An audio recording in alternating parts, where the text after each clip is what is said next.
Chapter 9:14. Oh, the eldest son of the Lei family was truly fierce. With his attitude today, whether Qin Yu agreed or refused, there would likely be a gap between him and Lei Xiaoyu. Qin Yu had a light expression. If I have time, I will bring Xiaoyu along. Ignoring Lei Jinyun's frozen smile, he suddenly said, Elder Wu, this junior is very interested in your miracle hand vacuity art. I wonder if I could try it again? Everyone's complexions changed. They looked at Qin Yu as if he were a madman. He was using Wu Daoyuan as a treasure-grinding monster. Did he really think he could win? That's right, in everyone's hearts, the reason Qin Yu could win was because of Wu Daoyuan's carelessness. Otherwise, how could a divine realm powerhouse who had condensed 5 divine seals lose to Qin Yu? This was the only reasonable explanation. Well, even if they took a step back and said that this boy Qin Yu really did have some secret on his body that could shield him from the miracle hand vacuity art, disregarding whether or not doing this would thoroughly enrage Wu Daoyuan, once this matter spread out, it would arouse covetous thoughts. That would be more than enough for him to suffer. Young people, after a moment of success, began to forget the immensity of the heavens and earth. Although the main hall was silent, almost everyone was shouting in their hearts, "Agree to him! Agree!" And among them, the ones shouting the loudest were naturally Lei Jinyun and Gu Wan. They originally thought that their plans today had failed, and they would become the laughingstock of others, but they never imagined that Qin Yu would court death himself. They couldn't help but feel anticipation in their hearts. Wu Daoyuan revealed a surprised expression. He met Qin Yu's eyes. Although this junior had been showing off his sharpness all this time, the calm look in his eyes indicated that he wasn't the reckless type. Could it be, as his thoughts raced, Wu Daoyuan smiled. Little friend Qin Yu, if you honestly answer a question of mine, perhaps I will agree. Qin Yu said, yes. Wu Daoyuan was startled. You know what I want to ask? Qin Yu pointed a finger at the lotus mark on the back of Lei Xiaoyu's hand. Now he was sure. As he thought, Qin Yu had come for the lotus root. Did he know how to use it? To be honest, Wu Daoyuan was a little hesitant. He had only found the azure cloud lotus by chance in a dangerous place. It was not easy to obtain it. Even though he hadn't been able to figure out what use the lotus root had, just the aura it exuded was enough to tell that it was extraordinary. Should he really take it out and give it a try? Wu Daoyuan still didn't have a clue how Qin Yu had cut off Miracle Hand Kleptomaniac's attack just now. If Qin Yu really won, it wouldn't look good on him. However, he was really curious about Qin Yu's methods. Elder Wu, this junior knows that my request is a bit excessive. I'm willing to use this item as the price. Qin Yu turned his hand and light surged in his palm. A crescent-shaped white fruit appeared in his palm. Just as it appeared, strands of moonlight scattered down from the sky. In the blink of an eye, a crescent moon was formed in the air. Sky Moon Fruit. Wu Daoyuan said slowly, his eyes bright. The hall was filled with cries of alarm. Everyone's eyes widened. As they looked at Qin Yu's calm face, they were shocked speechless, as if this was their first time truly understanding him. Where did this nameless person come from? Bah!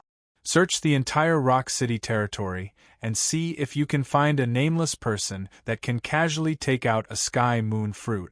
As they thought about Qin Yu's performance today, and then looked at the Sky Moon Fruit in his palm, many people came to a sudden realization. Pretending to be a pig to eat a tiger, this was absolutely pretending to be a pig to eat a tiger. This Qin Yu definitely had a great background, it was just that they didn't know about it. Wait a minute. If their guess was correct, then Qin Yu suddenly appearing beside Lei Xiaoyu and obtaining Lei Qianjuan's permission to use the soul forging array formation, was it really as he seemed? F***ck, it's terrifying to think about it. Lei Jinyun's eyes twitched and his complexion paled. Great waves rose up in his heart. Just who was Qin Yu? What did his father want to do? Qin Yu wasn't in the mood to care about what the people around him were thinking. He nodded and said, "That's right.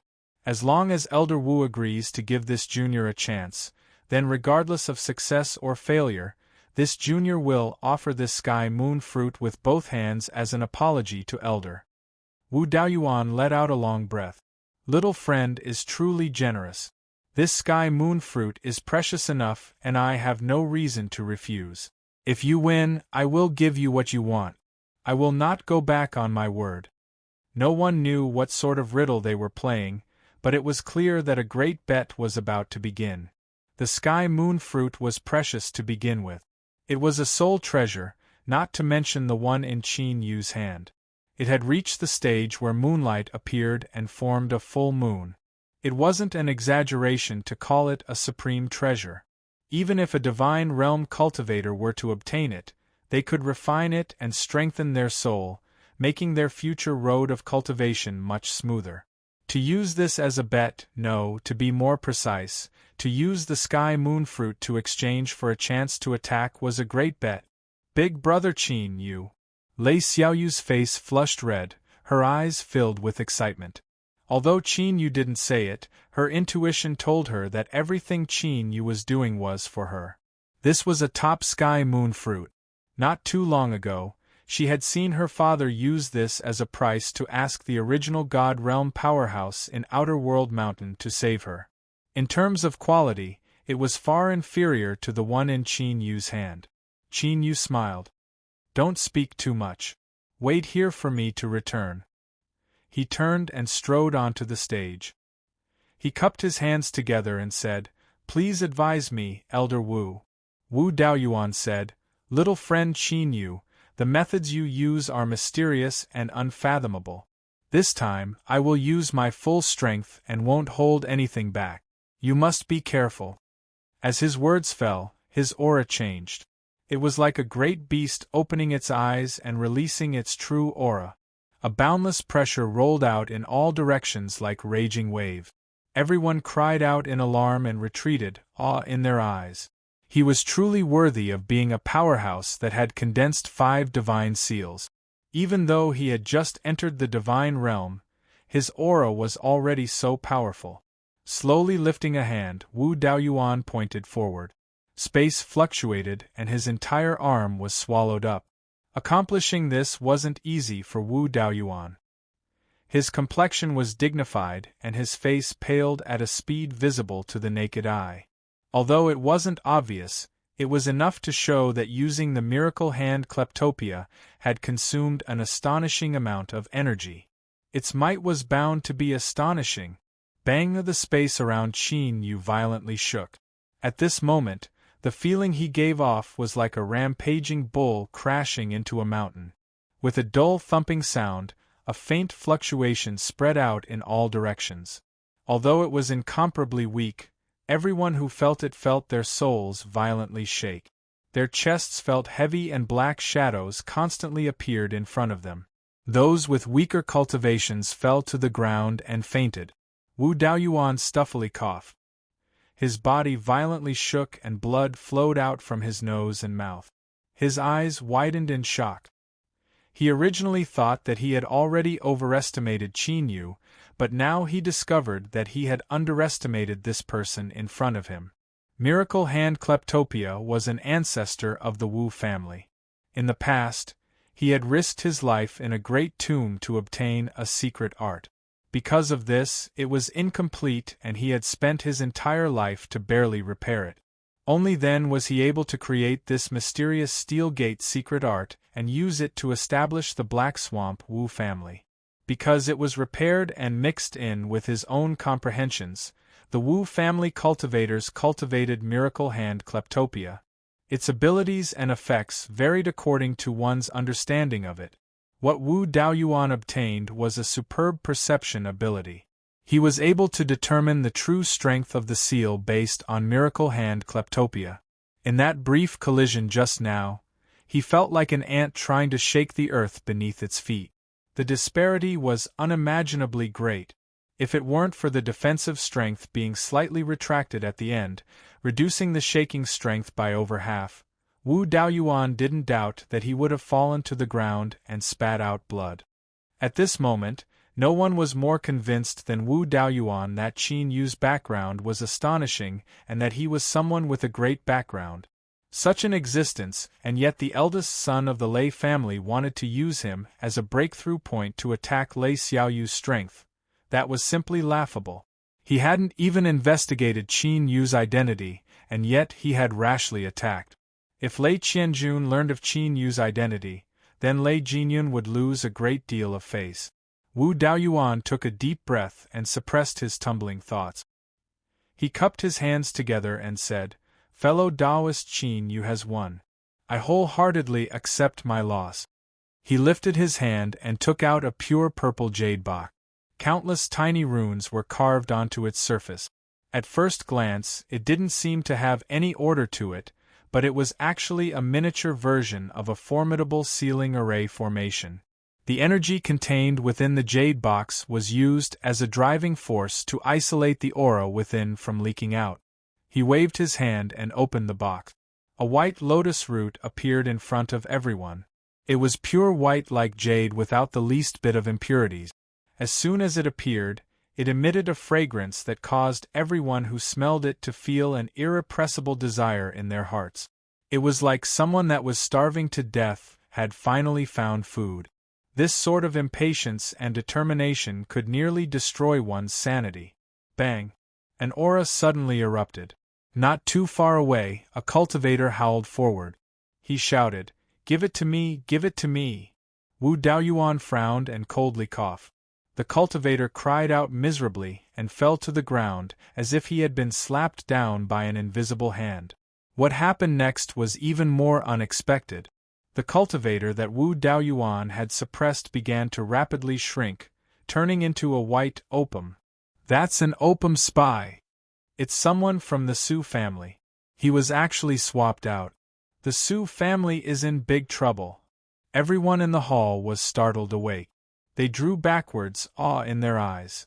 For this opium to be able to hide until now and even smoothly infiltrate into the city lord mansion, it was clear just how strong it was. But in front of Wu Daoyuan, it was as weak as a baby, without any ability to resist at all.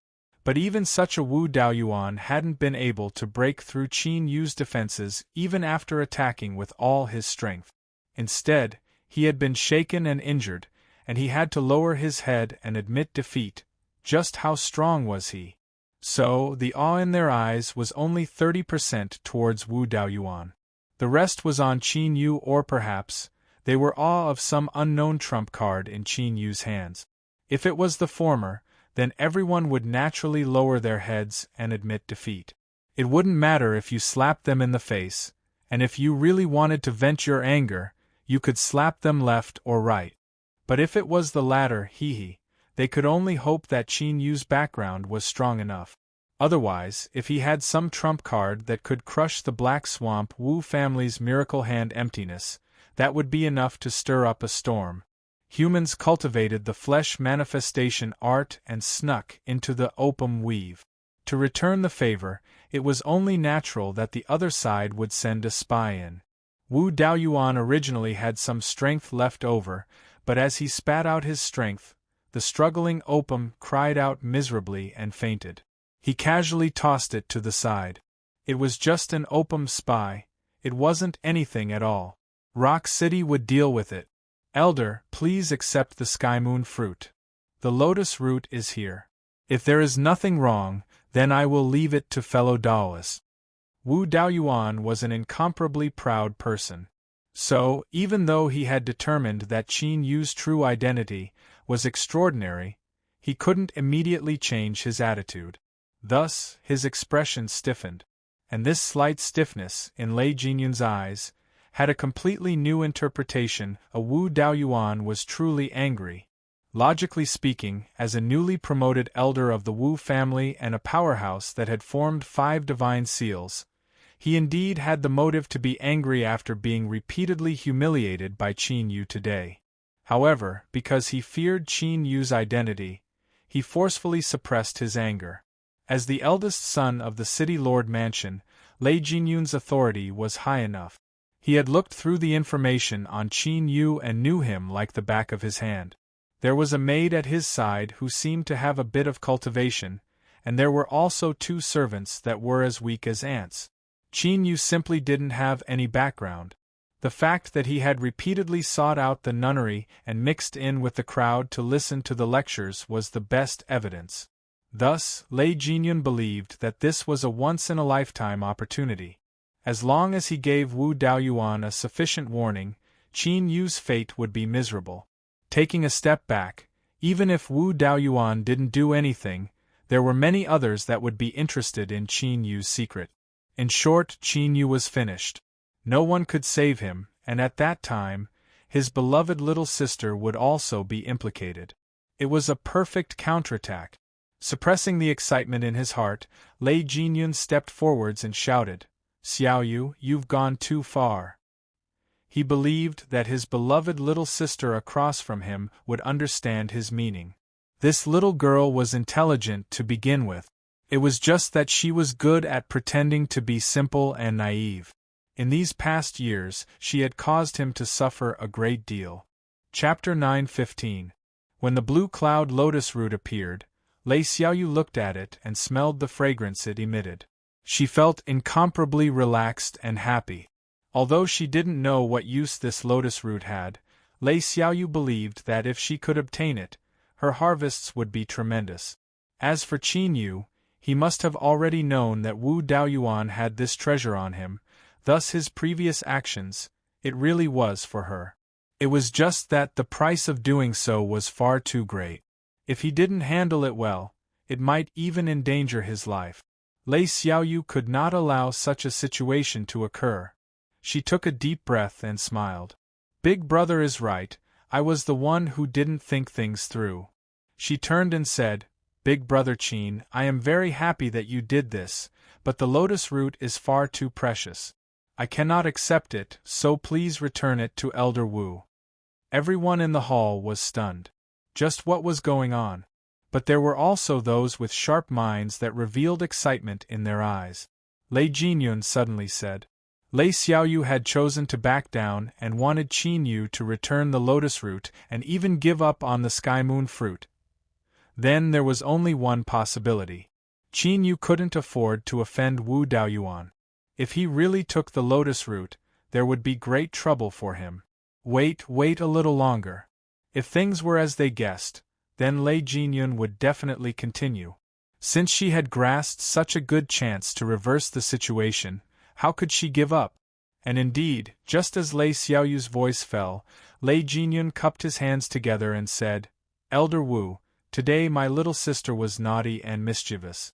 I ask that you don't take offense. The bet is not valid, so please take back the treasure. He believed that with Wu Daoyuan's intelligence, he would definitely be able to understand the deeper meaning behind his word. Qin Yu is just a paper tiger. Don't hold yourself back. If you want to be angry, then be angry. If you want to attack, then attack. If you can kill him, then that would be for the best. Even with Wu Daoyuan's shrewdness, he was stunned. He looked at the apologetic Lei Jinyun and thought that this was the standard of the Lei family's eldest son? It was just too weak. If it weren't for your father being so fierce, I really would want to crack open your skull and see just what's inside. Because he had not expected Lei Jinyun to do this, Wu Daoyuan was in a daze. Then, before he could react, the people in the hall all let out a sigh of relief. This breath was long and heavy, as if a heavy burden had been lifted off their backs. Everyone straightened their backs and their eyes became sharp once more. As they looked at Qin Yu, a playful smile appeared on their faces. Even at this time, he still had a calm look on his face. His eyes did not even tremble. Little brother's mental speed was very strong. It was a pity that although a paper tiger looked big and scary, it could easily poke a hole in it with just a finger. He had offended Wu Daoyuan and also exposed his hidden card. As long as this day passed, he would become the target of public criticism. At that time, even Lei Xiaoyu would not be able to protect him. Tsk. Sure enough, it felt good to be in the limelight for a moment. Turning around, he went into the mass grave. who knew where this young man had gotten his luck and felt that he could explode the heavens. Now he had lit himself up. Lei Xiaoyu's face paled. She had a pleading look in her eyes as she looked at Lei Jinyun and bowed. Big brother, today was just a misunderstanding. Misunderstanding? Lei Jinyun had no expression. Little sister, the person you brought doesn't know the rules at all. Elder Wu is an honored guest that your sister-in-law and I have invited, so how can he be neglected? She flicked her sleeves, her voice even colder. Qin Yu, what are you hesitating for?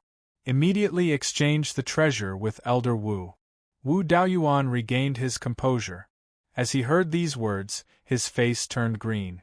Lei Jinyun, you are an idiot, so why are you dragging me along? Hold on. With a loud shout, everyone in the hall felt their hearts shake. They thought that it was coming, it was finally coming. Listening to this voice, no matter how much they tried to maintain their composure, they could still clearly feel the anger within. Wu Daoyuan finally reacted. He was a dignified elder of the Black Swamp Wu family, a powerhouse that had condensed 5 divine seals, and yet he had been frightened by a nobody. This was simply shameful to the extreme. This surnamed Qin brat was finished. Even if he wasn't finished today, he would be finished tomorrow. To be able to resist emptiness's hidden cards, let alone anything else, just this point alone was enough to make the Black Swamp Wu family unwilling to give up. Be angry, erupt. Lei Jinyun's fingers trembled with excitement.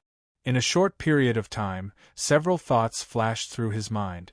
Borrowing Wu Daoyuan's anger as a turning point, he was confident he could completely extinguish Lei Xiaoyu's arrogance and let everyone see just who the future of Rock City was. Lei Xiaoyu's complexion paled. She could already see what was about to happen. But from start to finish, her eyes were filled with determination. No matter what price she had to pay, she had to protect Qin Yu. Father, yes, she could ask her father to step forward. Everything would be fine. But first, she had to help Qin Yu cross today's calamity. She couldn't allow Wu Daoyuan to erupt here. She met Wu Daoyuan's gaze and took a deep breath. Then, she slowly said, Elder Wu, I can understand what you are feeling right now, but Qin Yu is someone I like. In the future, there is a chance that he will become a son-in-law of the Lei family. Today, he made a mistake and I apologize to you on his behalf. I hope that Elder Wu can be magnanimous and magnanimous. Xiaoyu will remember this favor. This was the first time that this young girl had revealed her deepest thoughts to the public. Lei Jinyun angrily shouted, Xiaoyu, don't speak nonsense. Remember your status. Good, this was really good. Lei Xiaoyu had jumped out on her own initiative. Following this, he would be able to attack to his heart's content. Elder Wu, I apologize to you on behalf of my little sister. She has been spoiled by her father since she was a child. I hope that you don't mind. In the grand hall, some people looked at Lei Xiaoyu with disappointed eyes. She was indeed a woman, a creature that was more emotional than rational. In such a situation, she still tried to protect Qin Yu. If she was so unwise, how could she inherit the throne? Perhaps in the future, she should try to approach the side of the eldest son. Today's matter was likely to be the true watershed in the struggle for the future successor of Rock City. She had actually confessed to him in front of everyone. Qin Yu's eyes flashed. After a moment of surprise, a warm feeling rose in his chest. It seemed he had really frightened her. But it had to be said that Lei Xiaoyu's words and actions really did seem a bit dignified. Qin Yu smiled inwardly and didn't say anything. He only looked at Wu Daoyuan, a faint smile in his eyes. Wu Daoyuan, who had been left dumbfounded by the series of wonderful performances in the grand hall, regained his composure as Qin Yu looked at him. Then, he cursed inwardly. Leave. He had to hurry and leave. He couldn't stay in this place any longer. Taking a deep breath, Wu Daoyuan squeezed out a smile. He said in the warmest tone possible, Xiaoyu, I can be considered your uncle. Today's bet is fair and just.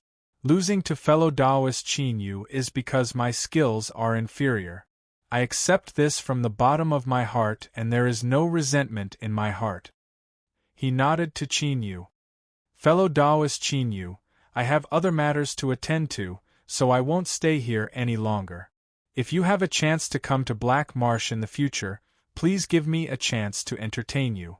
After he finished speaking, he didn't even glance at Lei Jinyun and her husband. He turned and left the grand hall, soaring into the skies. At this moment, after countless foreshadowing, the surging tide shattered at the last moment with a "pa." It was like a bubble beneath the sunlight. Gone. Wu Daoyuan had left like this, looking at his back. One felt as if he were on fire, as if he were being chased by a dog, or as if he were avoiding the plague. That's right, Wu Daoyuan was really hiding.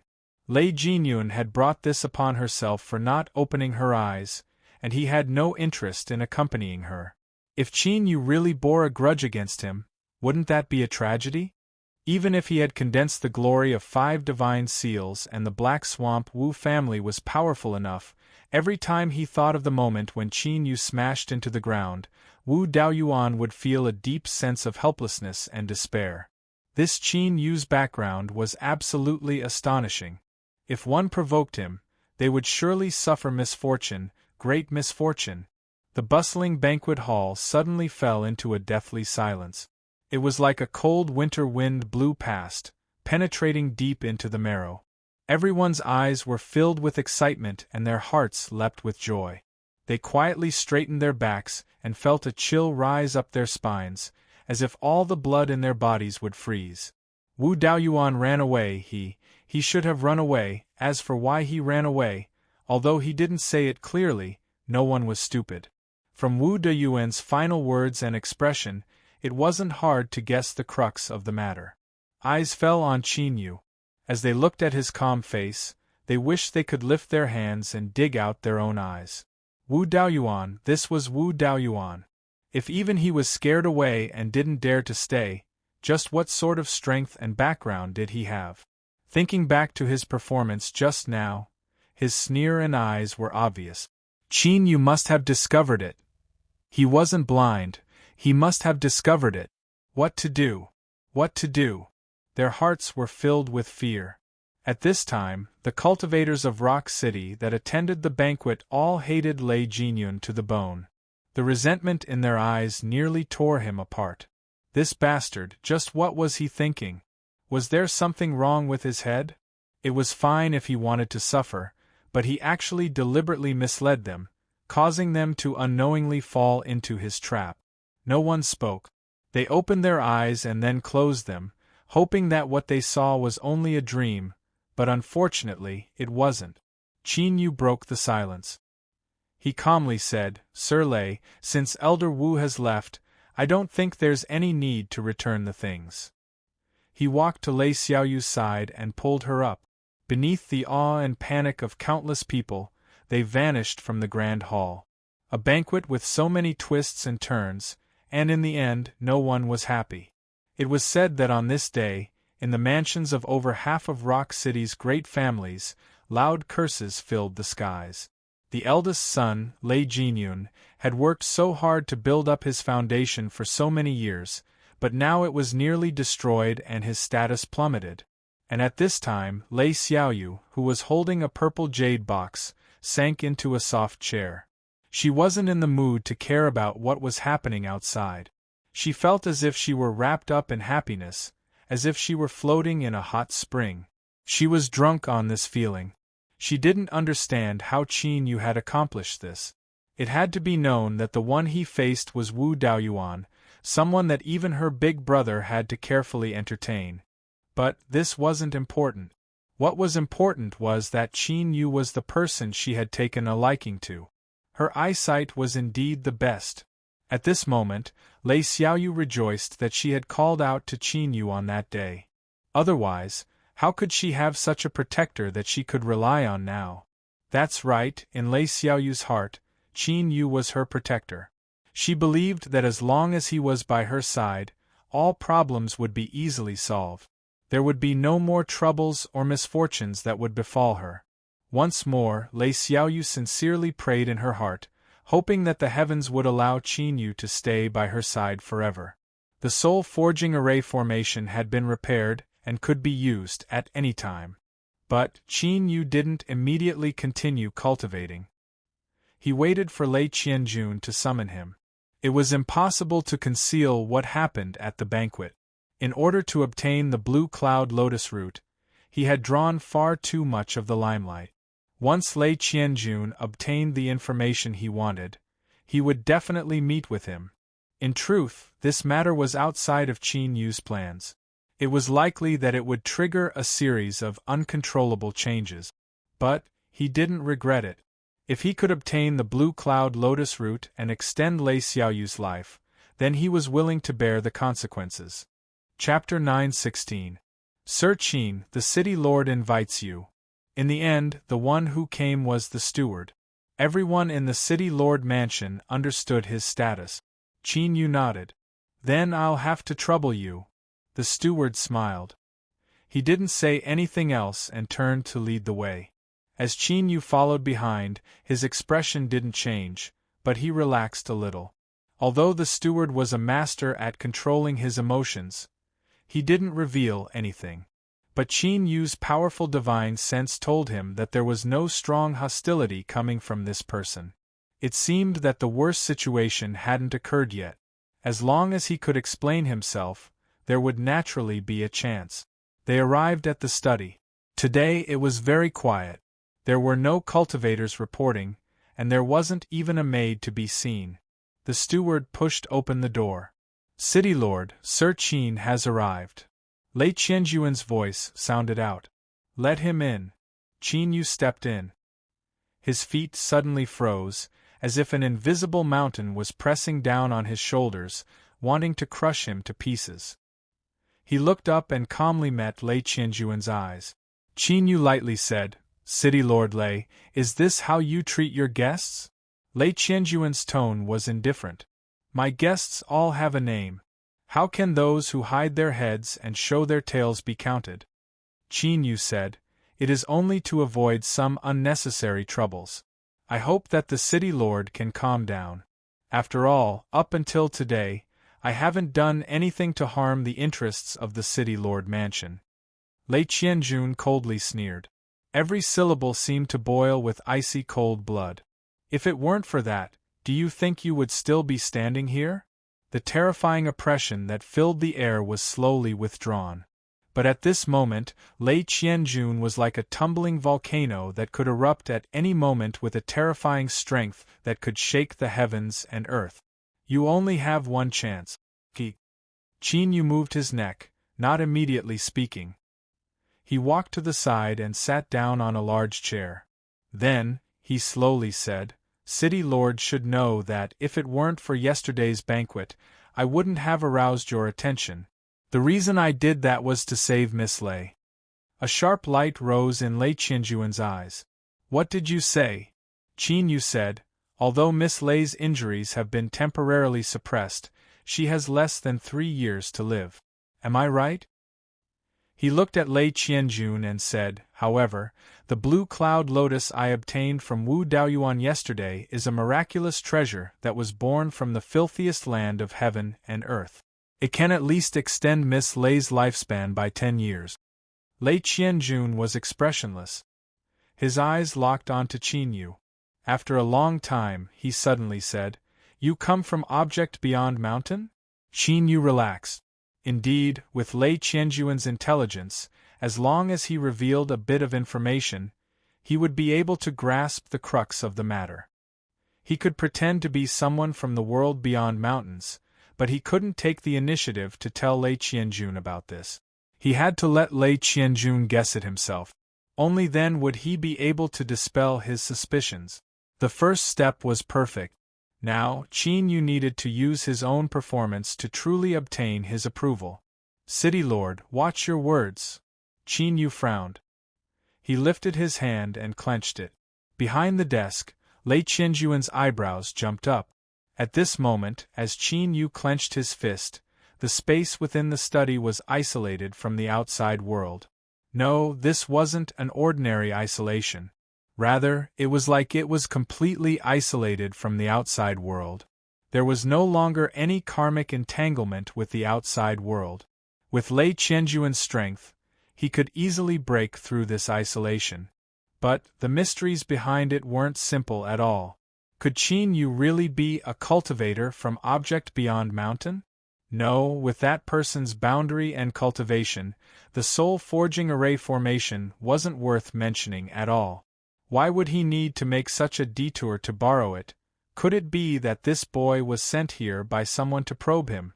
Qin Yu didn't know what Lei Qianjun was thinking, but he knew that it was impossible to convince him with just a little trick. Without waiting for Lei Qianjun to ask, Qin Yu took a deep breath and said, "City Lord, you are too rash. How could you publicly mention the name of object beyond mountain in the outside world? If others were to sense it, then all of my teacher's painstaking efforts would be ruined." Lei Qianjun frowned inwardly. He had grasped another key piece of information. Teacher? Could he be the disciple of that person from object beyond mountain? If this was true, then borrowing the soul-forging array formation was a joke. How could such a large flaw be exposed so quickly? Was it intentional, or was it to confuse others? Lei Qianjun remained expressionless. "How can you prove your identity?" Qin Yu lightly said. "City Lord must be wondering why I would borrow the soul-forging array formation if I were teacher's disciple." His expression was light, but his eyes were filled with pride. "City Lord Lei, you are overthinking things. This is only a reason for me to enter the City Lord mansion. Do you really think that I am borrowing the array formation to cultivate?" Lei Qianjun immediately thought of the 3 array formation grandmasters who had reported that the soul-forging array formation's consumption had increased by 3 times. At the beginning, he hadn't been able to bear Lei Xiaoyu's sadness and had agreed. But in truth, even with his status, he still felt a bit of heartache. 3 times the consumption of the soul-forging array formation. Every day it operated would consume a massive amount of wealth. Qin Yu smiled. "City Lord has thought of it. 3 times the consumption isn't because of a change in the world outside, but because of my cultivation." His expression turned solemn. He continued to say, "In Object Beyond Mountain, teacher wasn't able to cure Miss Lei, so he forcefully seized 3 years of her lifespan to resolve this karma. But for some unknown reason, after Miss Lei left, teacher found it hard to calm his mind. I don't know the specific reason, but teacher chose to leave. Not long after, perhaps because I was acquainted with Miss Lei, teacher ordered me to enter the City Lord's mansion in a reasonable manner and try to save Miss Lei's life. Originally, I thought that the blue cloud lotus in Wu Deyuan's hands was a turning point to cure Miss Lei. But unfortunately, this blue cloud lotus grew for too short a time and could only prolong her life. For Lei Qianjun to have his current achievements, he wasn't someone who could be easily deceived. Although Qin Yu's words matched with what he knew, he still didn't completely believe him. "Since you are a disciple of Object Beyond Mountain, why did you go through so much trouble to enter the City Lord's mansion through Xiaoyu?" Lei Xiaoyu and Qin Yu had first met in the nunnery. At that time, Object Beyond Mountain hadn't existed yet.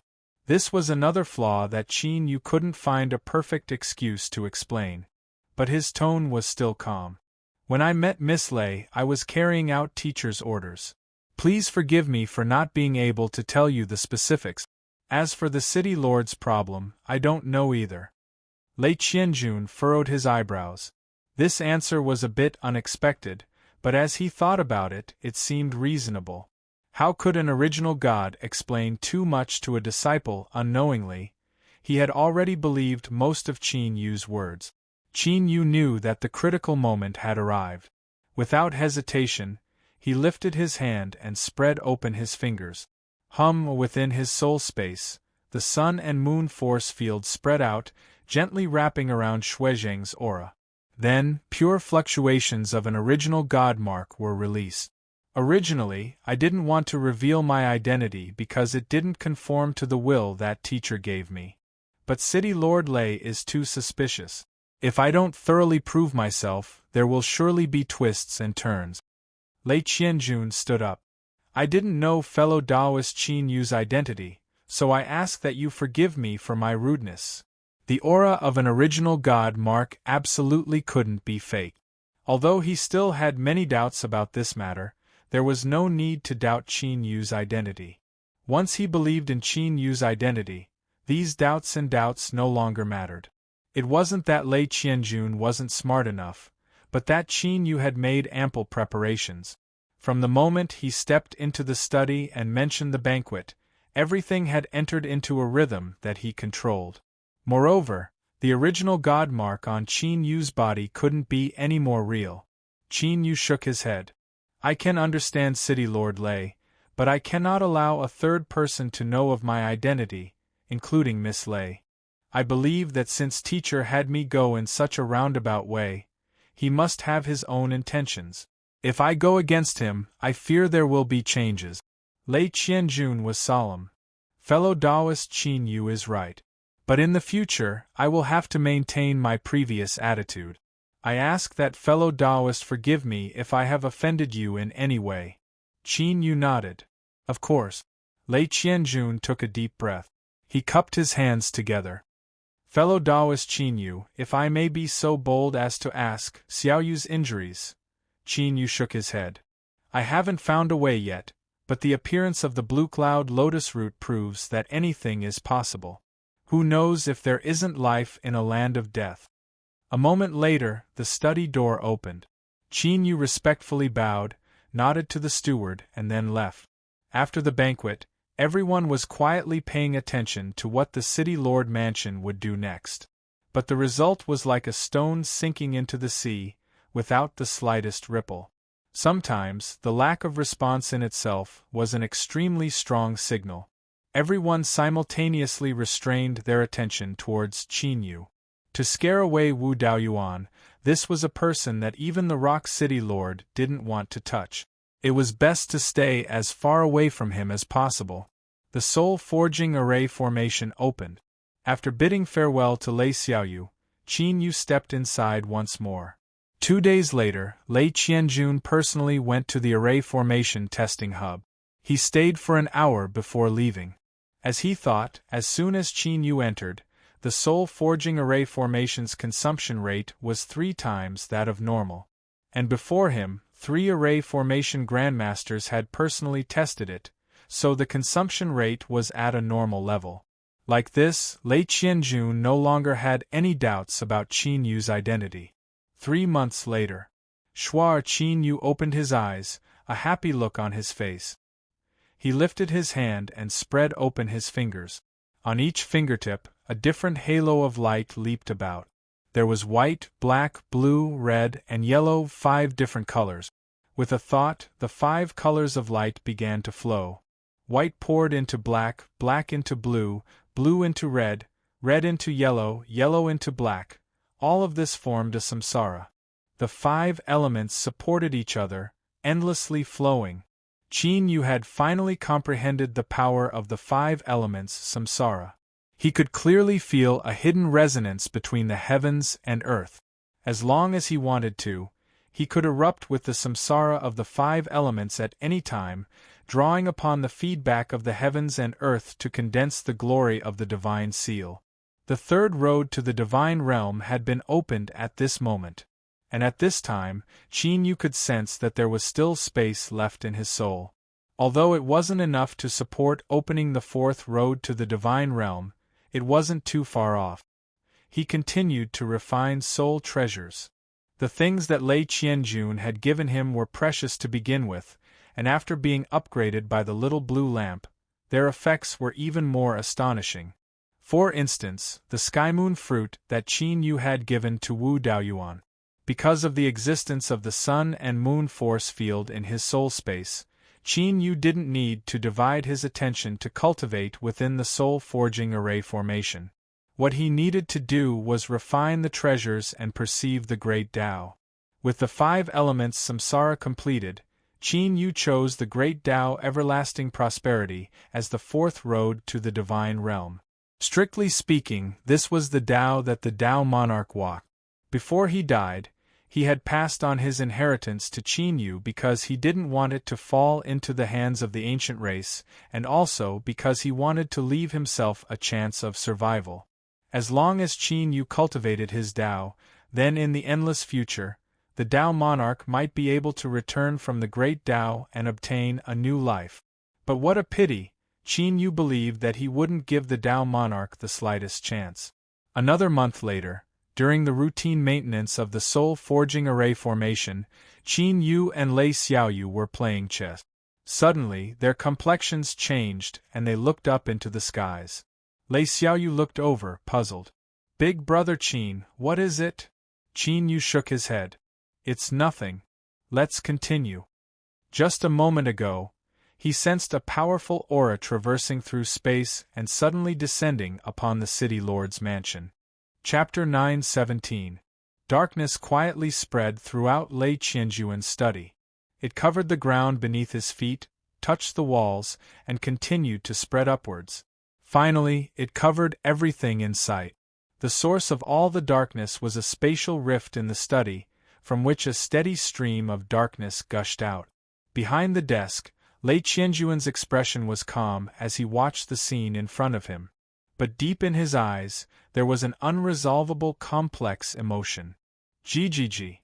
A low laugh came from the spatial crack. "Lei Qianjun, you really didn't let me down. This is great." Before his voice faded away, two withered and skinny palms stretched out from within, grabbed the sides of the gap and pulled fiercely. Xiang Tai walked out and his feet landed on the ground. Boom! A low humming sound exploded in the air. It was as if a towering mountain had fallen to the earth. At this time, a weak feeling spread in his heart. Xiang Tai frowned and his turbid eyes suddenly erupted with a divine light. He turned around, his gaze seeming to pierce through space. "Humph! It seems that the city lord's mansion has an honored guest today. Lei Qianjun, don't you want to introduce me?" Lei Qianjun was expressionless. "If Mr. Xiang is interested, you can go by yourself. I have no objections as long as it doesn't interfere with our transaction." Xiang Tai's eyes narrowed. He let out a low laugh. "Fine. At this critical moment, I won't cause any more trouble." He raised his hand, his 5 skinny fingers with pitch-black nails. "Lei Qianjun, where is the crippling heavenly sword?"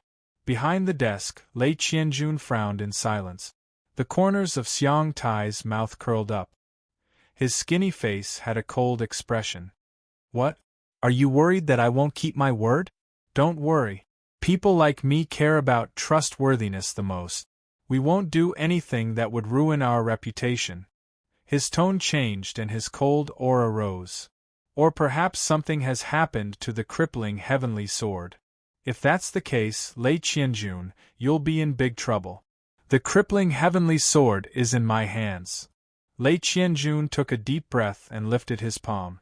Light surged and the image of a sword slowly appeared. Xiang Tai closed his eyes and took a deep breath. His face was filled with excitement. "Gigi, that's right, this is the smell.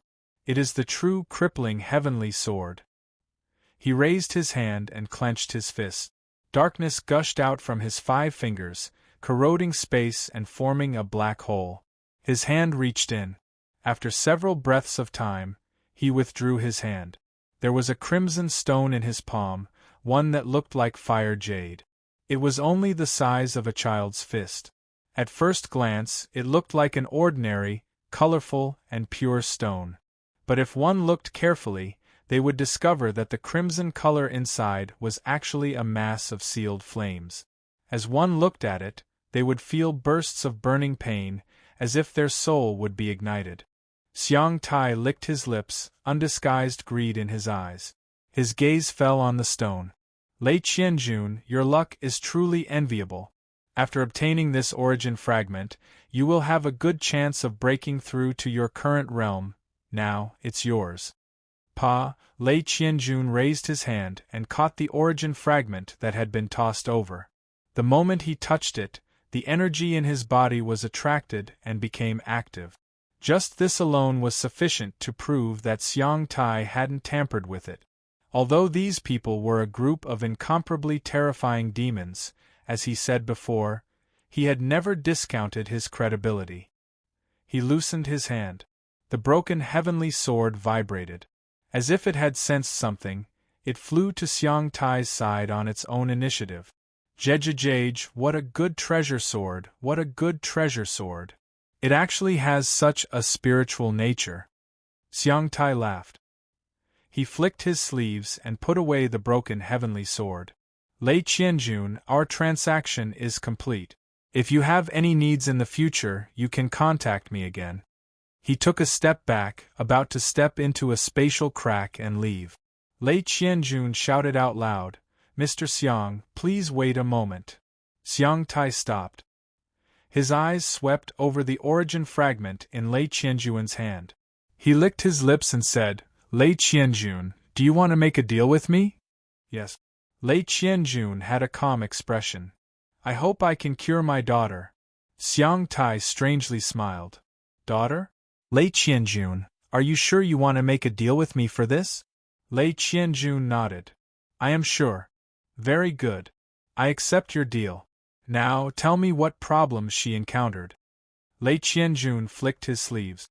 A strand of Lei Xiaoyu's hair was wrapped up by an invisible energy and floated in midair. Xiang Tai opened his mouth. His tongue stretched out and wrapped around the strand of hair, pulling it back into his mouth. He chewed a few times. Suddenly, his expression changed and he spat out the hair.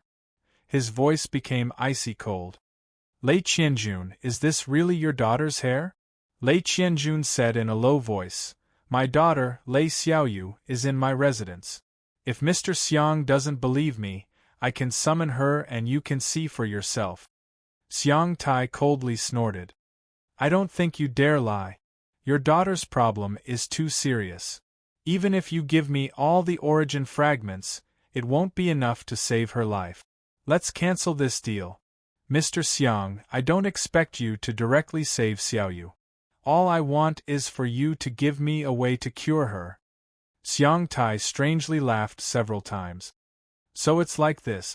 It's not impossible, but this piece of information requires you to give me half the origin fragments." Lei Qianjun took a deep breath. "All right." His fingers slashed like a saber. The origin fragment was divided into two pieces. He flicked his sleeve and gave one half to Xiang Tai. Xiang Tai looked at him. "Lei Qianjun, it's been 1,000 years and you've changed a lot. Is it worth giving up so much for a daughter?" Lei Qianjun said faintly, "I've satisfied Mr. Xiang's request. Please tell me your answer." "Mwahahaha." Xiang Tai opened his mouth and swallowed the origin fragment, laughing loudly. "Of course, as long as you can find an original god's corpse and refine its blood for the goo insects in your body, you can save her. Also, for the sake of the origin fragment, I'll give you a piece of information for free. The divine seal Saint Stone is about to arrive at the Imperial City. Perhaps it will give you the information you want." Then, Xiang Tai retreated into the space slit. The darkness covering the study retreated like a rising tide, disappearing into the space slit. Lei Qianjuan's face was solemn. Original God's corpse. His eyes fluctuated fiercely. Many thoughts emerged in his mind.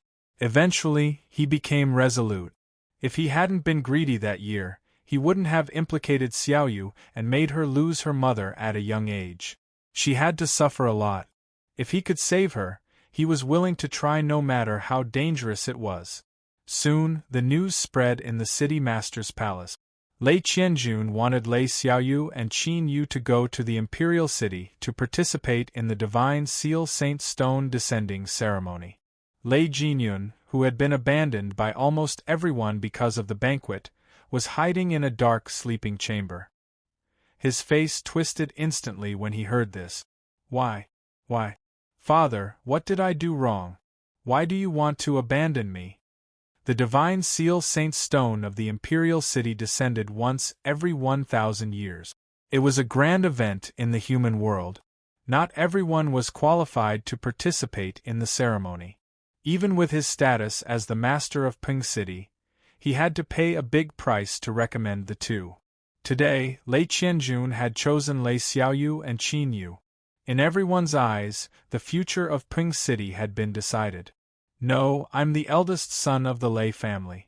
Everything should be mine. Father, I can't accept this. What you're doing is wrong. I will make you understand that you've made a big mistake. Lei Jinyun was like a wounded beast. His roar was vicious and ruthless, making people shiver. Qin Yu stepped into Lei Qianjuan's study for the third time. Just like last time, there were only the two of them. Fellow Taoist Qin Yu. City Lord Lei, I wonder why you've called me here? Qin Yu frowned slightly. Lei Qianjun cupped his hands together. I have no intention of disturbing fellow Taoists' cultivation. It is related to Xiaoyu's injuries, so I had no choice but to invite you here. Qin Yu looked up.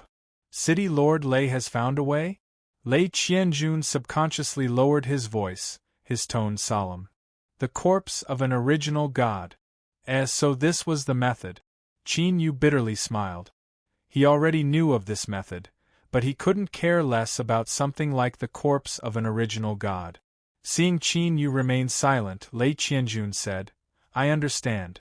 This is easy to say, but it is incomparably difficult to accomplish. However, this is the last chance to save Xiaoyu. I must try. Qin Yu shook his head. City Lord Lei, I understand your feelings. However, I advise you not to hold any hope in this method. Lei Qianjun took a deep breath. Fellow Taoist Qin Yu, every 1,000 years the imperial city will resonate with the heavens and earth. The divine seal's saint stone will descend and evolve the great Tao. It is greatly beneficial to those who have yet to break into the divine realm. Qin Yu's eyes flashed. When he had been with Lei Xiaoyu these past days, he had inadvertently learned of this matter and had secretly made some plans. Why did Lei Qianjun mention this now? Qin Yu's thoughts raced. He maintained his composure. Is this related to City Lord Lei's words? Lei Qianjun said, I have obtained accurate information. When the divine seal's saint stone descends, there will be news related to the corpse of an original god.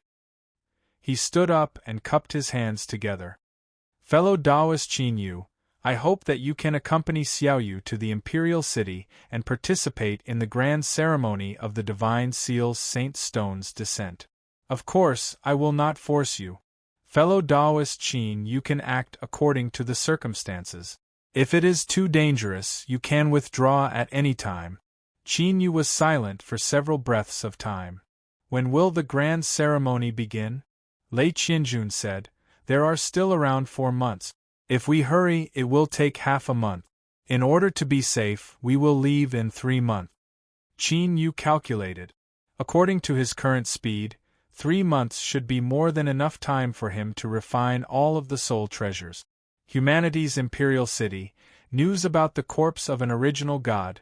Just these 2 points alone meant that there was no need to know more to know that they were incomparably dangerous. In his heart, during this period of time, Qin Yu should focus all of his efforts on cultivation and strive to open up more roads into the divine realm so that he could break through to the divine realm as soon as possible. But this matter concerned Lei Xiaoyu's life and death. The little blue lamp had once mentioned this method, and now Lei Qianjun had somehow learned of it. Qin Yu bitterly smiled. Could this be fate? He was doomed to be drawn into it and there was no way to avoid it? In his mind, Lei Xiaoyu's smiling face appeared. She was incomparably happy every day, and what she loved the most was to cook all sorts of dishes for Qin Yu when he stopped cultivating. But she didn't know that her life had already reached its end. Even if she had the blue cloud lotus root to prolong her life, she would only be able to live for 12 some years. With every day that passed, she was one step closer to death. Chapter 9:18. In the distant imperial city, the aura of the world gathered. It was like 9 dragons ascending to the heavens, looking down on all living beings. In the northeast corner of this great capital city, there was a place where the sun could never shine. It was shrouded in darkness all year round. From high officials and dignitaries to peddlers and commoners, their faces would change slightly at the mention of this place, followed by fear in their hearts. As a part of the Heavenly Punishment Division, it was responsible for monitoring the Empire's territory. It had the authority to discover and eliminate any signs of threatening the Empire's rule. Thus, it had a new name: the Heaven Punishment Division. It carried out punishments on behalf of the heavens and assisted the royal family in conquering the world. The Heaven Punishment Division was shrouded in darkness, preventing any light from shining in. Under the illumination of torches, several figures sat around a round table in the still incomparably dark hall. Their faces flickered as the flames flickered, adding a bit of coldness to the atmosphere. Xiao Yunhai's expression was indifferent. The royal family rules the world, but this world is too vast. We allow other shepherds to exist to make this world more stable. However, there will always be some shepherds who, as their strength continues to grow, will develop ambitions that they shouldn't have. At this time, our Heaven Punishment Division needs to step in and eliminate these shepherds who try to escape our control. We need to establish an obedient and controllable shepherd who relies on the royal family to survive and eliminate any potential disturbances. He paused for a moment, his voice becoming even colder. Lei Qianjun is one of these shepherds who has gradually begun to show the will to resist. He must die. Another person said, Lord Xiao, we have already begun to lay out our plans. However, before things have even begun, Lei Qianjun has already attacked. The Wu family that we chose was completely eradicated in a single day. Now Lei Qianjun is on guard. I fear he won't be able to act against him in a short period of time. Xiao Yunhai lightly said, Lei Qianjun is indeed an outstanding talent. I have underestimated him before, but he will be destroyed if he tries to resist the ruler of the royal family. He is intelligent and callous, but he miscalculated one thing from the start. The parasites were planted by the Wu family, but they were secretly provided by our Heaven Punishment Division. They are far more terrifying than he imagined. I have already chosen a new shepherd. He will cooperate with us. Once Lei Xiaoyu dies, he will suffer a backlash from the parasite bloodline and Lei Qianjun will be seriously injured. I will leave the following matters to you. You must be fast and not give him any chances. A somber atmosphere suddenly condensed. Yes, Lord Xiao. Peng City, City Lord Mansion. As the teleportation array lit up, an astonishing fluctuation spread out from within, causing the space to shake violently, undulating up and down like rolling waves.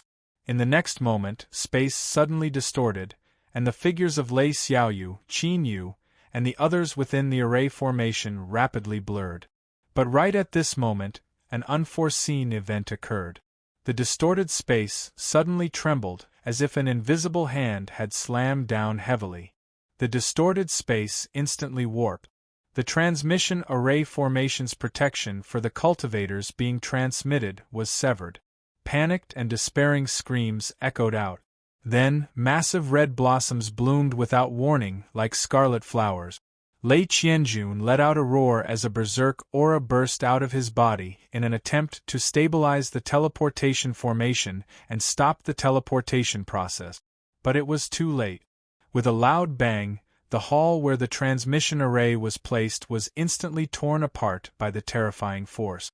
Countless broken rocks and broken trees were wrapped in a powerful force, whistling in all directions, piercing through and destroying everything they touched. Lei Qianjun put down his hands that were in front of him and looked at the ruins of the great hall. His face was ashen and a ruthless killing intent surged in the depths of his eyes like a tsunami. Who is it? I swear that I will find you and kill you. His roar was like a clap of thunder, instantly reverberating through the skies above Ping City. Countless cultivators' expressions changed as they looked in the direction of the city lord's mansion. They didn't know what had happened to cause the city lord to lose his composure like this. Before they could think any further, 3 tyrannical auras suddenly descended upon the city lord's mansion. Then, a pitch-black curtain of light appeared and enveloped the entire City Lord's mansion, isolating all auras from the outside and also cutting off all the peeping gazes. Looking at the pitch-black curtain of light, those who knew the secret behind it couldn't help but tremble. All the blood drained from their faces. The Heavenly Punishment Division, it was the Heavenly Punishment Division. They had moved against the City Lord's mansion. No matter what the final result was, endless storms would be set off within Ping City's territory. Tens of thousands of heads would roll to the ground. Lei Qianjuan's expression was cold as he swept his gaze over the three figures in the air. So it was you bunch of shady things who were behind this. Lei Qianjun, you harbor thoughts of rebellion. We have come under orders to take your head. The black-robed Heavenly Punishment Division powerhouse's expression was indifferent. He looked at Lei Qianjun as if he was looking at a dead man. It wasn't that he was arrogant and didn't place Lei Qianjun in his eyes. Rather, he was confident enough. Under the cover of the Heavenly Punishment Domain, the strength of the three of them would greatly increase, while Lei Qianjun would be severely weakened. Under such circumstances, there was no room for error. There was a trace of pity in the eyes of the three Heavenly Punishment Division powerhouses. Lei Qianjun had been in charge of Ping City for many years. To be able to arouse the fear of the royal family meant that he was outstanding enough and could be called an overlord. Unfortunately, his judgment in giving birth to a son wasn't good. If it weren't for that, how could they have succeeded so easily? Don't say anything else. Kill him. Another powerhouse from the Heavenly Punishment Division spoke. In the next moment, a terrifying aura soared into the sky. Violent energy fluctuations instantly tore through space and swept out like an evil dragon, pulverizing everything into powder. The earth trembled and the sky wailed. The entire City Lord's mansion was instantly thrown into a storm.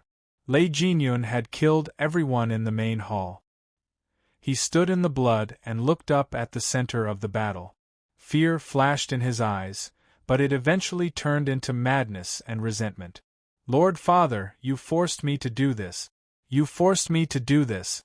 But I promise you that the Lei family will not fall.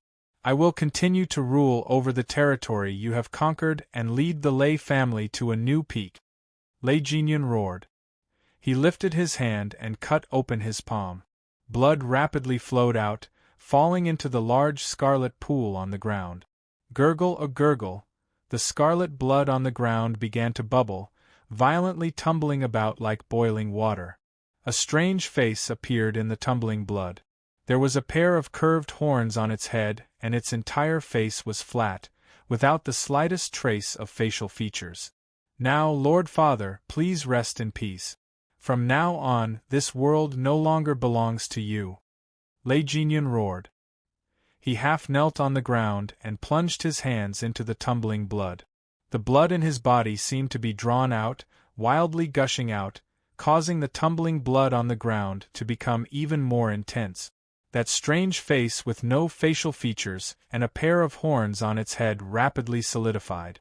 Then, there was a deep roar that exploded like thunder. It was deep and heavy, filled with endless slaughter intent, as if it came from the endless depths of the earth and wanted to destroy everything. 1 against 3, Lei Qianjun, who was fiercely fighting the Heaven Punishment Department masters, suddenly frowned and spat out a mouthful of blood. This blood was bright red at first, but in the blink of an eye it turned pitch black. It was thick and dirty, emitting a foul stench. Through their bloodline connection, he instantly knew what was happening. He angrily roared, "Unfilial son! Lei Qianjun, do not resist anymore. If you are killed by the three of us, perhaps you will have a chance to reincarnate. But if you are destroyed by the abyss projection, even your soul will vanish. There will not be a single trace of you left in this world. If you wait for death, you will die happily. Continue to struggle and you will truly experience what is called endless purgatory. Give up. Today, if we join forces, there is no chance of you surviving." Lei Qianjun reared his head back and roared. "Shut up." He lifted a hand and clawed at his forehead. His fingers tore through his flesh and blood, ruthlessly pulling outwards. Get out of here! In his hand, he tightly grasped countless black tentacles. They were like living creatures, struggling and screaming as they tried to drill back into his body. Across from him, the complexions of the 3 Heaven Punishment Department powerhouses changed. They could clearly feel the changes in Lei Qianjuan's aura. This is bad, he's hiding his strength. Bang, bang, bang, without any hesitation, the 3 Heaven Punishment Department powerhouses attacked with all their strength. There was a heaven-shaking explosion and terrifying fluctuations of strength, covering and cutting apart everything. No one was able to clearly see what was happening. But at this time, angry cries filled with disbelief sounded out from within. Impossible, how can you do this? Run, today is a trap. Damn it, I've been entangled. At the same time, Lei Jinyun's half-kneeling body suddenly froze. His eyes widened as he stared at the black tentacles that had drilled out from the blood, imprisoning and binding him. No, how could this be? I don't believe this. Facing his cries of alarm, the strange face that emerged from the tumbling blood suddenly opened its eyes, a mocking look in them. In that moment, Lei Jinyun seemed to have all his strength sucked out of him. He lay paralyzed in the blood, his face filled with defeat and despair. Par par, there was the sound of footsteps, and a calm steward appeared in his line of sight. He swept his eyes over Lei Jinyun and lightly said, "Young master, although you are the old master's son, you have never truly understood him. Otherwise, how could you have done such a stupid thing?" As if he had seen the last straw of hope, Lei Jinyun began to struggle. "Uncle Jean, save my Uncle Jean. I was only fooled by someone for a moment, that's why I did such a thing. You looked down on me as I grew up. I don't want to die, I don't want to die." The steward gently shook his head.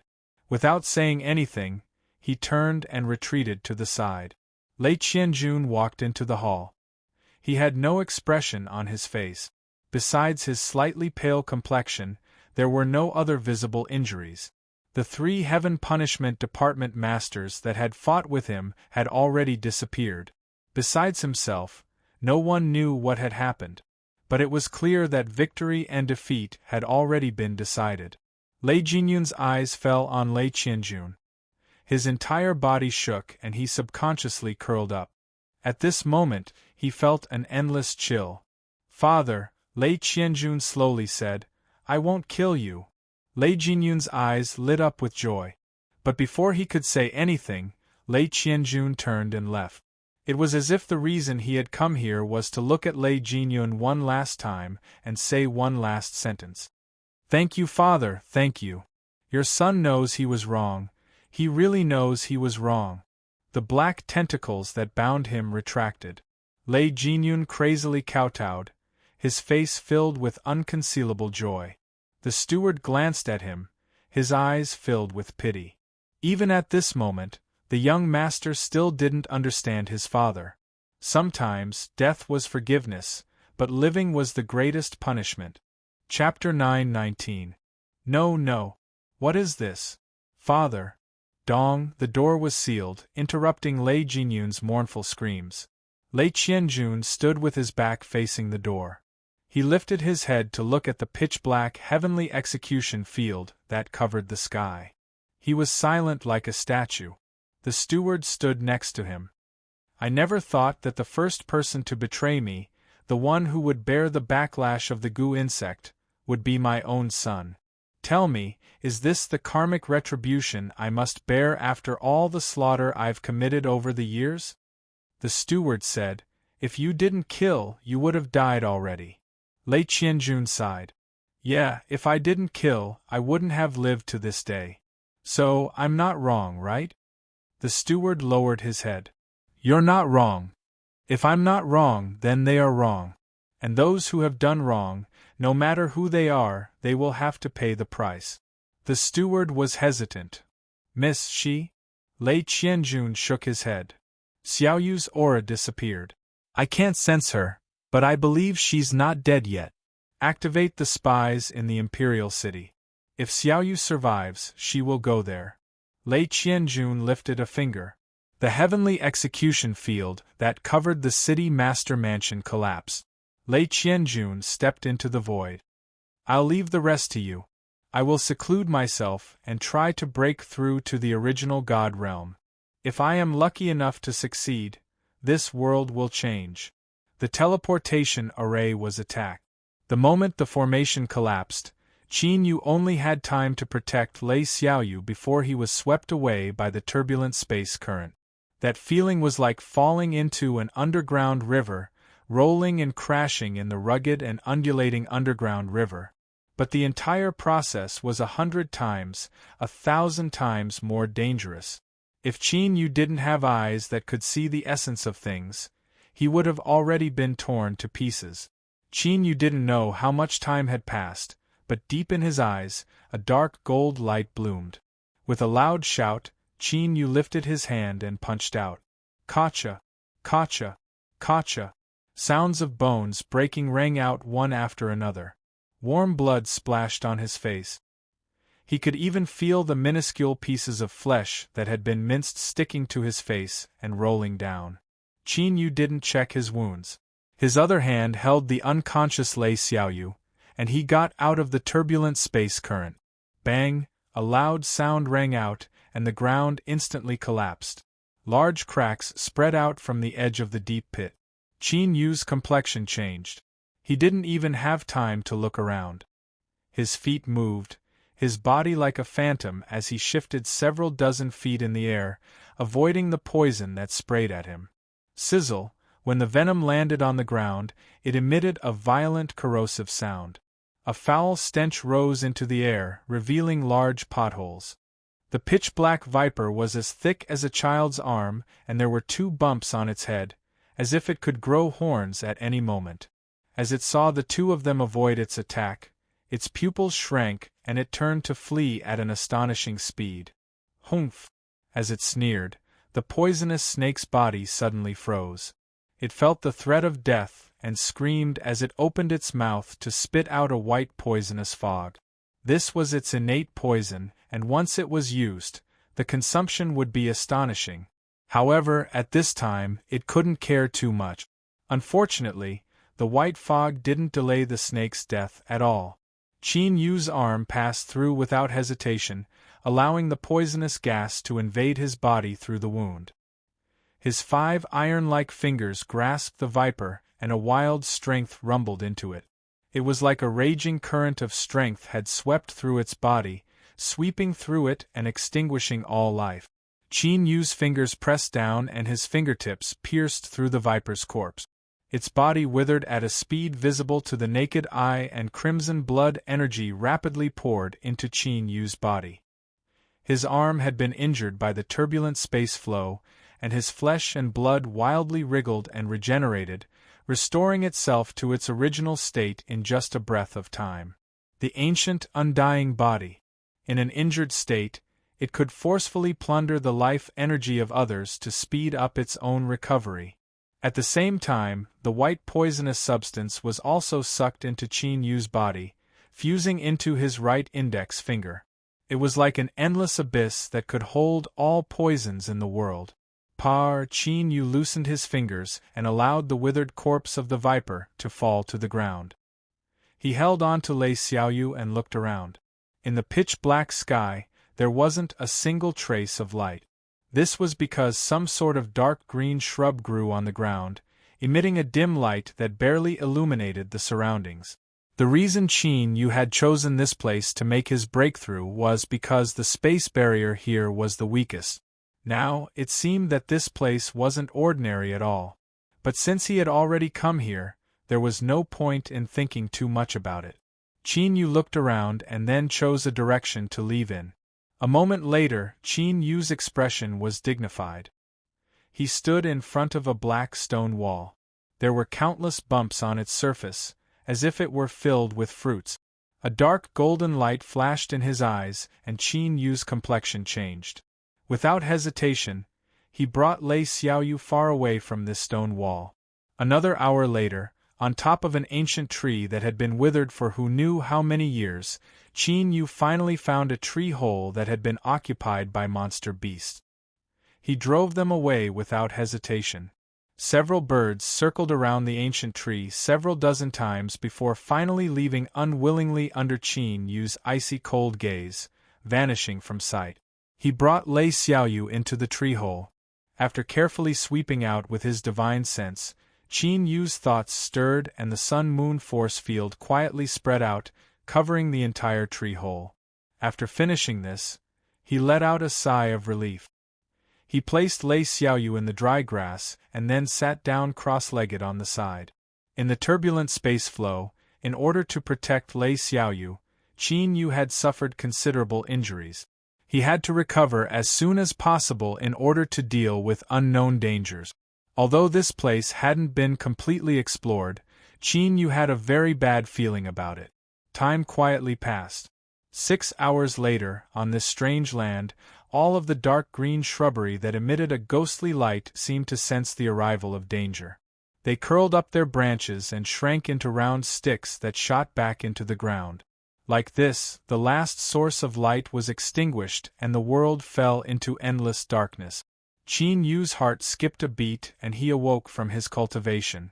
Without hesitation, he stood up and walked towards the entrance of the tree hole.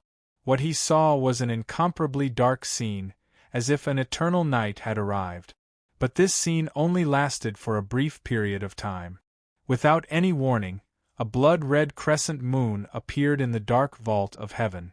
A faint blood-red light sprinkled down from the blood-red moon, covering the entire earth, as if it were wearing clothes stained with blood. The tree hole beneath his feet suddenly shook. Shock flashed in Qin Yu's eyes. He saw that the ancient tree that had been dead for countless years had suddenly come to life beneath the illumination of the blood-red moon. The withered bone-like branches rapidly softened, turning into blood-red tentacles that floated in the air as if they were searching for something. Suddenly, the branches that had turned into tentacles seemed to sense something. They howled as they rushed towards the tree hole. Qin Yu's complexion changed. But his intuition told him that he absolutely couldn't do anything now, otherwise the situation would spiral out of control. When he was just 100 feet away from the tree hole, all the tentacles stopped. Qin Yu looked up and saw a shallow slash mark in his line of sight. It was like someone had casually chopped at it with a hatchet. The mark wasn't long nor deep, and it emitted a halo of silver light. It was very, very shallow, so faint that it was hard to detect. But it was precisely the existence of this slash mark, or to be more precise, the silver light it emitted that caused the withered tree tentacles to not dare to approach. Qin Yu stood in the tree hole, the tentacles wrapped around it. The slash mark was between them. Although it seemed shallow, it was an insurmountable gap.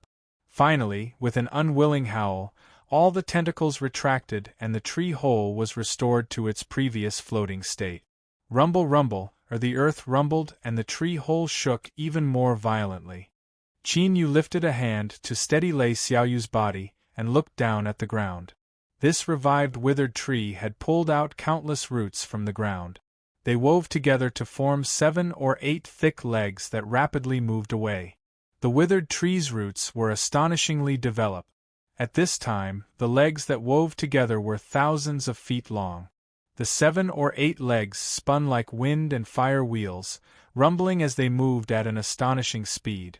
In just a moment, the withered tree crossed a great distance and arrived in front of an incomparably steep mountain that was almost 90 degrees into the heavens. Without any hesitation, the withered tree moved its roots and legs and stepped onto the mountain. When the roots touched the mountain, they instantly dispersed, turning into countless roots that wrapped around everything. Wherever they could be fixed, the withered tree dragged its massive body upward. From afar, this was an astonishing scene. An ancient tree that seemed to support the heavens swung its 7 or 8 legs as it wildly rushed up the steep mountain peak. Soon, the withered tree rushed to the top of the mountain. In front of it was a massive mountain valley that was surrounded by rolling mountains. Qin Yu immediately discovered that the edges of this mountain valley were crisscrossed with slash marks similar to the one in front of the tree hole. Most of them emitted a silver light and formed a circle. At this time, a massive number of human cultivators and monster beasts were gathered in this circle formed by the slash marks. The cultivators and monster beasts that would normally fight each other when they saw each other were now peacefully coexisting, nervously looking all around. The ancient tree that Qin Yu was on attracted a great deal of attention. But they only glanced at it before looking away. It was clear that what made the cultivators and monster beasts so nervous and temporarily put down their hostility wasn't this withered tree. At this time, not too far away, there was a loud rumbling sound. Qin Yu turned to see a giant beast that only had bones left over. It was wildly rushing towards the mountain peak. Its 4 limbs had sharp claws that could easily pierce through hard mountain rock. Its speed was astonishing, and its massive body left behind a series of afterimages. But right now, Qin Yu's eyes were focused on the places where the bone beast passed. Its claws had clearly torn apart the mountain, but in the blink of an eye it was restored to its original state. It was like this mountain itself was a life form that possessed a powerful regenerative ability. It was truly strange. Shua, the bone beast, leapt onto the mountain peak. It reared its head back and roared at the blood moon. Then, it suddenly turned around, its empty eye sockets meeting Qin Yu's. At this time, a roar sounded out from deep within Qin Yu's mind. It was like billowing thunderclaps, and a violent shaking strength seemed as if it would tear apart his soul. With a cold snort, Qin Yu's dazed expression became firm once more. A dark golden light flashed in the depths of his eyes. The roar of the great beast in his mind suddenly disappeared. The bone beast deeply looked at Qin Yu and then turned its head to sit down. It seemed to acknowledge that Qin Yu had the qualifications to stand here. In the next hour, 10 more terrifying life forms climbed up the steep mountain. Among them was a giant withered bone python, a blood-red withered vine that covered the skies, and there was even an unknown existence that had its head cut in half. But even though it was only half a head and only a single scarlet eye remained, the dangerous aura it released was enough to make one's heart race. Including the withered tree, all of them shared a common point, and that was that they were all creatures that had died long ago. Now, they were resurrected beneath the illumination of the blood moon. Qin Yu was secretly startled. He wasn't weak, but he didn't have the slightest confidence he could deal with any one of these 12 terrifying life forms. Chapter 920. As Qin Yu's thoughts raced, a new change occurred in the situation. Around the mountain valley, a nearly circular cut mark emitted a silver light that suddenly rose up. Then, a silver circle rapidly condensed. Perhaps it was because far too many years had passed, but some of the cut's strength had been gradually exhausted until they finally lost their might. They no longer emitted silver light. Instead, they became tiny gaps in the silver circle. The human cultivators and monster beasts gathered in the circle didn't need any orders. They dispersed on their own initiative, silently rushing towards these gaps. In the next moment, a deep roar sounded out. In the pitch-black skies above, the blood moon hanging high in the sky began to shine even brighter. Steep mountain ranges circled around a valley. At this time, 12 terrifying life forms occupied the summit, their eyes filled with excitement. Qin Yu finally saw what truly left the cultivators and monster beasts in the silver circle panic-stricken. On the steep stone walls, bulges began to appear. Then, the bulges split open from the middle. Warriors wielding sabers and wearing black armor with wings on their backs walked out. Bathed in the blood-red moonlight, they roared as they opened their eyes. Within them was only slaughter and destruction. Without hesitation, the black-armored saber warriors that emerged from the mountains flapped their wings and rushed towards the gaps in the silver circle. Slaughter erupted in an instant. Both sides didn't communicate. It was like once they encountered each other, they were doomed to fight to the death. Die, you monsters! A human cultivator waved his hand, and a brilliant divine light condensed into a crimson sword phantom that cut the incoming black-armored warrior in half. But before he could catch his breath, another black-armored warrior rushed forwards. Without dodging the sword light, he thrust the saber in his hand into the human cultivator's chest. As his body was pierced through by the saber, the light in the human cultivator's eyes dimmed, and he fell to the ground. Qin Yu's pupils shrank. He could clearly see that after the black-armored warrior's saber pierced through him, the aura of the human cultivator's soul instantly vanished from sight. As if it had been swallowed up by the saber. No, it hadn't been swallowed up by the saber. Rather, the soul remained in the cultivator's body, but it had broken into countless pieces that fused with the flesh and blood, turning into a strange state that Qin Yu had never seen before. Following that, another black-armored warrior rushed out. He grabbed the cultivator's corpse and vanished from sight. The resurrected sky-propping ancient tree suddenly let out a roar. All of its withered branches turned into tentacles and extended into the valley. Under the illumination of the blood moon, the surface of these tentacles began to burn with blood flames. Then, wisps of scarlet rose from the valley and gathered around the burning tentacles. This was the qi and blood that had been dispersed after the creature had been killed. As soon as it touched the flames, it disappeared without a trace. Qin Yu could clearly feel Withered Tree's excitement. It seemed that absorbing this blood vitality would be greatly beneficial to him. At the same time, the other 11 terrifying creatures on the mountain peak began to do the same thing. They seemed to have come to an agreement a long time ago. Each of them occupied a position and divided the qi and blood produced in the valley. All the cultivators and demonic beasts in the silver halo were fighting with their lives on the line. They knew very well that if they let the black-armored warriors charge in, they would all die. Up until now, this was the first time Qin Yu had personally witnessed such a brutal and tragic battle. The despairing screams of death nearly never stopped. This slaughter continued for a full 24 hours. When the number of cultivators and demonic beasts in the silver halo was reduced to less than half of what it had been, the black-armored warriors that were crazily trying to break through the gap suddenly retreated like a tide. They had come as fast as fire, and when they retreated they were also straightforward and efficient, without any hesitation. At the same time, they brought away all their fallen companions as well as the sabers they had left behind. In just a dozen breaths of time, all the sounds of fighting vanished and the black-armored warriors melted back into the mountain. If it weren't for the thick smell of blood in the air, one would have suspected that everything they saw just now was an illusion. Withered Tree emitted a satisfied cry. It retracted all of its tentacles and began to rumble down the mountain. Qin Yu's eyes swept around. The bone beast and the other 11 terrifying creatures also turned and left in the direction they had come from. A moment later, the ancient tree returned to where it had first taken root. The roots that wove together into a thigh spread out and drilled into the ground, restoring itself to its original appearance. The swaying tentacles turned back into withered branches. They pointed towards the heavens, as if they were silently shouting something. At the entrance of the tree hole, the silver light emitted by the slash mark faded away, restoring itself to its ordinary appearance. Qin Yu looked up into the skies. The blood moon that hung high in the sky rapidly dimmed and faded away. Like a shadow, it finally vanished from sight. This part of the world fell into darkness once more.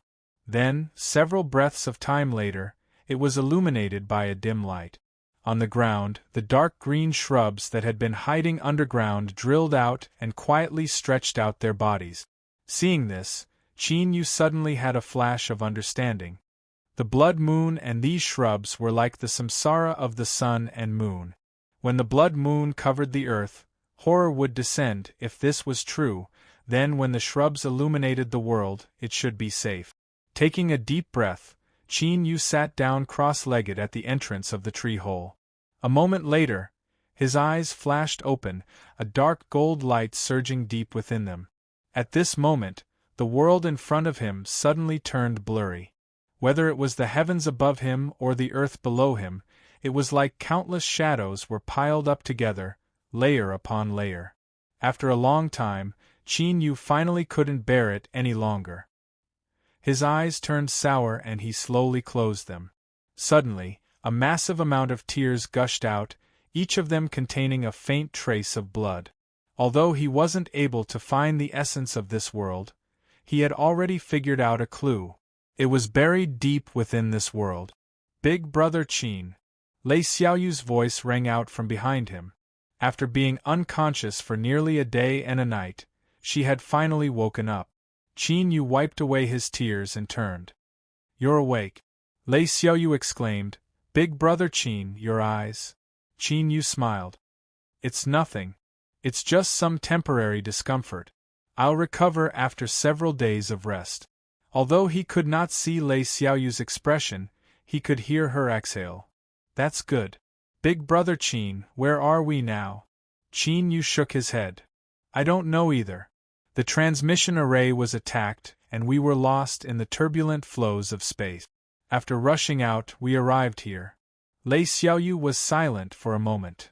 "The others," Qin Yu said, "I'm sorry, but my abilities are limited. I can only save you." Lei Xiaoyu shook her head. "Big Brother Qin, thanks for saving me again." Feeling her gloomy mood, Qin Yu changed the topic. He asked curiously, "You don't seem to be worried about City Lord Lei?" Lei Xiaoyu grunted. "My father isn't so easy to deal with." These simple words revealed a formidable self-confidence. If these words were to spread back to Rock City, many people would surely understand why Lei Qianjun doted on this daughter of his so much.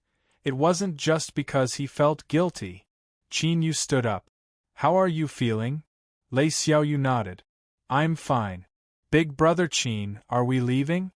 Qin Yu shook his head. "No, we are only leaving temporarily. We will return soon." He opened his bloodshot eyes.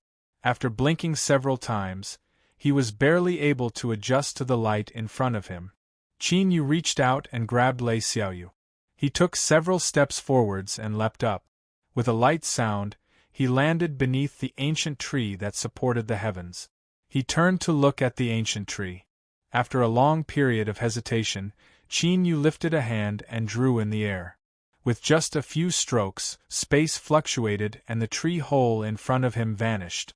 After finishing this, Qin Yu didn't delay any longer. After carefully determining the direction, he pulled Lei Xiaoyu away. In the pitch-black skies, the air was cold and gloomy. Even though there was light emitted by the shrubs, this world still gave off an endless and gloomy feeling. Lei Xiaoyu subconsciously shrank back. She grabbed onto Qin Yu's hand and slightly tightened her grip. "Don't be afraid. Just follow behind me." As Qin Yu spoke, he flicked his sleeves. Space twisted and a black shadow scurried over. The black shadow that was imprisoned in the distorted space fiercely struggled. Its claws and teeth madly tore at the space around it, emitting a sound that made one's scalp tingle. This was a black rat that had been enlarged several times over. Now, this rat's body was taut. Although it was covered in fur, it still revealed its iron-hard muscles. It was a horrifying sight. Qin Yu suddenly raised his hand and thrust it into the distorted space. "Big Brother Qin!" Lei Xiaoyu cried out in alarm. Kacha, the ferocious black rat, rushed forwards and bit down on Qin Yu's palm. Unfortunately, no flesh and blood were torn apart. Instead, its sharp teeth were forcefully broken. Qin Yu gripped his palm. The black rat howled miserably and its body wildly twitched. Then, it withered at a speed visible to the naked eye. Its shiny black fur withered and darkened as its life aura was extinguished. Qin Yu's eyes brightened. He was a bit surprised by the rich blood vitality contained within this black rat's body. Although it was a bit wild and violent, to the ancient immortal body, he only needed to slightly refine it to thoroughly suppress it and take it for his own use. The damage caused to his mortal body from shattering the chaotic flows of space had nearly been completely restored. He turned to look at Lei Xiaoyu. He thought that she would be a bit unnatural. After all, what Qin Yu used now was a cruel and ruthless method that belonged to the ancient race, to directly plunder the blood vitality of other living beings for his own use. Qin Yu had intentionally used it in front of Lei Xiaoyu.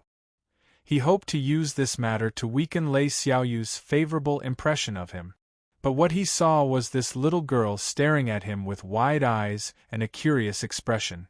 Her voice was filled with worship. "Big brother Qin is so fierce. What method is this? I've never seen it before." Qin Yu's heart froze and he nearly coughed out loud. He thought that she was truly worthy of being the young miss of the City Lord Mansion. She truly had a big heart. But thinking about it, Lei Qianjuan's current status was obtained by slaughtering his way through mountains of corpses and seas of blood.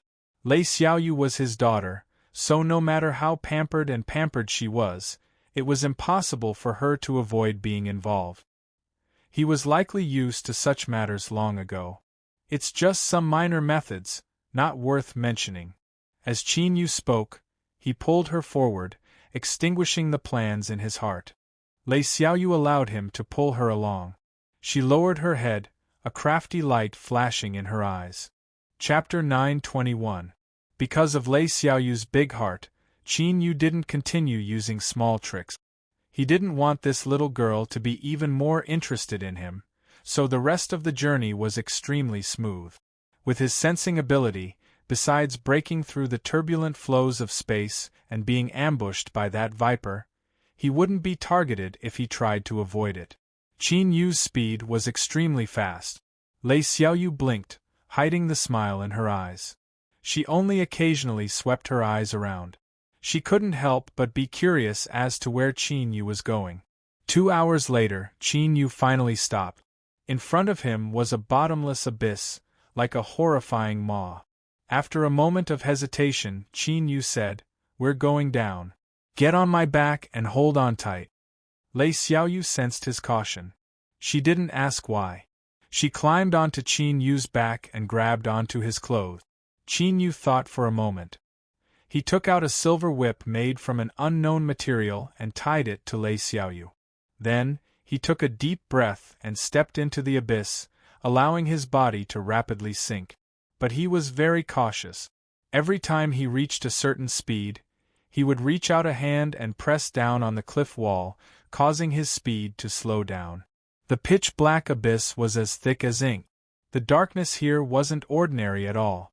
Even a cultivator's divine sense would be hindered, and the deeper they went, the heavier the hindrance became until it completely lost its effect. The cliff walls weren't as smooth as a mirror.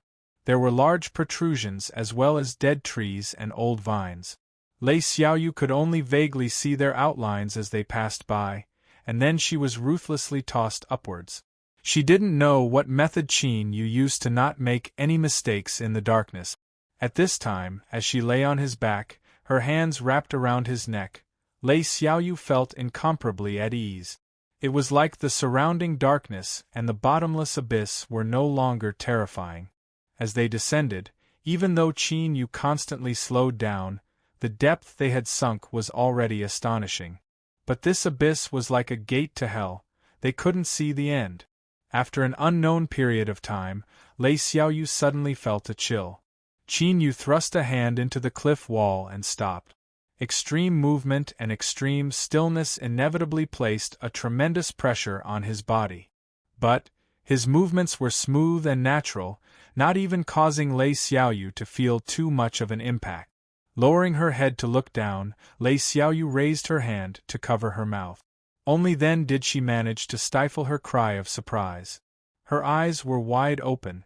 Tens of thousands of feet below, the darkness was dispelled a little by the faint light.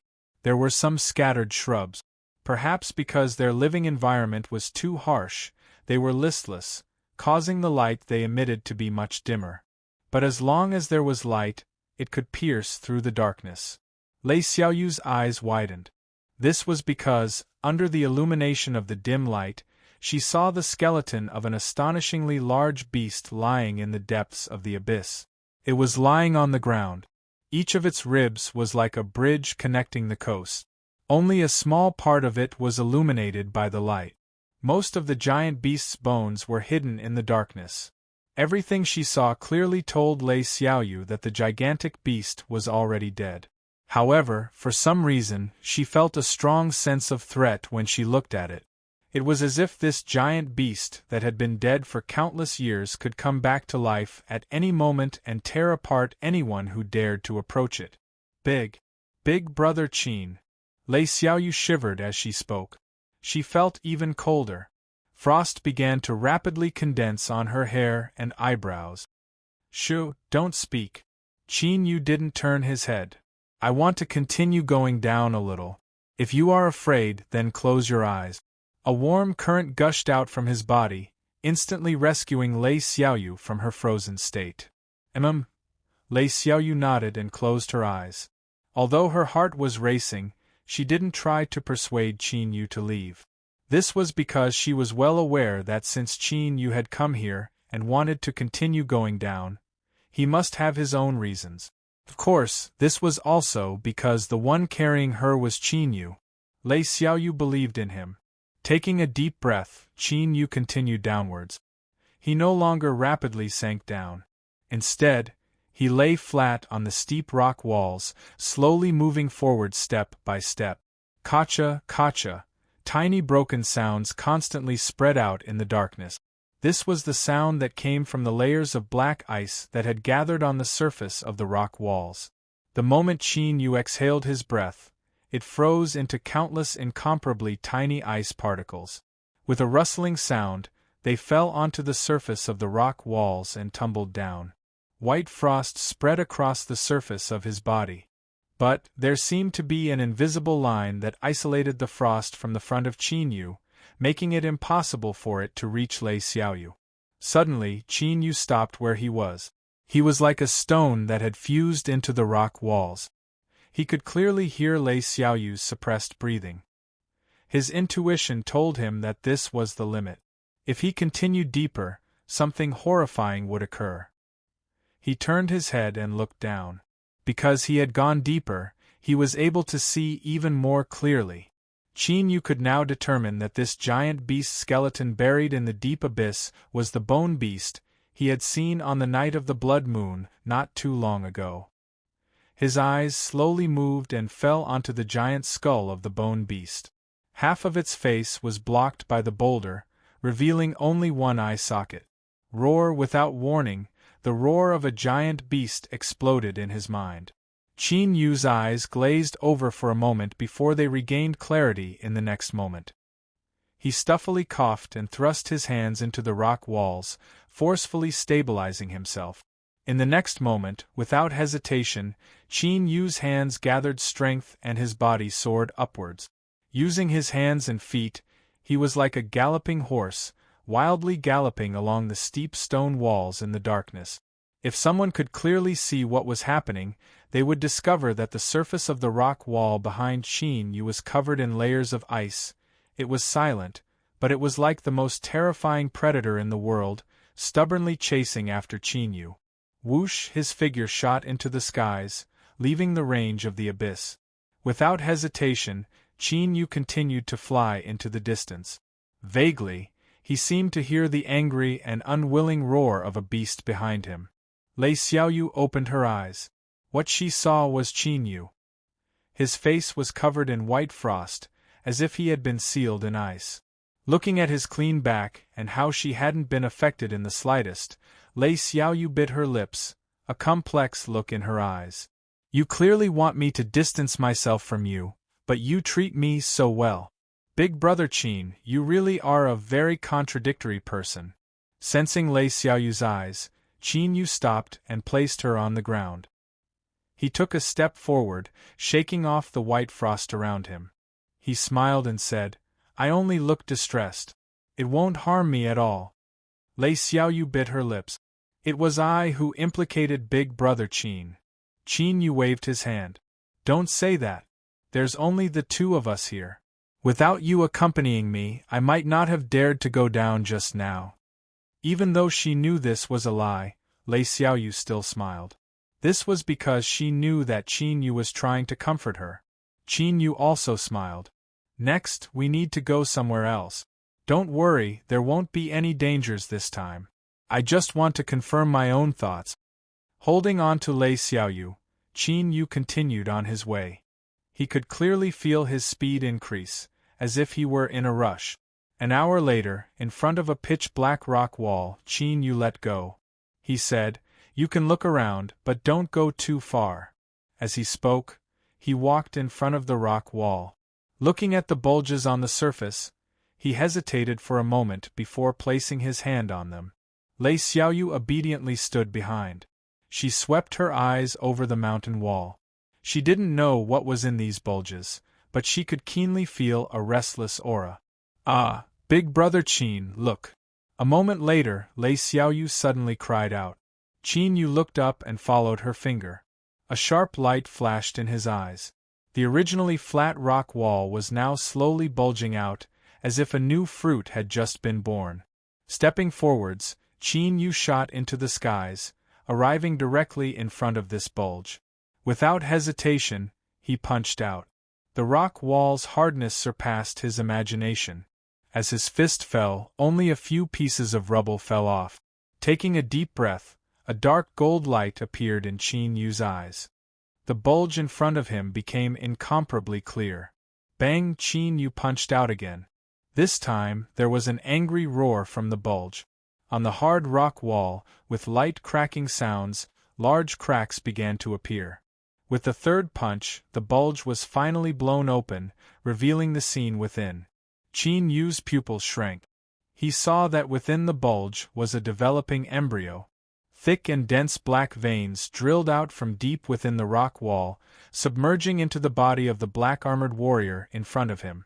It was clear that this warrior hadn't fully developed yet. Only half of his wings had grown out, and the lower half of his body hadn't been covered by black armor. It was only at this time that Qin Yu realized that the black armor worn by the black-armored warriors wasn't a weapon they equipped, but something that grew from within their bodies. The rock wall was forcefully broken apart. The black-armored warrior was exposed beneath the dim light. As if he had been tossed into a pot of boiling oil, he emitted pained howls. The black armor that had grown over half began to rapidly rot away, turning into a thick black and red liquid that fell off. Qin Yu's complexion changed.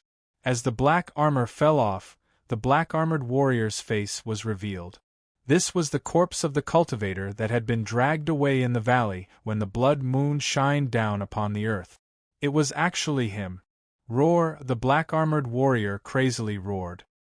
His eyes were filled with cruelty and destruction as he glared at Qin Yu. A trace of fear erupted from the depths of his heart. Without hesitation, Qin Yu flew away from the rock wall. Without his obstruction, the broken rock wall wriggled and rapidly grew back, soon restoring itself to its original appearance. Lei Xiaoyu's eyes widened. "Big Brother Qin, this is..." Qin Yu arrived at her side. "I'll explain it to you later. We should leave now." Pulling Lei Xiaoyu up, he turned and rushed towards the dead tree. An hour later, the two of them shot into the skies. Space twisted and vanished, revealing the entrance to the tree hole. As his feet landed, Qin Yu let out a long breath. The fierce restlessness that lingered in his heart finally began to slowly dissipate. He looked back at the hesitant and puzzled Lei Xiaoyu. Qin Yu didn't say anything. He pointed outside and said, "Look." Lei Xiaoyu blinked her eyes. It was quiet outside. Nothing had changed since they had returned. What did Big Brother Qin want me to see? Chapter 922. The world turned dark, as if eternal night had arrived.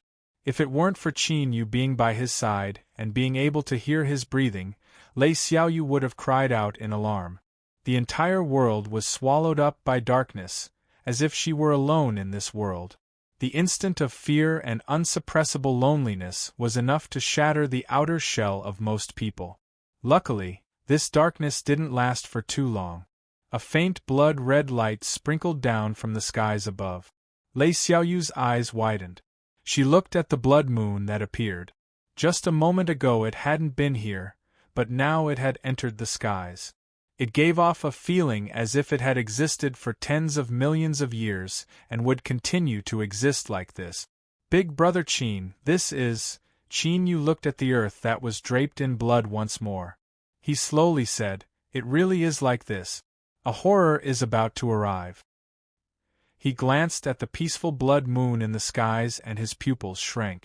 This was because today's blood moon was rounder than before. This was likely to bring about some unknown and even more terrifying changes. Qin Yu never imagined that his speculations would be verified so quickly. When the tree whole shook, the withered ancient tree that supported the heavens revived once more. Whoosh, whoosh, countless dried branches turned into blood-red tentacles that howled towards the hole. Lei Xiaoyu cried out in alarm, her complexion instantly paling. Qin Yu lifted a hand and pulled her behind him. In the next moment, the cut mark at the hole released a silver light and the blood-red tentacles stopped once more. But at this time Qin Yu frowned. He clearly remembered that the last time the blood moon appeared, these tentacles had stopped 100 feet from the hole. But today they had gone even deeper. Looking around, these tentacles were at most 70 to 80 feet away from the hole. Qin Yu swept his eyes over the silver cut mark at the hole and looked up at the brighter and rounder blood moon in the skies. A dignified look appeared in his eyes. Was this the reason?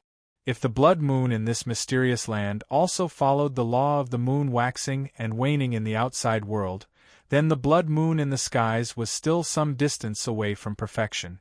In other words, if Qin Yu's guess was correct, then the following blood moons would descend several times until they reached perfection. The strength to revive the withered tree would become increasingly strong.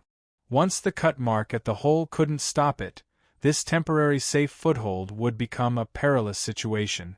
After circling around for a while, the tentacles retracted. Then, just like yesterday, the withered tree plucked out all of its roots and intertwined them into thick legs. With a rumbling sound, it rushed into the distance.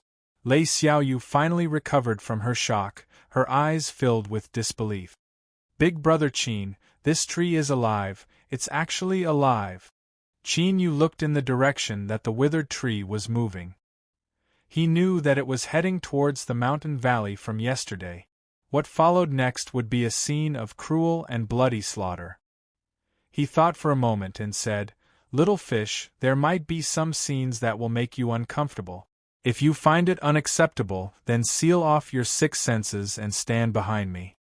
Lei Xiaoyu pursed her lips. "I understand, big brother Qin."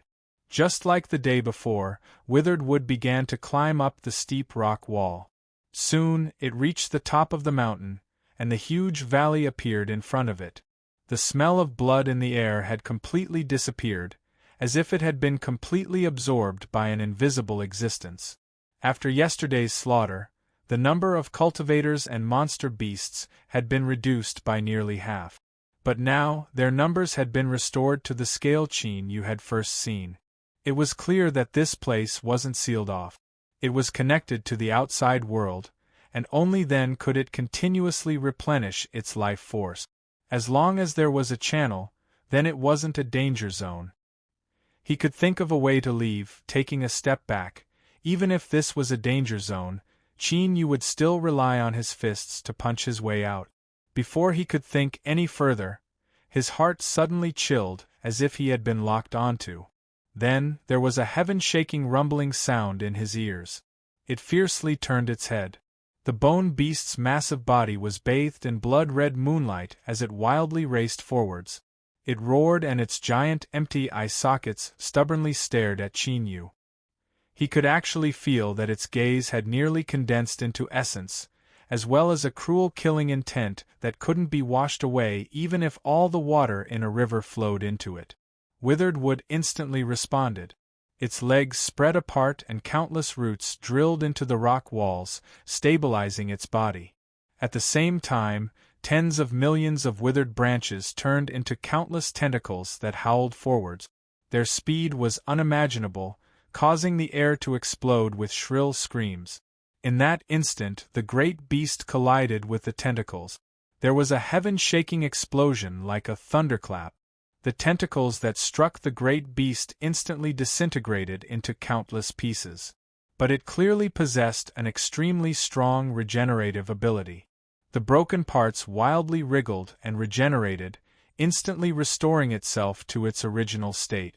Countless blood-red tentacles wildly twisted together, turning into a giant cage that firmly trapped the bone beast within. On the summit, the battle between the withered wood and the bone beast attracted the attention of all around. The eyes of these terrifying life forms that had been resurrected beneath the blood moon began to shine with a ghostly light. Roar with a loud roar, the bone beast tore apart the blood-red tentacles. It didn't continue to rush forwards. After glaring at Qin Yu, it turned and returned to its original position, rearing its head back and roaring into the heavens. Beneath the blood moon, the surface of its damaged bones began to regenerate at a speed visible to the naked eye. After several breaths of time, it was completely restored. The attention that gathered on the summit rapidly shifted away, falling back into the mountain valley. The withered wood didn't retract its roots that were inserted into the summit. It was like a great tree that had grown here for countless years. It had enough strength and confidence to withstand the baptism of wind and rain. Qin Yu was secretly startled. Yesterday he had already expected that these terrifying life forms that climbed up to the summit to feast on his blood energy would be extremely strong. But today, he truly experienced the destructive strength they possessed. Beneath the blood moon, they seemed to be able to obtain a terrifying increase in strength. The strength they could erupt with far surpassed Qin Yu's imagination. In Qin Yu's mind, the danger level of this world instantly rose by several levels. Lei Xiaoyu said with a pale face, "Big brother Qin, this bone beast seems to be the one we saw in the underground abyss." Qin Yu nodded. "That's right, that's it. What you are seeing now is something I experienced yesterday. It is because I can't understand it that I want to find the closest bone beast to us and unravel the secret of its resurrection." As he spoke to her, he shook his head. It was clear that these terrifying life forms that could only live beneath the blood moon, even if they were in a dead state, weren't so easily destroyed. Otherwise, the cultivators and monster beasts that were desperately trying to survive in the mountain valley would have already thought of a way to help them fall into eternal slumber while they were sleeping. Lei Xiaoyu looked towards the mountain valley, at the massive number of cultivators and monster beasts that were waiting for a great enemy. What are they waiting for? Qin Yu was silent for a moment. I think they are waiting for the true terror of this world. Just as his voice fell, there was no need for him to explain any further. This was because bulges had already begun to appear on the rock walls. As the blood moon shined brighter and brighter, one could clearly see them. The bulges split open and black-armored warriors walked out, sabers in hand. Without hesitation, they flapped their wings and howled as they rushed forwards. All of them opened their eyes. There was no emotion in them, only endless cruelty, slaughter, and destruction. Although he had already witnessed this once, Qin Yu was still shocked as he saw the brutal, direct, and crazy scenes of slaughter in the mountain valley again. If one fell into this sort of slaughter, then unless they possessed absolute strength, even a fierce tiger would exhaust all of its strength and eventually die on the spot. Beside him, Lei Xiaoyu subconsciously held onto Qin Yu's arm, her body constantly shivering. If she weren't leaning against Qin Yu, she feared she would have already fallen to the ground. Perhaps she had heard that her father and brother had experienced a battlefield far more bloody and cruel than this one. But the impact of hearing about it and seeing it with her own eyes was 10 times or even 100 times worse. Smelling the thick scent of blood in the air, Lei Xiaoyu held on to Qin Yu even tighter. This wasn't because she was timid, but because of her instinctive fear of death. Qin Yu lifted a hand and placed it in front of her frozen eyes. He said in a soft voice, "Don't be afraid. We are safe here. If you really can't forget this scene, then consider it a more realistic nightmare." He lifted a hand and gently pressed it against Lei Xiaoyu's neck. Her tense body relaxed and she fell into Qin Yu's arms. He placed her on the ground. As he saw her frown even though she was unconscious, Qin Yu sighed inwardly. Since he was in purgatory, there were some things he had to know. He didn't know when he would be able to leave or what sort of situation he would encounter in the future. Lei Xiaoyu would eventually have to face these things. Qin Yu sat down cross-legged beside Lei Xiaoyu, letting her subconsciously hold onto his hand. His eyes fell on the cut mark at the entrance of the cave. From what he saw in the mountain valley and how the withered tree retreated after attacking, all of this proved that this cut mark emitted a powerful deterrent to the terrifying life forms that revived beneath the blood moon. It made it so that they didn't dare to take another step forward. If he could control this strength, then the purgatory in front of him would naturally become safe. Even these terrifying life forms would become nothing more than chickens and dogs in Qin Yu's eyes. Of course, controlling this strength wasn't simple at all. Otherwise, could it be that no one had thought of this point after this world had existed for countless years? Qin Yu didn't believe that he was smarter than most people. Since these terrifying life forms still controlled the world covered by the blood moon, it was clear that the strength contained within this cut mark was still a secret. And what Qin Yu wanted to do now was unravel this secret. If he were an ordinary cultivator, that would be nothing more than wishful thinking. But after refining the jade embryo egg, Qin Yu's level had already far surpassed that of an ordinary person. Looking at the cut mark in front of him that quietly emitted a silver light, a faint thought appeared in Qin Yu's mind. If he could smoothly unravel the secret contained within this cut mark, he would have a great harvest. He took a deep breath and suppressed the eagerness in his heart. Now wasn't the time. Who knew what consequences would occur once he tried to unravel it? If there was an accident and this cut mark was destroyed, then his fate would be incomparably miserable. After another 24 hours of crazy slaughter, the black-armored warrior brought the corpses of his companions, cultivators, and monster beasts away like a tide. After dividing up enough blood energy, the 12 terrifying life forms on the mountain peak were satisfied. Then, they turned and left. Qin Yu didn't bother with the bone beast. Before it left, it swept its cruel and murderous gaze over him. He opened his eyes and looked up at the skies above. The blood moon would soon disappear and the time for the shrubs to illuminate the world would soon arrive. He had 24 hours of safety to unravel the secret of this cut mark.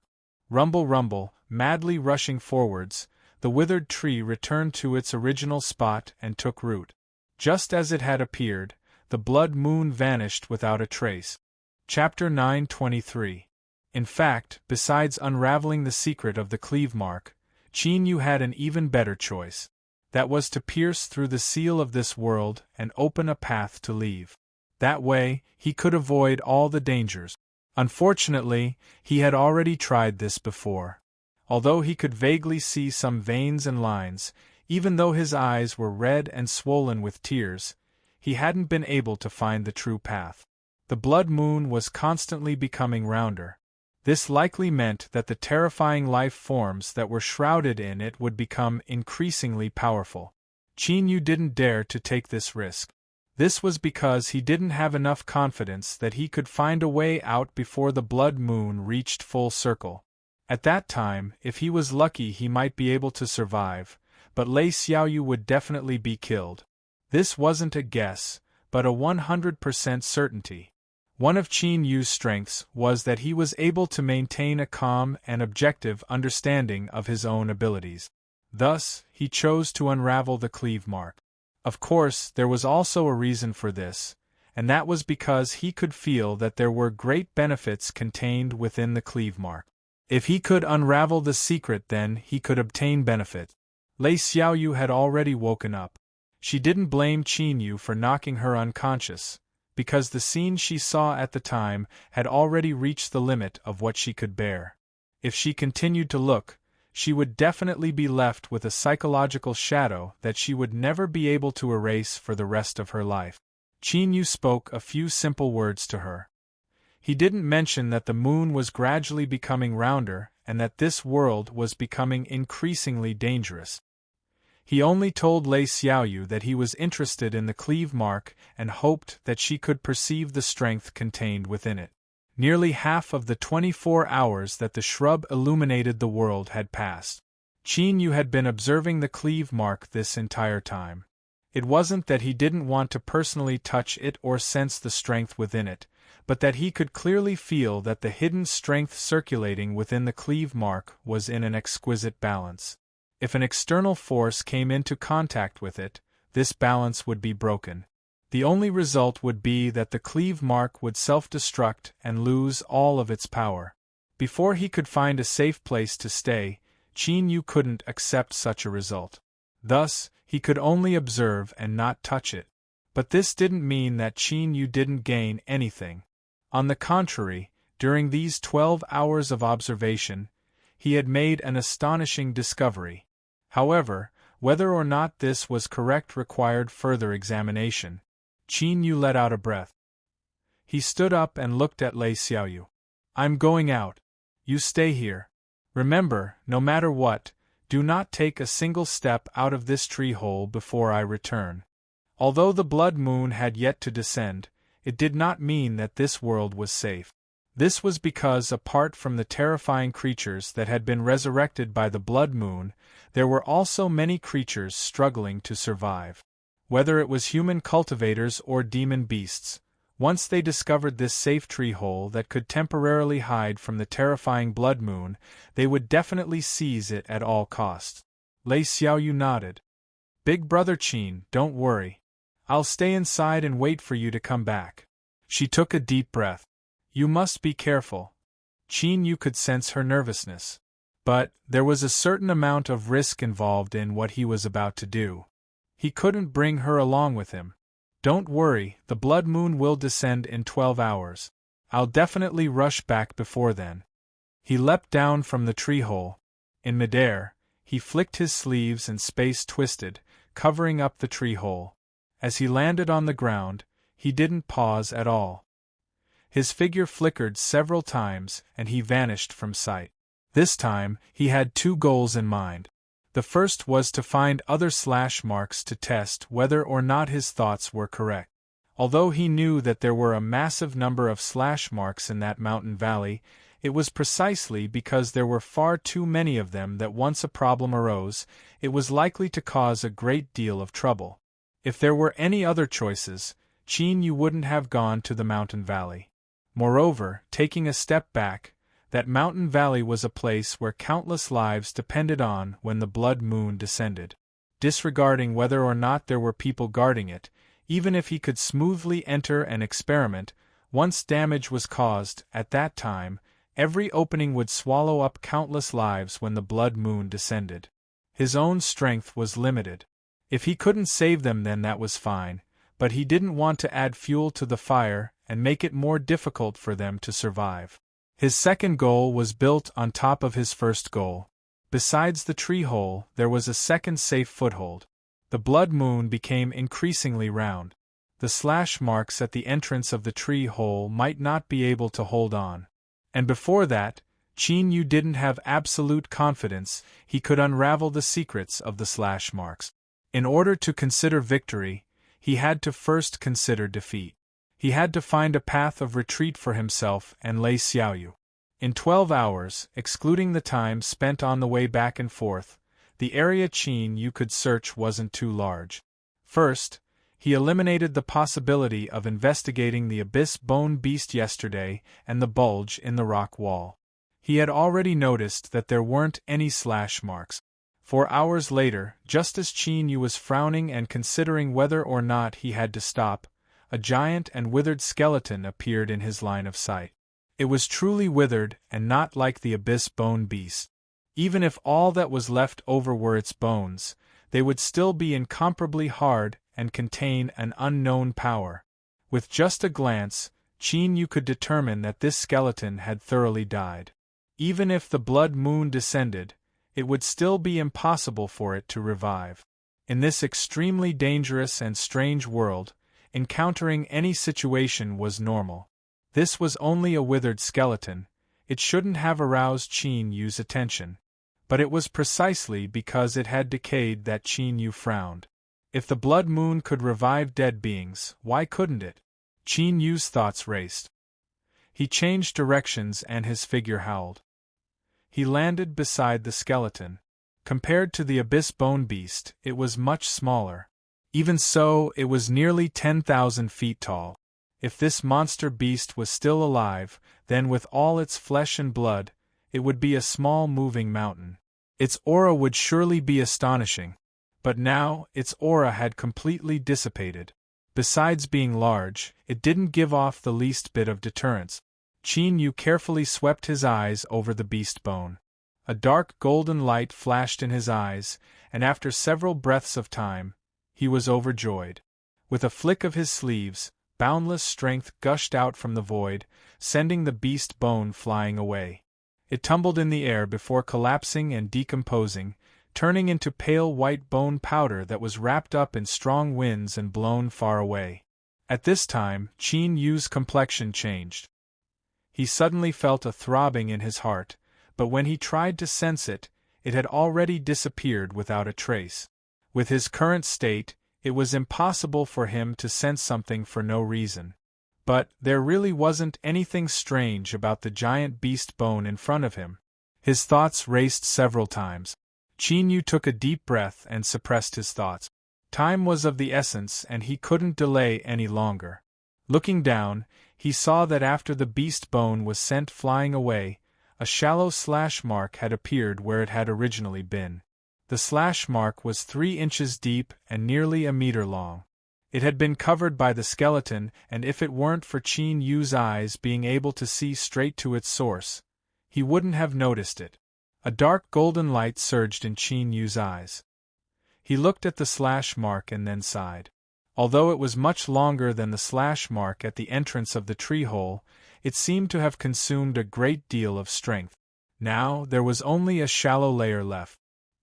He feared that it would dissipate at the slightest touch and he might not be able to complete his experiment. But at this time, he certainly couldn't give up.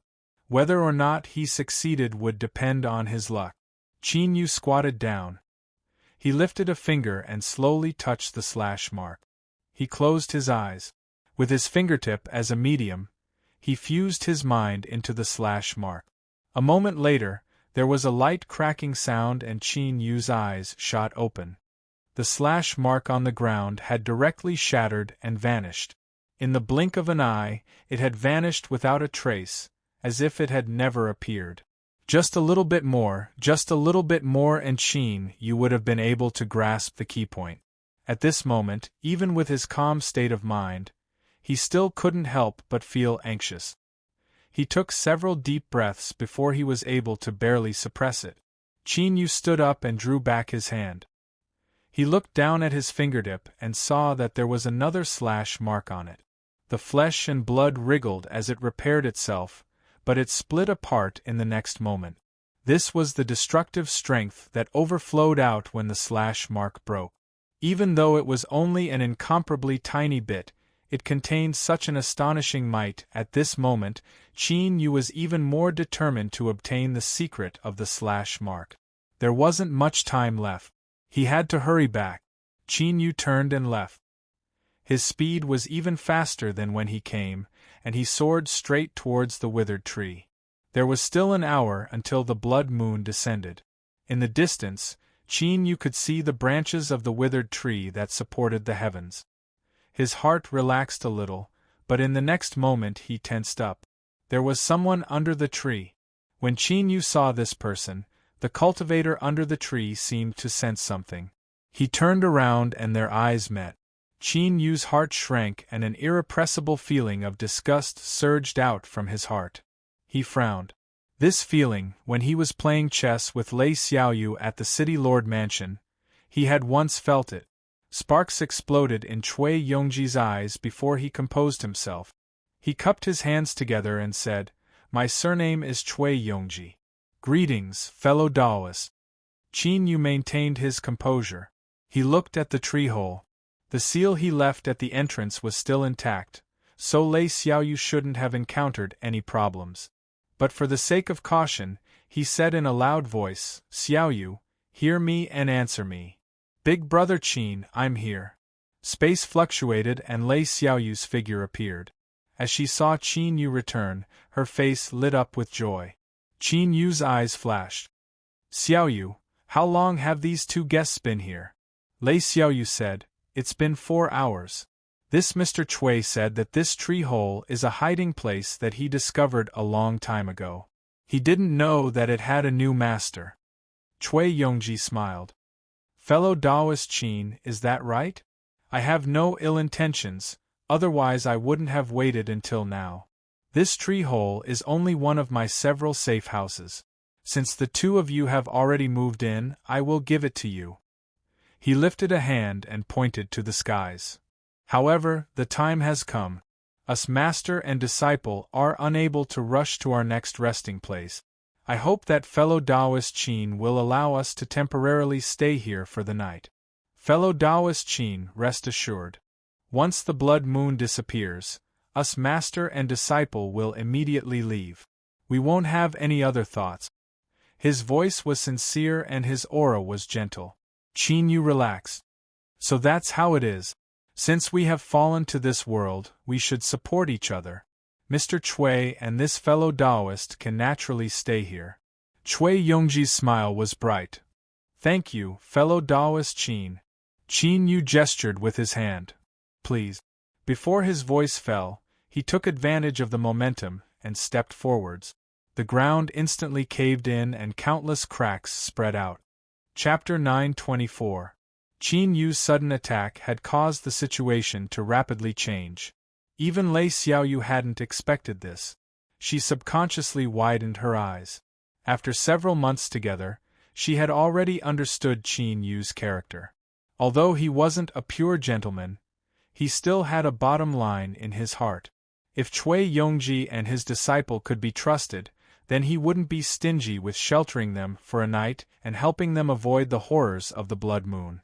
Since they had attacked, there was definitely a problem with this master and disciple duo.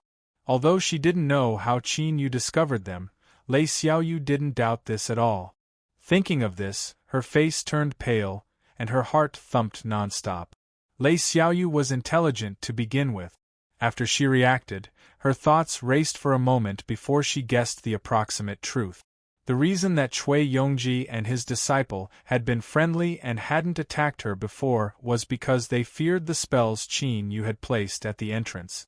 If Qin Yu hadn't returned by the time the blood moon arrived, then they would tear off their hypocritical faces.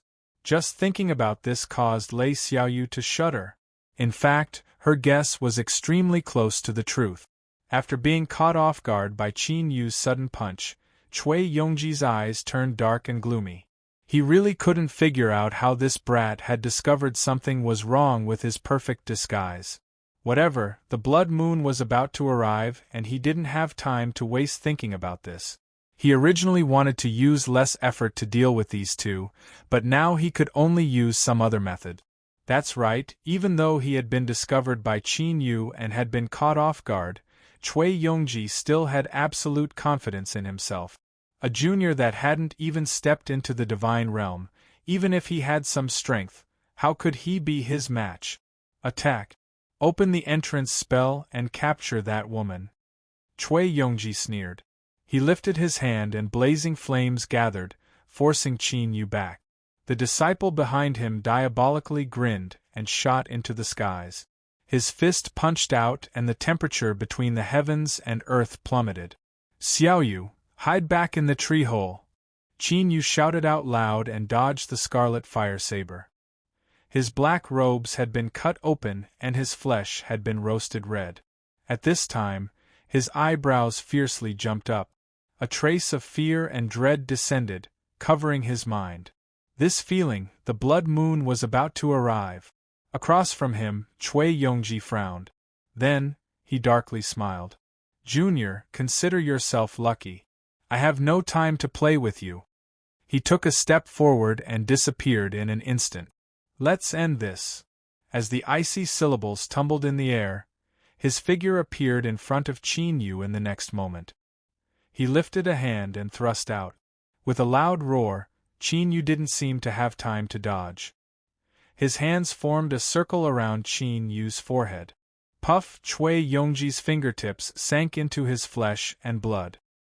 His expression was cold and his eyes revealed a trace of disdain.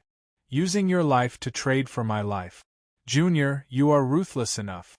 But now that your life is gone, what will you use to fight with me? The fingertip that had sunk into Qin Yu's chest suddenly split open. Countless crimson needles shot out like blood vessels, wildly drilling deeper into his flesh and blood. In the next moment, these spikes sprayed venom at the same time. Even a single drop of venom was enough to kill millions of living beings. That was why Chui Yongji was so confident. His most powerful technique had never been his cultivation base, but rather, his life poison that he had refined and accumulated over countless years.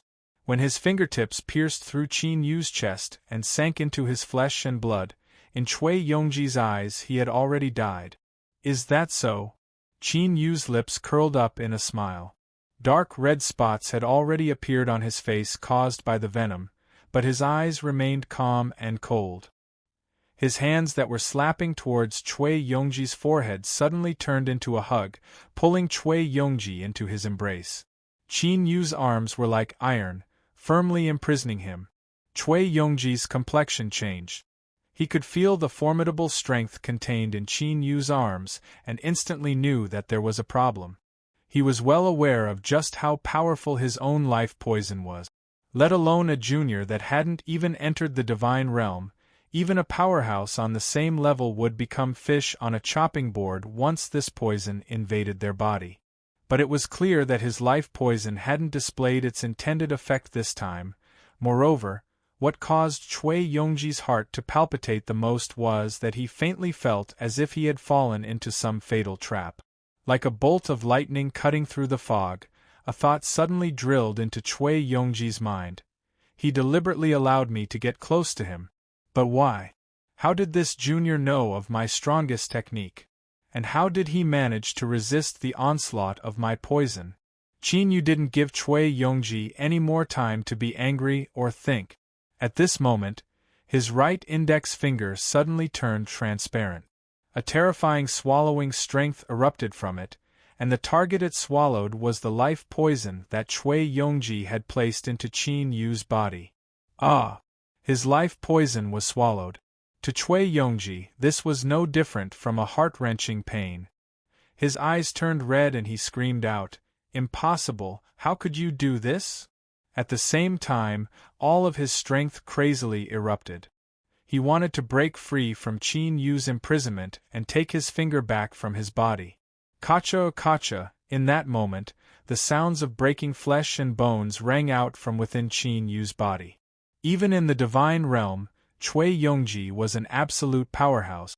As he crazily struggled, even with the intensity of the ancient immortal body, he immediately suffered heavy losses.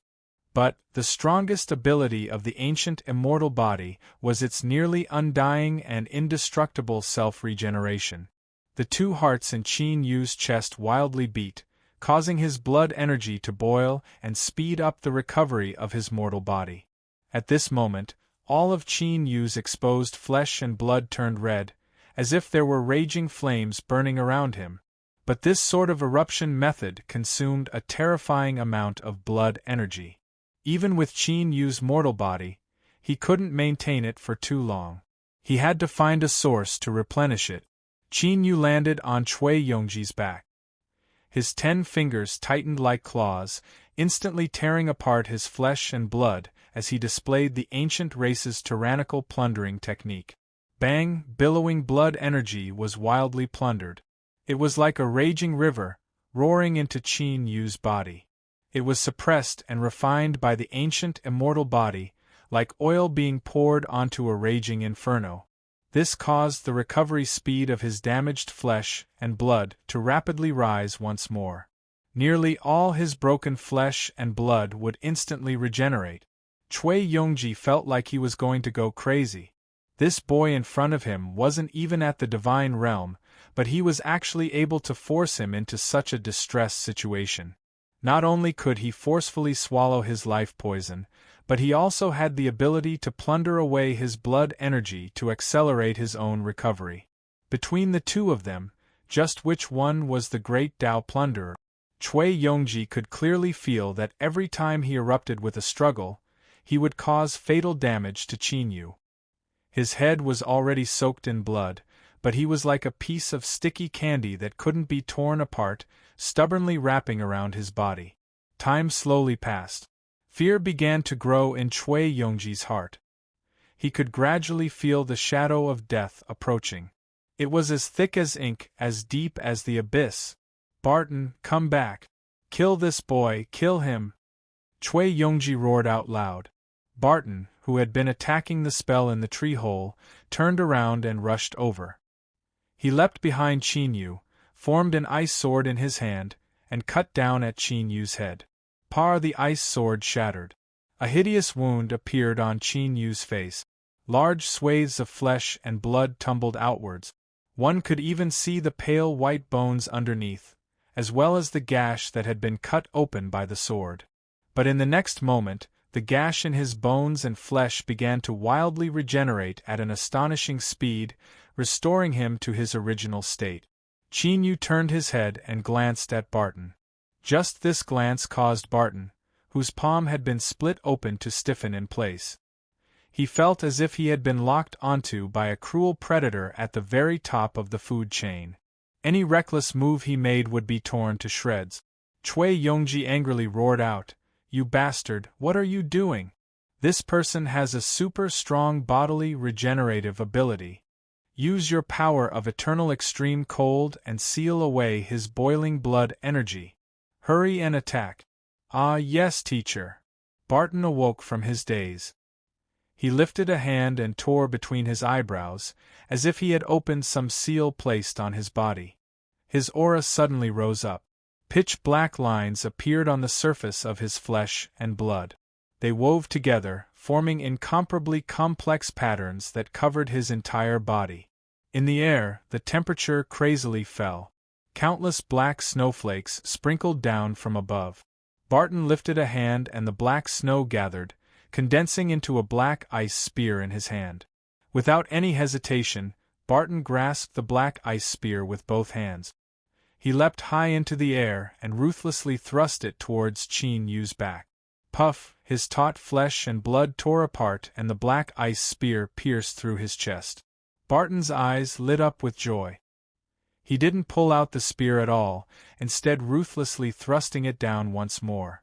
Puff, Qin Yu's chest was pierced through once more. He spat out a mouthful of blood, the blood mixed with bits of ice. The power of eternal extreme cold contained within the black ice spear had already invaded Qin Yu's body, crazily destroying it. And what was most terrifying was that this ice-cold strength could actually freeze his blood energy. Qin Yu's bodily regenerative speed was clearly reduced. Cui Yongji laughed. "Good, this is it." He stubbornly glared at Qin Yu, his eyes blazing with hatred.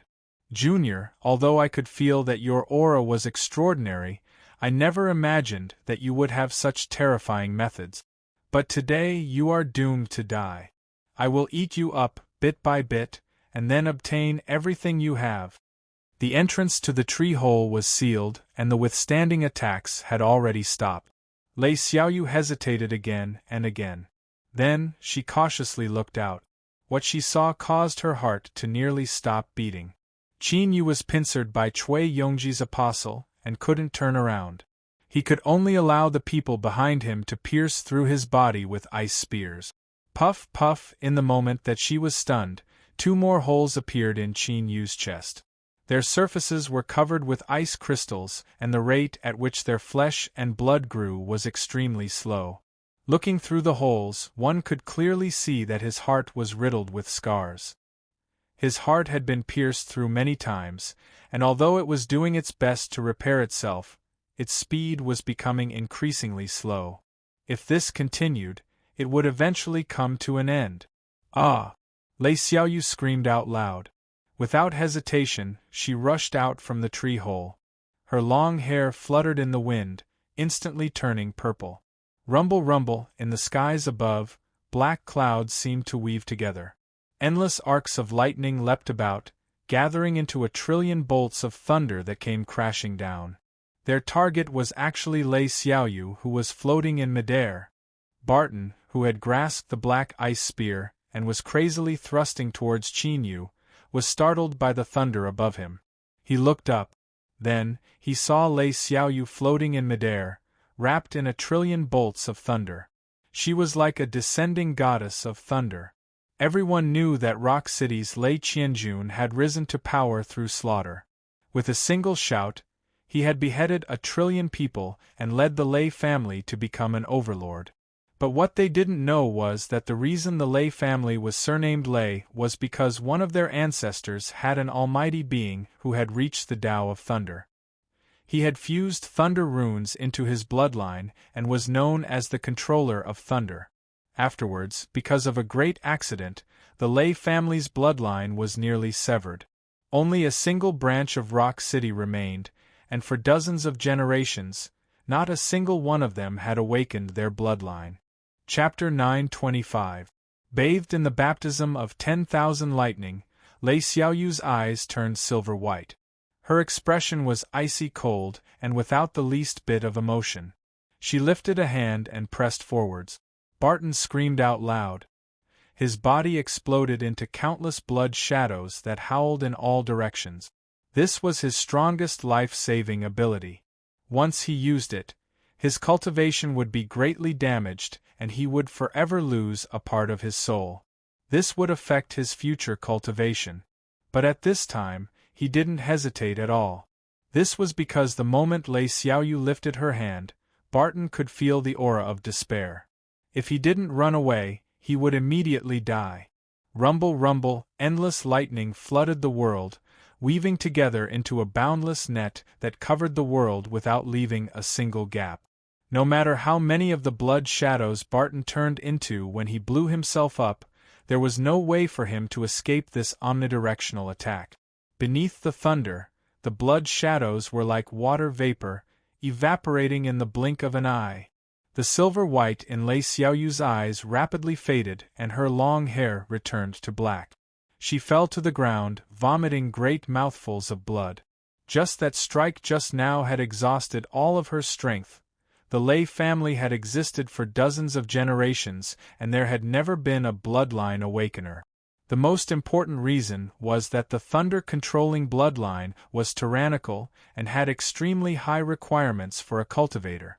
For Lei Xiaoyu to be able to erupt with the strength of a single strike in her current state was because of her powerful bloodline. But she also had to pay a price. She fell to the ground, her body curled up and her aura rapidly weakened. In the blink of an eye, she was like a candle in the wind, about to be extinguished in the next moment. Qin Yu roared out, "Xiaoyu." He took a deep breath and roared out loud. Icicles drilled out from his body. This was the power of eternal cold that invaded his body being forcefully forced out. Cui Yongji's eyes twitched. He felt an irrepressible fear towards this Qin Yu. Madman, this was a madman that couldn't be beaten to death.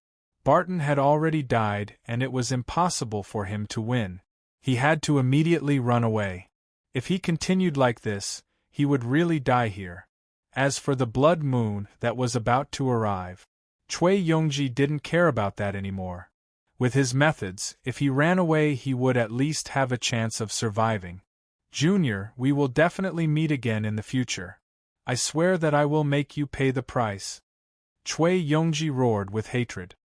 His body was like wax under high temperatures, rapidly melting into a puddle of black goo. He broke free from Qin Yu's imprisonment and wriggled about to escape. You can't escape. Qin Yu looked down at the wound on his chest and the black mucus that was tightly sucked in. He lifted his right index finger and coldly said, "If you cannot keep this person here, then there is no need for you to continue existing." A black vortex appeared on the transparent index finger. As it spun rapidly, a blurry face could be seen. It was like another Qin Yu's face. It was extremely similar to him, but it was deathly pale without the least bit of life.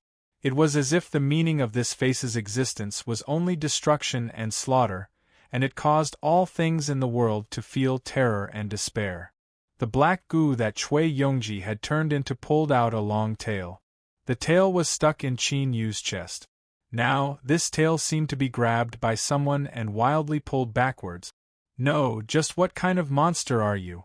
I have transformed into an invisible body that is unfettered by all shackles, yet I still can't break free. Chui Yongji's face appeared in the mucus. He looked at Qin Yu, his face filled with panic. As a plunderer of the great Tao, he had always been the nightmare of other cultivators. This was the first time he had felt the taste of despair from someone else. The swallowing strength coming from Qin Yu's body became increasingly strong. Chui Yongji could almost hear the sound of sharp teeth grinding against each other. If he didn't escape now, there really wouldn't be enough time. Ah!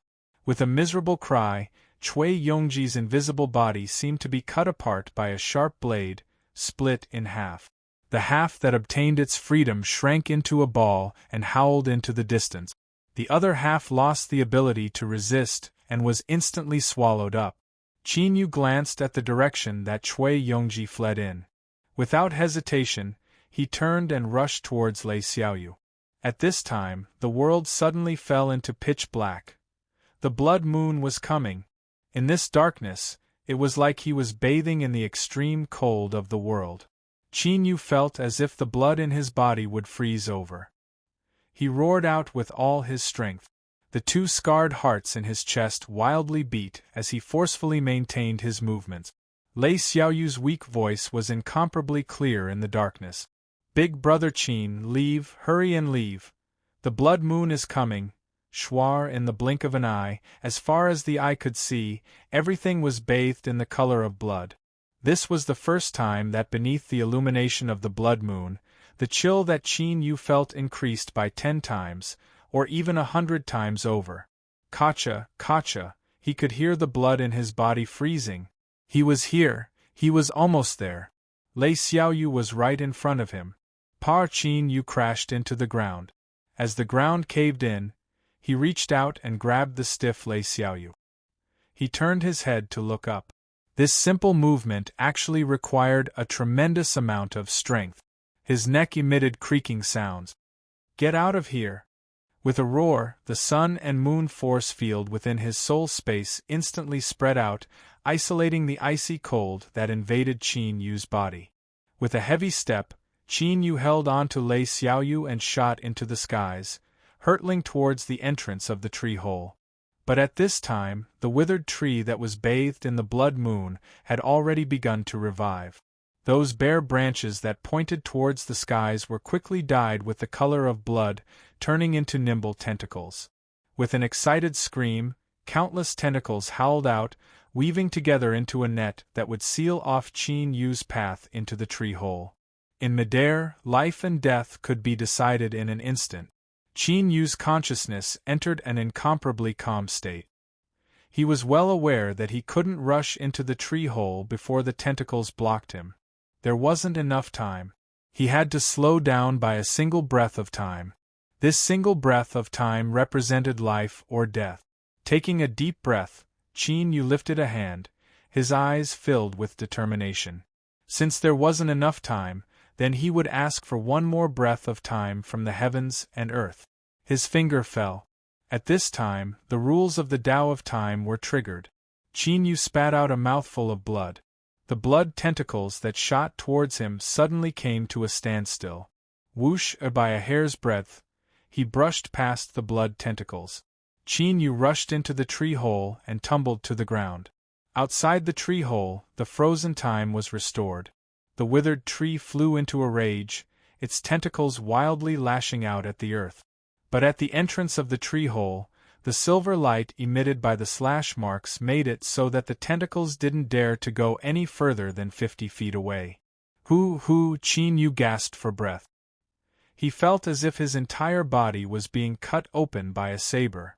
Every inch of his flesh and blood twitched in pain. His field of vision darkened. He bit down on the tip of his tongue and stood up.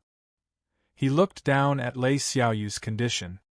"Qin, big brother," after entering the tree hole and avoiding the illumination of the blood moon, the chill faded away. Lei Xiaoyu squeezed out a smile on her pale face. I, finally, am no longer a burden. Qin Yu lifted a hand and placed it on her body. You saved my life, so of course you aren't a burden. He took a deep breath and forcefully maintained his consciousness. He continued to say, Xiaoyu, if you feel tired, then close your eyes and sleep. When you wake up, you won't feel so uncomfortable. Lei Xiaoyu blinked. I'm afraid.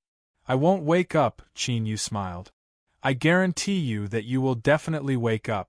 Believe me. She looked at him for a moment and then closed her eyes.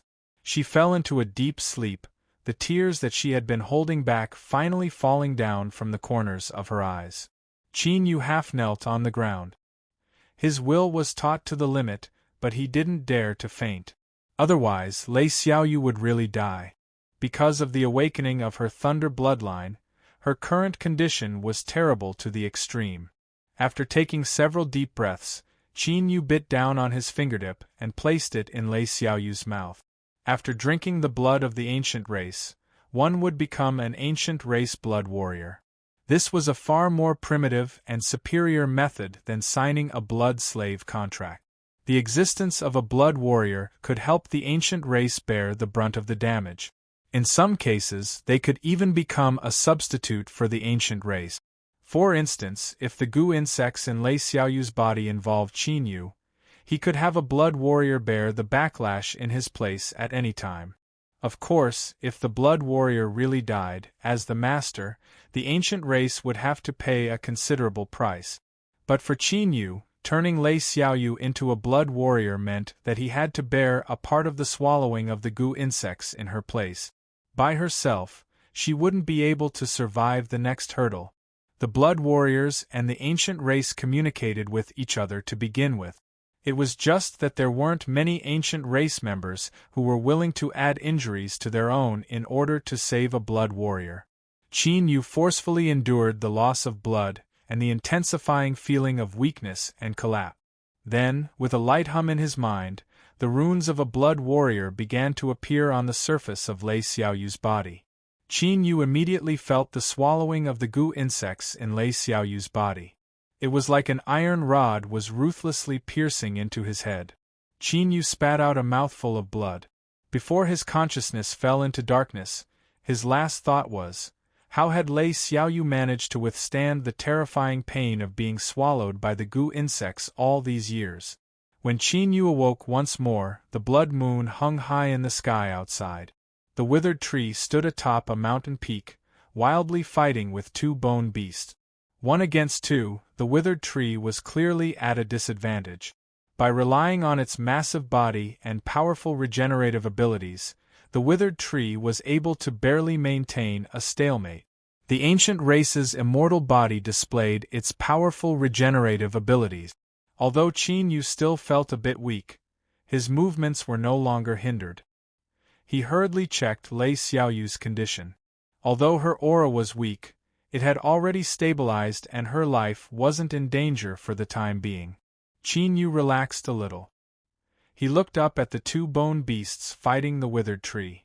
One of them was the one he had investigated before, but the other one was unfamiliar. Looking carefully, it also seemed a bit familiar. Shaking his dizzy head, Qin Yu finally realized that this bone beast was actually the same as the one he had seen when he first found the cut mark.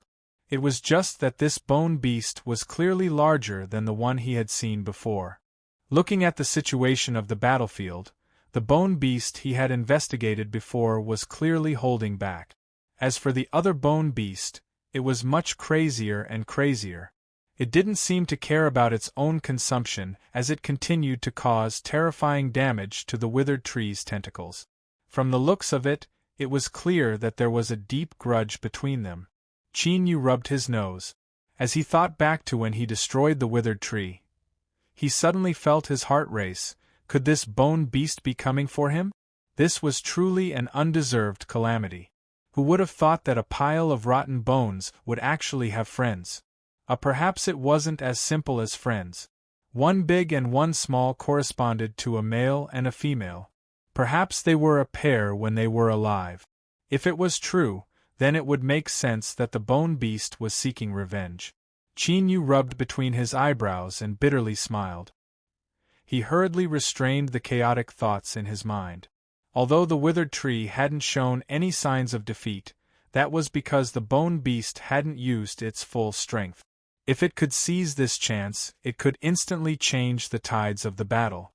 But one couldn't forget that besides the three sides currently fighting, there were at least 10 other terrifying life forms glaring at them like tigers watching their prey. If the withered tree was severely wounded, they would surely kick him while he was down. Qin Yu didn't care about the withered tree's life or death, but if it was killed now, he and Lei Xiaoyu would suffer a calamity. Chapter 926. Let alone Qin Yu's current condition, even if he was at his peak, he still might not be able to resist a single bone beast. Looking at the increasingly full blood moon above his head, Qin Yu took a deep breath. A dark golden light shined in his eyes. As he thought, he saw something different. The moonlight above his head seemed to have some sort of catalytic effect, causing the withered tree and the two bone beasts to fall into a berserk state. This could be explained. Otherwise, the withered tree clearly had its own will, and it would have sensed the danger it was in. Looking away, Qin Yu frowned. After several breaths of time, a sharp light flashed in his eyes. The longer he delayed, the greater the influence the blood moon would have on the withered tree. Without any other choice, he could only gamble and hope that this resurrected withered tree wasn't brainless. His thoughts stirred and the dark golden light reappeared in his eyes once more. The sun and moon force field fluctuated, covering Qin Yu. He lifted a foot and stomped down. Because he was inside the withered tree, the vibrating sound waves were directly transmitted into its consciousness. Taking advantage of the moment when the withered tree paused, Qin Yu roared out, "If I don't leave now, when will I?" This voice contained the aura of the jade embryo egg, as well as the fluctuations of the sun and moon force field. The withered tree's roots dug deep into the mountain summit, wildly lashing out at the two bone beasts. Suddenly it trembled. At this moment, the interference the blood moon exerted on it was interrupted for a moment. Without hesitation, the withered tree pulled out its roots and wove them together. Then, it turned and raced down the mountain. Roar! Bone Beast 2 roared out loud and chased after it without hesitation. Bone Beast 1 was still preserving its strength. After a moment of hesitation, it shook its giant head, reared back its head, and stayed on the mountain summit. It seemed as if it didn't want to force the withered tree into a desperate situation. Or, perhaps the blood vitality in the mountain valley was more enticing to it. The withered tree's several legs wildly raced away. Bone Beast 2 chased after it. After leaving the mountain valley, the two sides engaged in a fierce battle. In the end, Bone Beast 2's body was twisted in half and half of the withered tree's tentacles were cut off. Both sides were wounded. The shrub drilled out from the ground and the blood moon vanished. Before that, the withered tree dragged its heavy steps back to where it grew and took root. Qin Yu could feel its weak aura. It was clear that it had suffered heavy injuries after such a great battle. Without bothering to continue observing the withered tree, Qin Yu glanced at the unconscious Lei Xiaoyu and closed his eyes to cultivate. He needed to recover from his injuries as soon as possible. 3 days later, there was only a small piece of the blood moon left from reaching full circle. Qin Yu estimated that it would take at most 5 days for the blood moon to reach full circle. This was a bit different from Qin Yu's predictions. Although the blood moon followed the law of waning and waxing, it clearly wasn't a 30-day cycle. It should have been a bit longer. Schwar, he opened his eyes. In the pitch-black world, a sharp light flashed in his eyes. A few breaths later, the light from the shrub illuminated the world. After quietly looking at the world outside the tree-hole, he stood up and walked over to Lei Xiaoyu's side.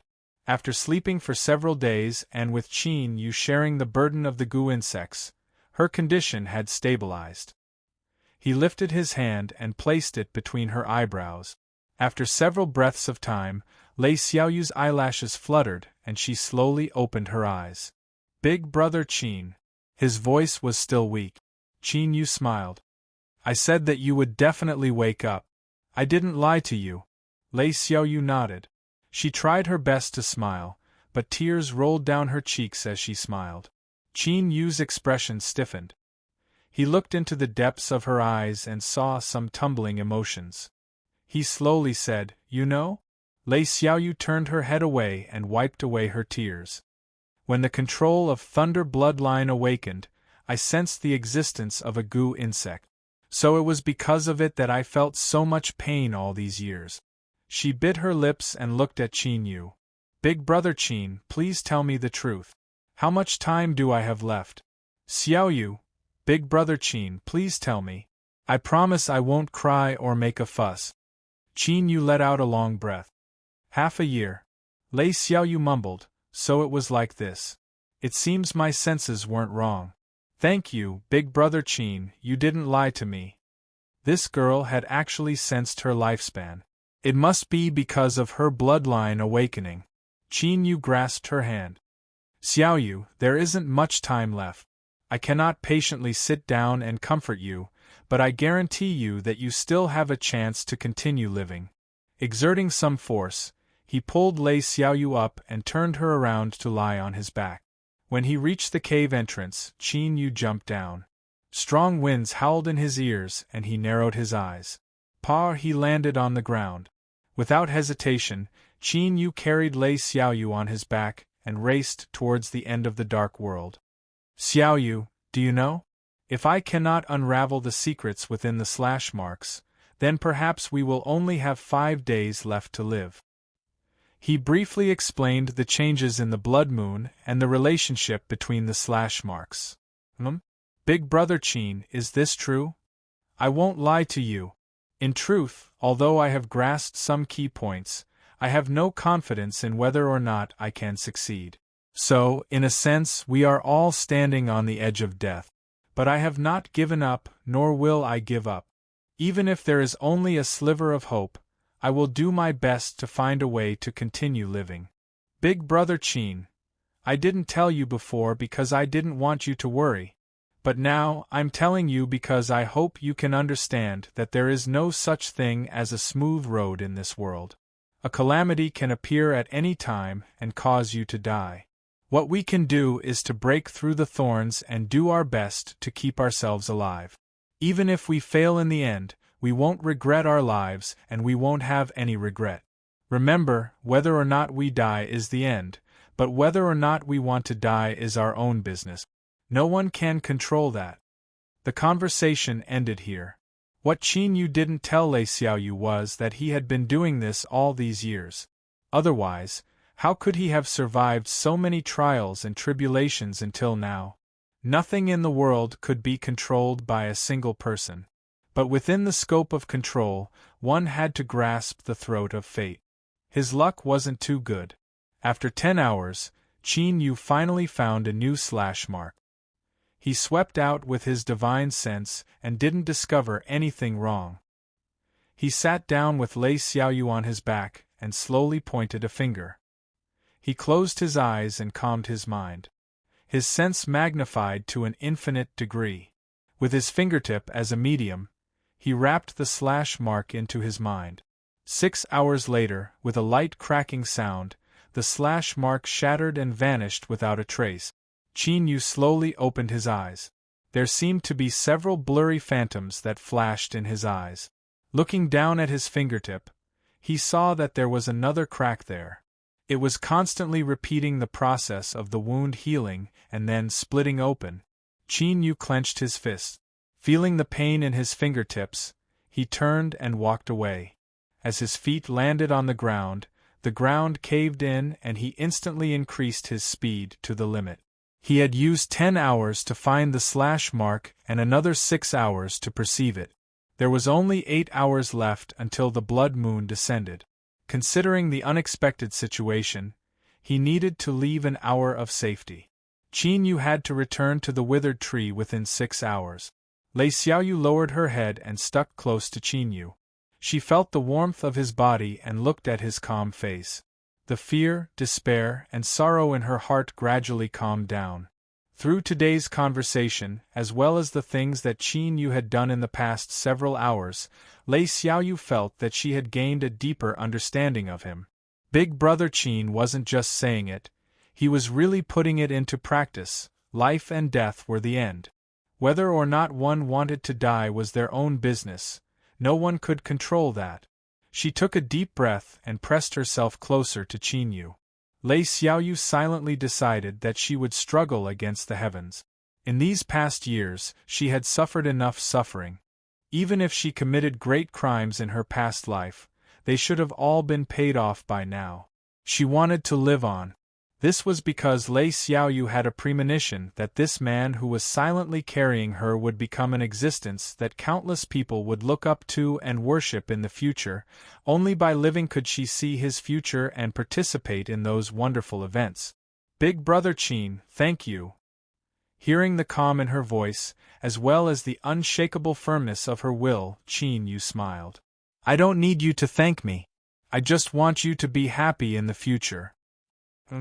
Lei Xiaoyu nodded. Whoosh, Qin Yu's speed became faster and faster, leaving behind a series of afterimages in the air. Occasionally he would look up at the pitch-black skies, emotions fluctuating in the depths of his eyes. There seemed to be something wrong.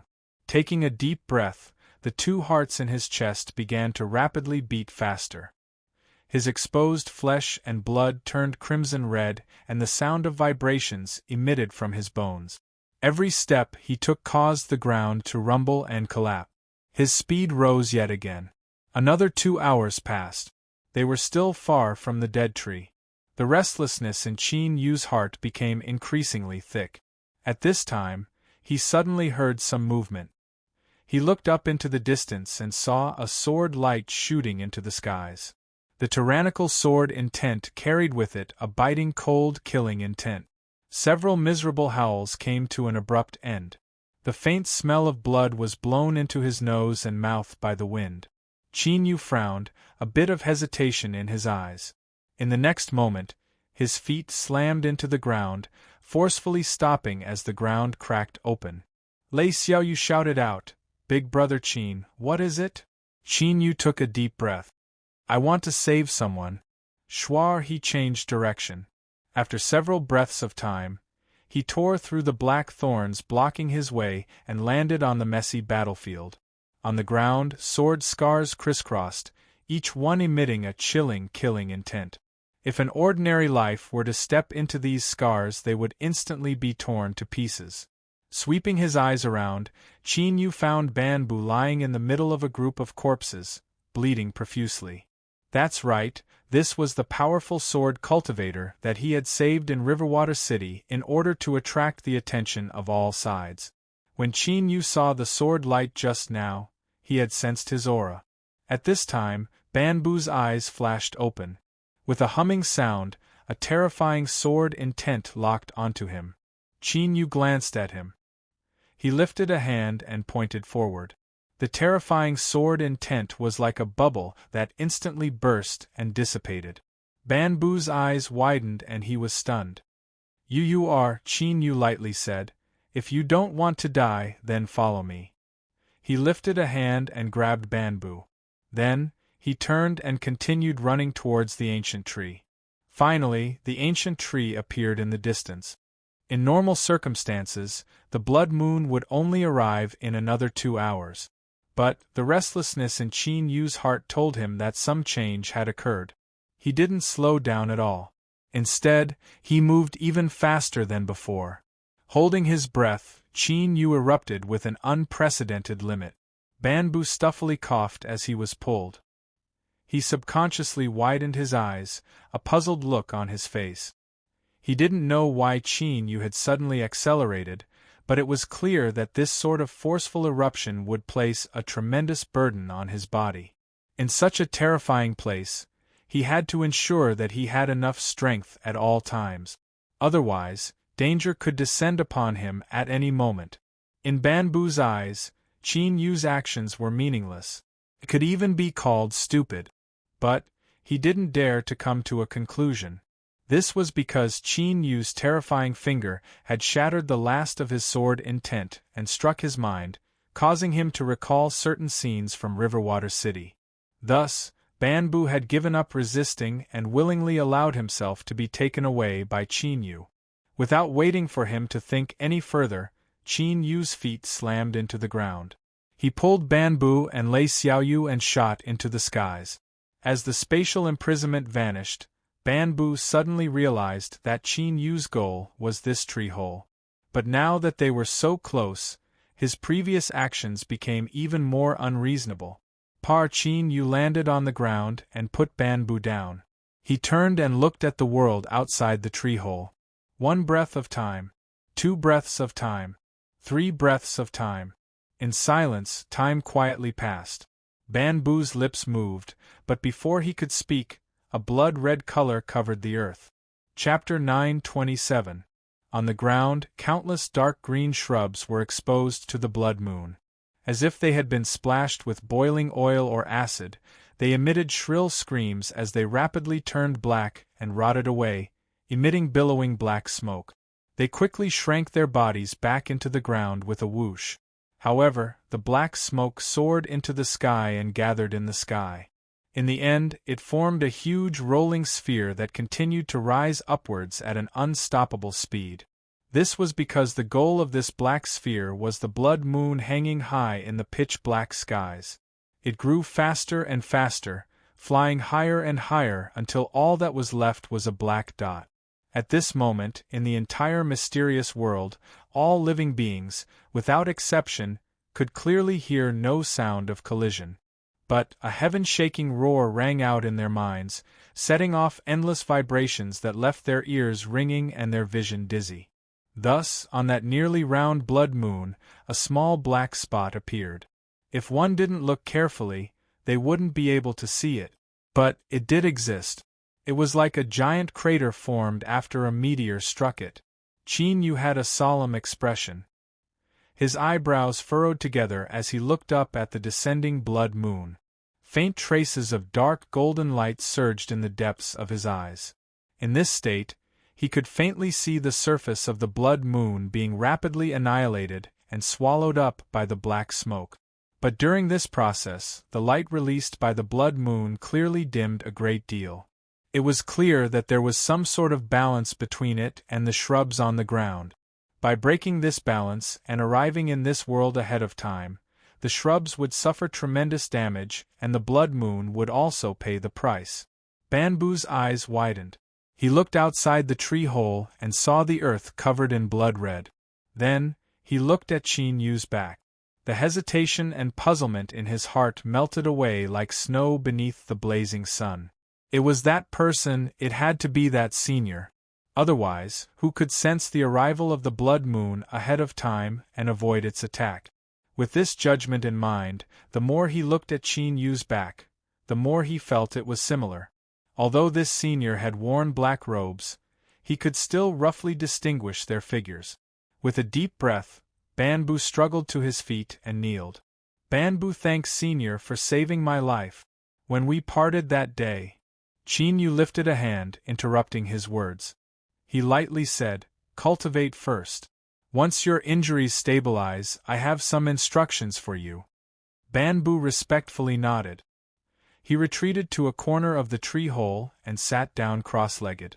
Lei Xiaoyu looked at him, then at Qin Yu. "Big brother Qin, do you know him?" Qin Yu nodded. "I helped him out a little in the past. I didn't think he would remember me." This was obviously a lie, but the clever Lei Xiaoyu blinked her eyes and said, "Oh." She didn't pursue the matter further. Qin Yu smiled. "Don't think about it too much. It's true that I have a use for this person. You rest first, I will continue meditating." He put down Lei Xiaoyu and walked to the entrance of the tree hole. He sat down cross-legged and looked at Zhan Hen, finding it hard to calm his heart. Looking up at the blood moon, Qin Yu subconsciously narrowed his eyes. Indeed, his senses had been correct. The blood moon had descended 2 hours in advance. It was foreseeable that many people would be caught unprepared and encounter danger. Some might even lose their lives. If he hadn't sensed it ahead of time, he would have become one of the people who might have died. Qin Yu's eyes were deep and profound like a nebula, able to contain all things. He was silent, but there was a thought in his heart.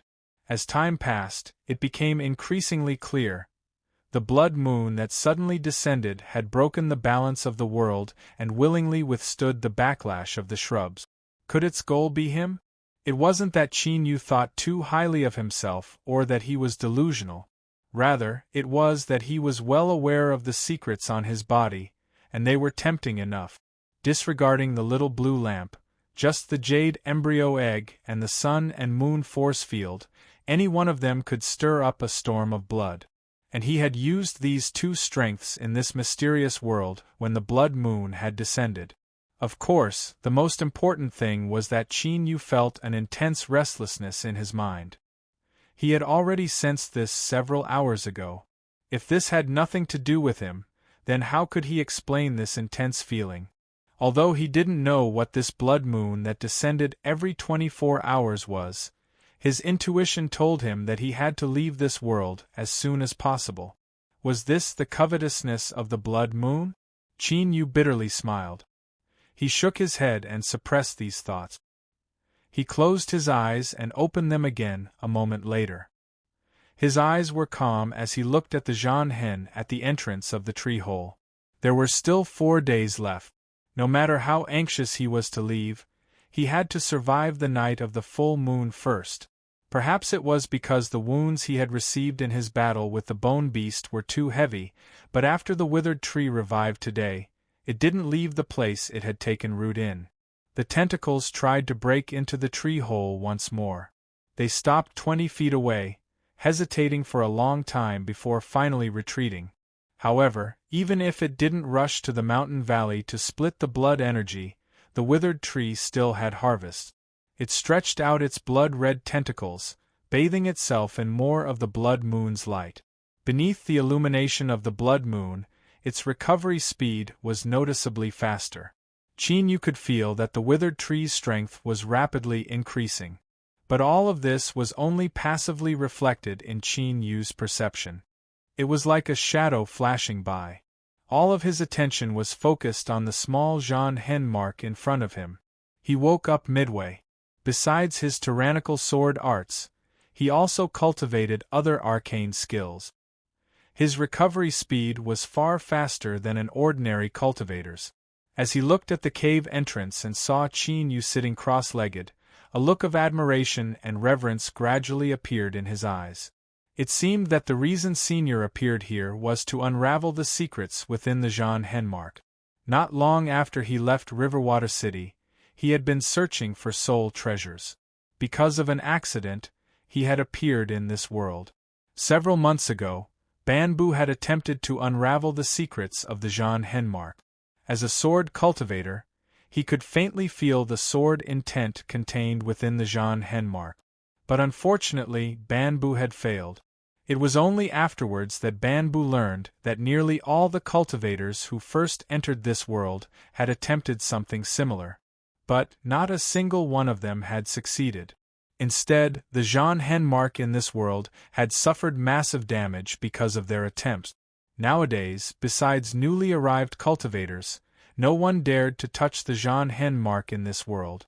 Otherwise, as the number of Zhan Hen marks decreased, more and more lives would die in the terrifying descent of the blood moon. If it were another cultivator standing in front of him today, Bamboo would have stopped him without hesitation. In his opinion, this was only destroying the Zhan Hen mark. There was no meaning in doing so. But the one doing so was Qin Yu deep in Bamboo's eyes. He couldn't suppress his excitement and joy. If Senior succeeded, then this world would no longer be dangerous. He might even be able to smoothly escape. Of course, there were also some doubts in Bamboo's heart. From what he could sense, with Senior's strength, even if this world was dangerous, it shouldn't pose a threat to him. But now, it seemed that Senior was acting cautiously. Could there be some other reason?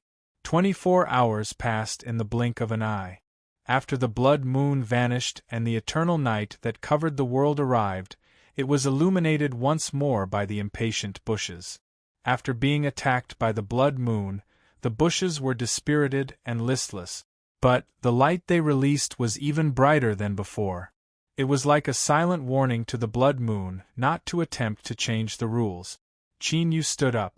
Behind him, Ban Bu and Lei Xiaoyu opened their eyes at the same time. Xiaoyu, come here. Lei Xiaoyu walked over and climbed onto Qin Yu's back. He turned and looked at Ban Bu. How are you? Ban Bu respectfully bowed.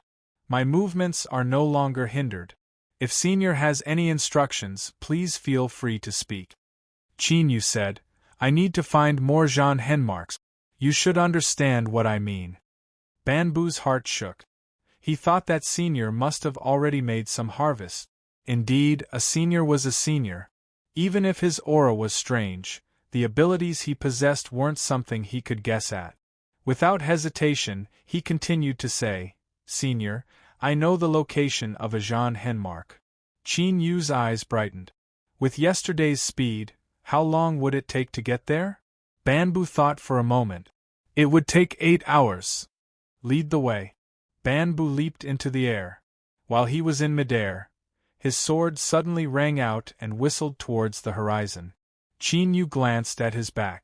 With a flick of his sleeves, he laid down a spatial imprisonment, covering the cave entrance. Then, he shot into the skies.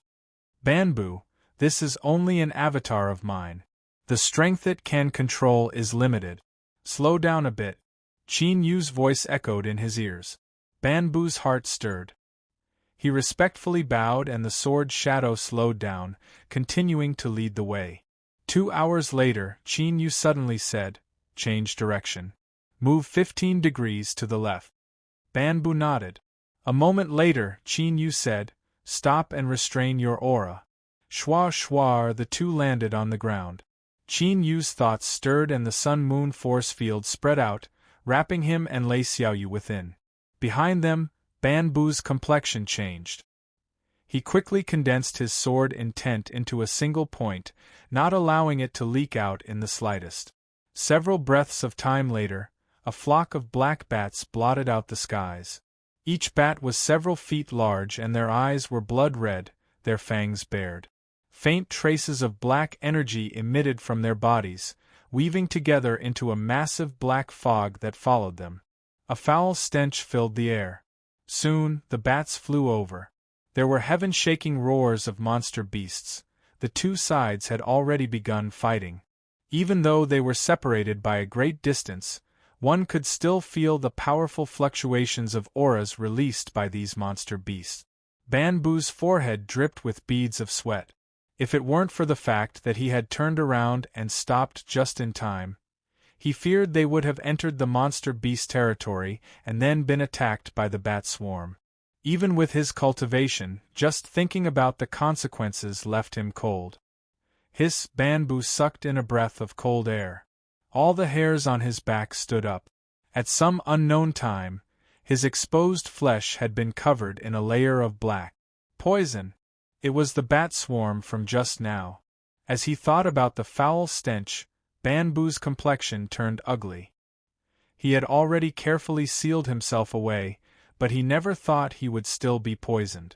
For there to be a reaction so quickly, it was clear just how terrifying the poison was. Ban Bu didn't dare to hesitate. He hurriedly said, Senior, I've been poisoned. I must force it out immediately. Qin Yu glanced at him, his eyes light. Don't move. Holding onto his hand, the black color that appeared on Ban Bu's flesh began to fade at a speed visible to the naked eye. After several breaths of time, it completely vanished. Qin Yu drew back his hand. Let's hurry. Chapter 928. Lei Xiaoyu leaned close to Qin Yu's ear and whispered, Big brother Qin, do you not trust this person? Qin Yu didn't turn around. I just don't want to waste any unnecessary time. Lei Xiaoyu nodded. I understand Big Brother Qin's meaning. In the past, my father also used similar methods to quietly scare people. The effect was very good. She smiled, but in the next moment it turned dark. Qin Yu said, Did you forget what you said?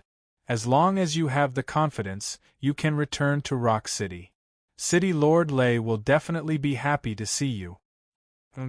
6 hours later, they arrived at the mark Banbu mentioned.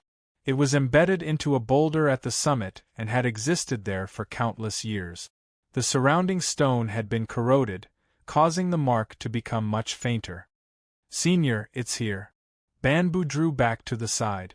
Qin Yu nodded. "Do you remember where the withered tree is?" Banbu immediately understood. "I do. Before the blood moon descends, I will return." He bowed and drew back several steps. With a humming sword, his figure howled far away. When Qin Yu had sensed something was wrong, he had still chosen to delay to save him in order to save time. With just him alone, finding the mark would be far too slow. With Banbu's help, his efficiency would be much higher. As a divine Dao sword cultivator, Banbu erupted with all his strength, and his speed was far faster than Qin Yu's. Lei Xiaoyu jumped down. She had recovered quickly and was able to move freely. "Big brother Qin, I will wait for you on the side." Qin Yu nodded. He stood in front of the boulder, lifted a hand, and touched the mark. Then, he slowly closed his eyes. 4 hours later, there was the sound of breaking air in the distance. Several cultivators came howling over. They had clearly discovered 2 people near the boulder at the summit. "Stop!" With a loud shout, the leading cultivator's face darkened. "Your bodies have been stained with the aura of the blood moon. You are not new cultivators. Don't you know that this mark concerns our life and death? Even if it is just a strand, we cannot allow it to be damaged." The several people behind him also had ugly complexions. A female cultivator swept her eyes over Lei Xiaoyu, jealousy flashing in her eyes. "Big brother, don't waste words with them. The mark he touched can no longer be preserved. We need to teach them a lesson." Lei Xiaoyu retreated to Qin Yu's side. "What are you trying to do?" The female cultivator sneered. "Little girl, you're born with such a seductive appearance. When I cut your face a few times, you'll know what you shouldn't do." Qin Yu opened his eyes. He didn't stop. He stood where he was and turned to look at the several people not too far away. The sneer on the female cultivator's face and the jealousy in her eyes instantly froze. She felt as if she had fallen into an ice cave, and her mind was drowned in fear. She felt that she was standing on the edge of death, and would be consigned to eternal damnation at any moment. The cultivators beside her didn't look any better. Their eyes were wide open and their faces were pale. Scram! The formless terror that filled the air dissipated. Several cultivators gasped for breath, not daring to hesitate. They turned around and ran for their lives, disappearing in the blink of an eye. Lei Xiaoyu wrinkled her nose.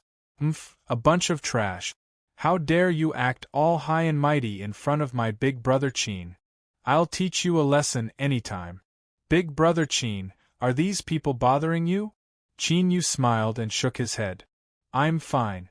If it were yesterday, there might have been some trouble, but it's fine now. Xiaoyu, I'll continue. Yesterday, today, to be more accurate, it had only been around 20 hours.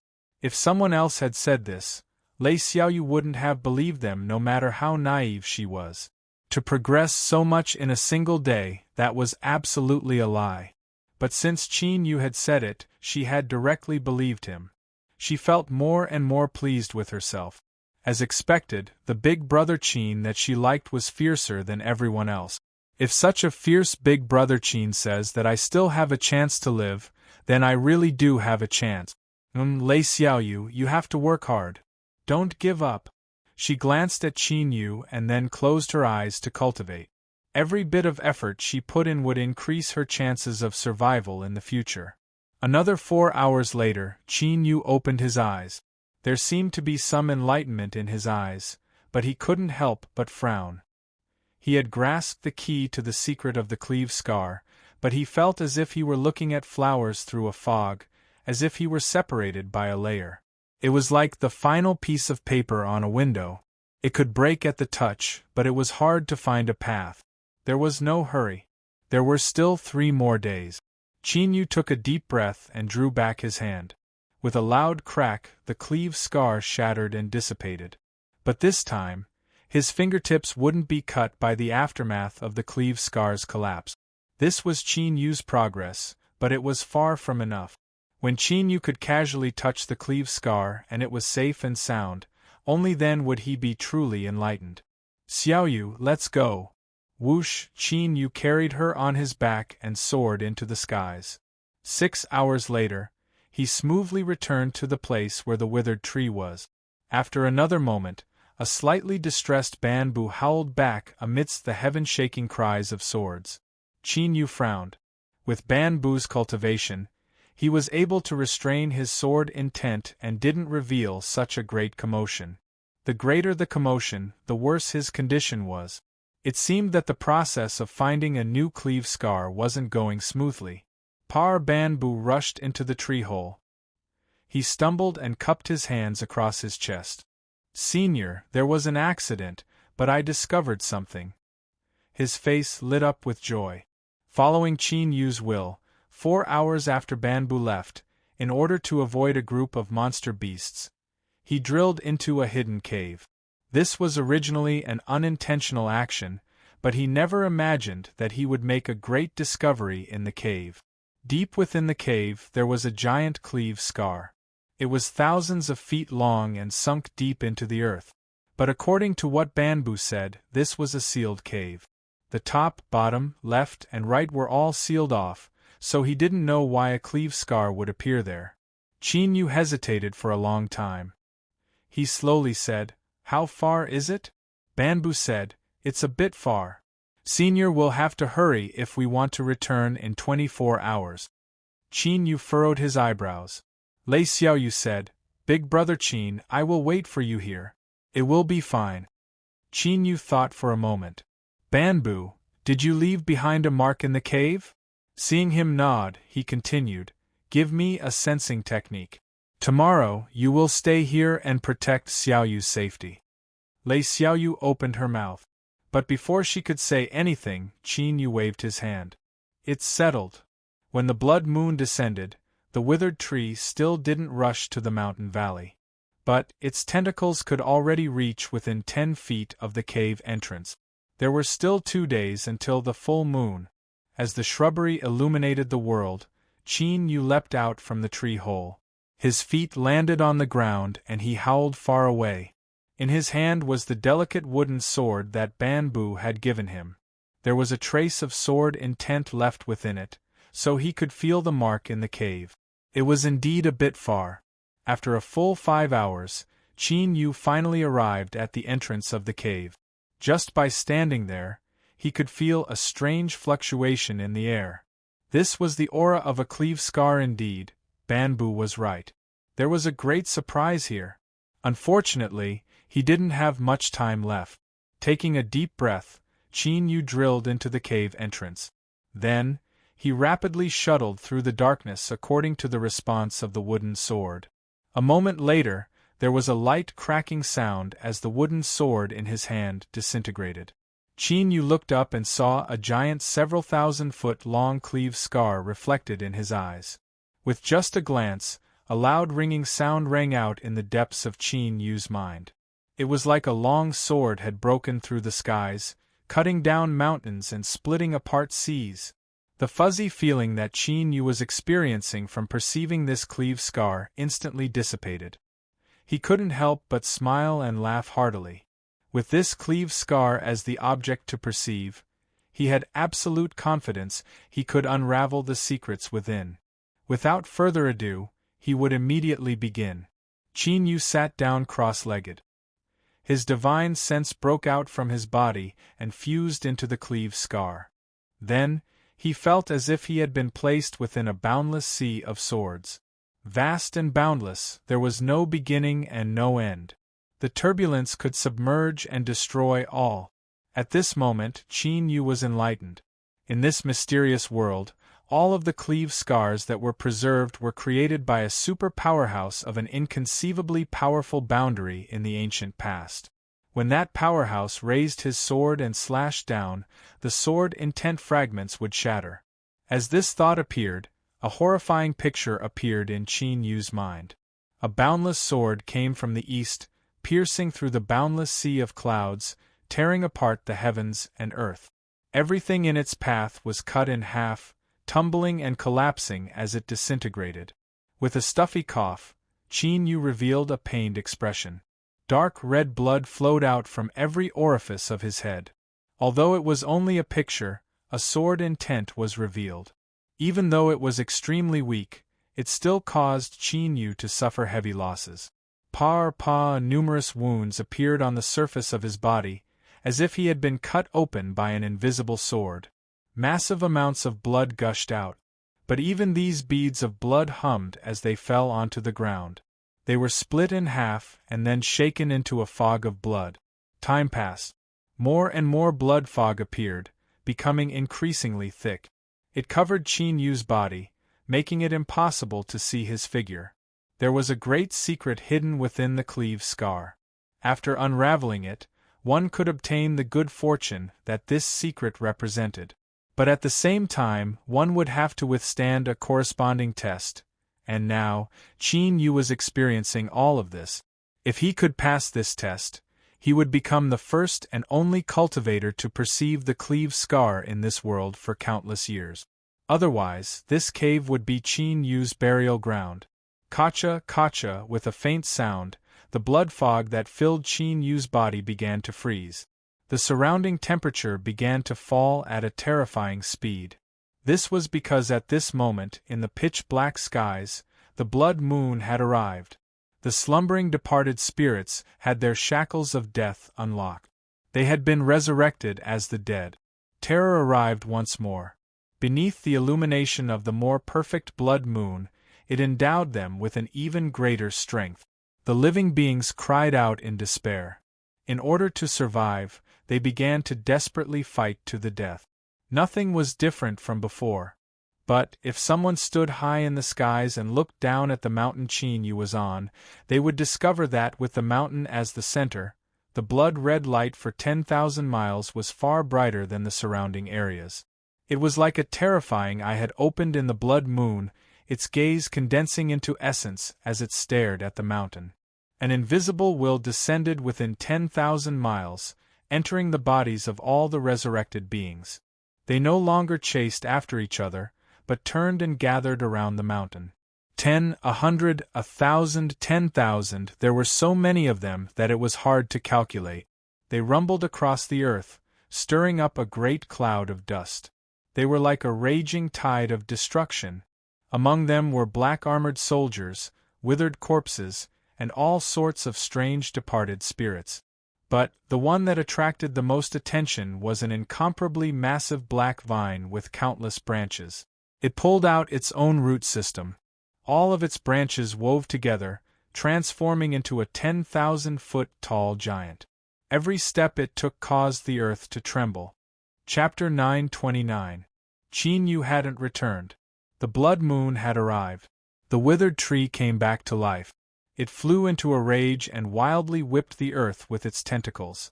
It seemed to sense that Qin Yu's aura had disappeared and was enraged by this.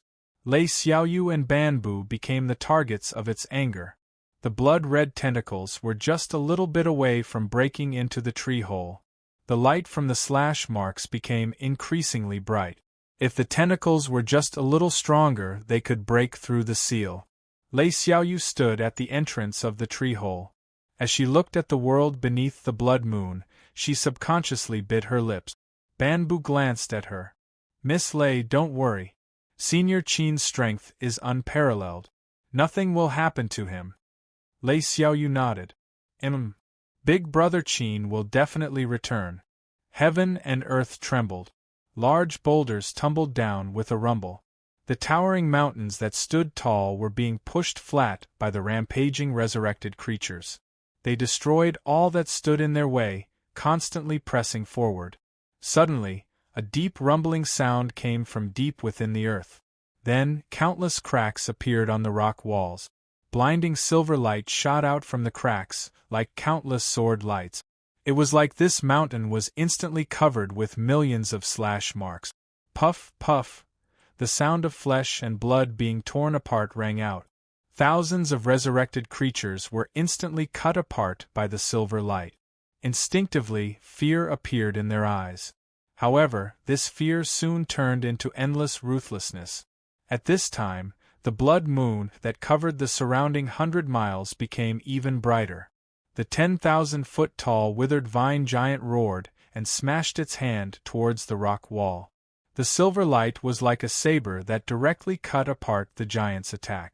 The disintegrating fragments rapidly melted in the silver light as if they were being burned and evaporated. Finally, a thick black liquid was left behind. Roar! The withered vine giant roared in pain. But, not only did it not retreat, but it became even crazier. Its other hand continued to smash out. At the same time, more resurrected creatures rushed towards the silver slash marks. They no longer retreated or feared. Even if they knew that advancing meant death, they still didn't turn back. This was because what was driving them was the blood moon above their head. Because of the existence of the blood moon, they were able to complete their resurrection. Their instinctive obedience suppressed all else. The withered vine giant's body grew smaller and smaller, and the number of resurrected creatures decreased at a visible rate. However, their destruction was not without value. After the resurrected creature's body was destroyed by the silver light, the remaining black viscous goo was increasing. It gathered together like the raindrops in the sky converging into a stream, and then the stream turned into a river, rolling and roaring continuously, setting off waves of black tides. At this moment, the blood moon shone brightly in the sky, and the mountains on the ground shone with silver light. Among them, a black river continuously roared, forming a strange picture. When one looked down and took in this scene, one would instinctively feel endless fear in one's heart. Time continued to pass. 12 hours after the blood moon descended, the light it emitted suddenly increased explosively. The piece that had originally been incomplete was now slowly being repaired. The change appeared once again.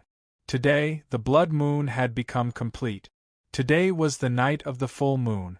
Roar, roar! All the resurrected creatures in the mysterious world raised their heads and roared at the sky.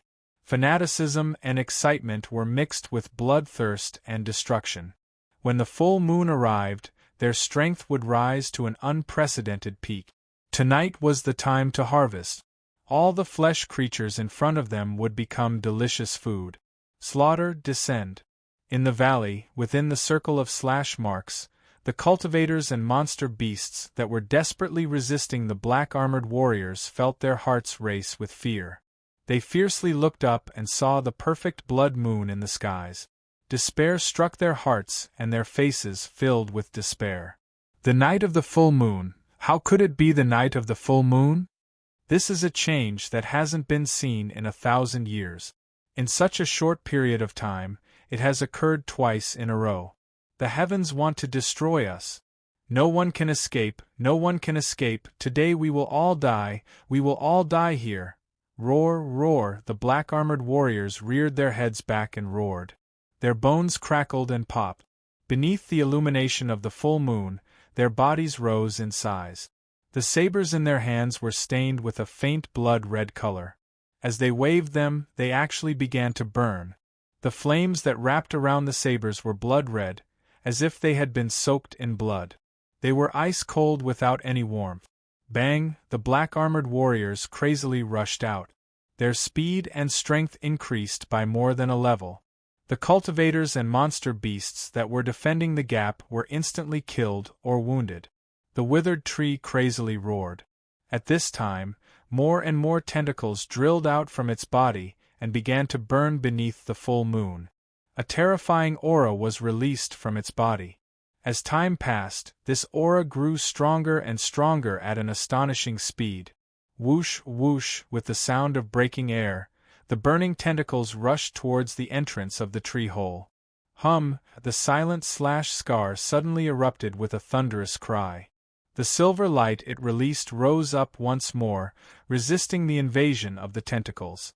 But Bamboo's face had turned incomparably pale. As a formidable sword cultivator, he could feel the vibrating vibrations of the slash scar. The slash scar was using its own destruction as the price to erupt with an even greater strength.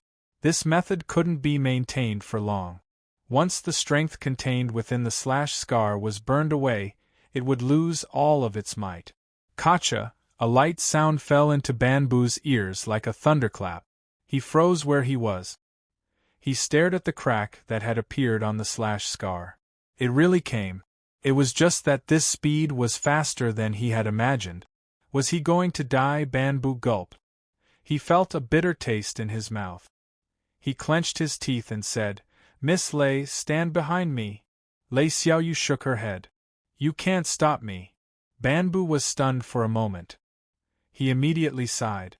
Although her words were direct, they were the truth. On the night of a full moon, Deadwood's strength had risen by more than double. Now that he had injuries that hadn't healed yet, he wasn't his match. Most of the courage he had in his heart was extinguished by these words.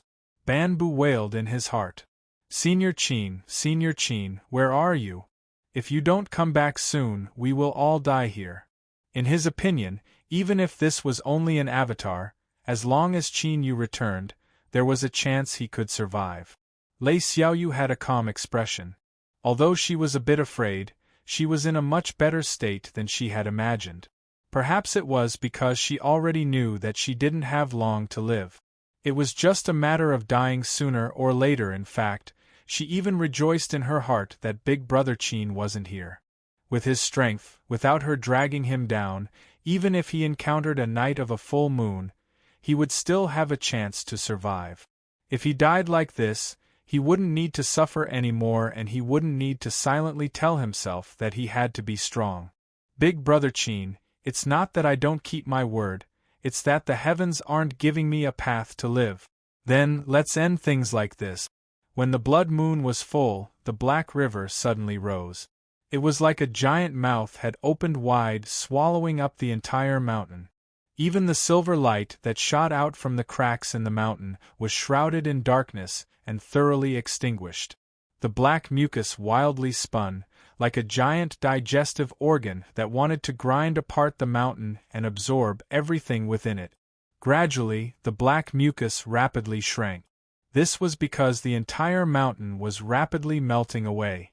10,000 feet, 1,000 feet, 100 feet. As it shrank, the mucus became increasingly black and viscous. In the end, it was reduced to a circle of 10 feet in size. Kacha! Kacha! Sounds of breaking came from within. It was like sharp teeth were tearing at the last layer of armor of prey. At this time, Qin Yu was sitting cross-legged within the 10-feet sphere of mucus. His complexion was incomparably pale, and his aura was weak to the point of almost non-existence. The thick blood-red ice that surrounded him was formed after he had exhausted nearly all of his blood vitality. This was his final line of defense. At this time, the blood ice rapidly broke apart and fell off, becoming increasingly thin. Tiny cracks spread out like a spiderweb. Perhaps in 10 breaths of time, perhaps in 5 breaths of time, it would break apart. At that time, what awaited Qin Yu was the fate of being melted away by the black mucus. 1 breath of time. 2 breaths of time. 3 breaths of time. At this moment, the flow of time within the mucus seemed to slow down. One could even hear the faint sigh of time passing by. But in the end, this was only an illusion. It followed the flow of the great Tao of the heavens and earth, the eternal flow of time. Like the rain in the heavens, it would eventually fall to the ground. This was their destiny from the moment they were born. Thus, when the blood ice was finally exhausted and the first gap appeared, the black mucus screamed out in excitement. It crazily drilled in and threw itself at Qin Yu's face. It seemed as if it wanted to use his mouth and nose as an entrance to drill into his body and wantonly enjoy the prey it had captured. Shua! Qin Yu suddenly opened his eyes. The black mucus was only an inch away from his eyeballs, perhaps even a bit closer. Then, time stood still. This was true stillness. Besides him, everything else seemed to be sealed in invisible ice. Qin Yu looked up. His gaze seemed to pierce through the black mucus and fall on the endless distance, on the perfect blood moon. As I thought, your goal is me, but I'm sorry, I don't want to die yet. Since I don't want to die, you won't have a chance. After speaking a few words of nonsense, he decisively stopped speaking. He lifted his hand and formed a sword with his fingers, gently slashing upwards. The stillness of time vanished. The mucus screamed, wanting to cross the final inch of distance. But it had already lost its chance. Puff, with a dull sound, the silver light instantly cut through the mucus. Although it was only a small wound, not even the size of a palm, it still carried away all of its strength. In an instant, the mucus disintegrated and splashed in all directions, not a single drop falling onto Qin Yu's body. Then, the mucus rapidly withered and disintegrated into powder. With a gust of wind, it vanished without a trace. As for the silver sword light that came from Qin Yu's hand, the one that sent it into destruction, it continued to shoot into the skies without hesitation, howling towards the high and lofty full moon. It seemed to feel that its body was too small and that it would lose face if it fought the full moon. Thus, the sword light began to hum. As if it were being summoned, the countless marks that had existed in this world for countless years and were still intact began to respond at the same time. Hum, hum, hum, one after another, they gathered together until they became a dreadful sound wave that pierced through the eardrums and caused all living beings in the world to feel fear. Pa, the tens of millions of sword marks shattered, turning into silver light that shot into the skies and fused into the sword light. Thus, its body was like an inflated balloon inflating crazily. In the blink of an eye, it had grown 100,000 feet. Rumble, rumble, the sword light pierced through the skies, shooting towards the blood moon above, advancing with indomitable will. Chapter 930. Mountain Valley. All of the slash marks instantly shattered and dissipated, turning into silver light that shot into the heavens. There was no longer any obstruction between the living beings that were desperately trying to survive and the black-armored warriors outside. There was a deathly silence. All the black-armored warriors let out excited roars. They flapped their wings and rushed forwards, blotting out the skies. Ah! Several human cultivators that were sitting cross-legged and recovering from their injuries were dismembered on the spot without any preparation. Tree-hole. Blood-burning tentacles howled as they broke in. Bamboo's pupils shrank. He roared and stepped forwards. Although he was terrified, as a formidable sword cultivator in this hopeless situation, he didn't lack the courage to risk his life. He lifted a hand and a heaven-shaking sword cry erupted from his body. All of the sword intent condensed between his fingers, forming a sword phantom in the air. Bang! There was a heaven-shaking explosion.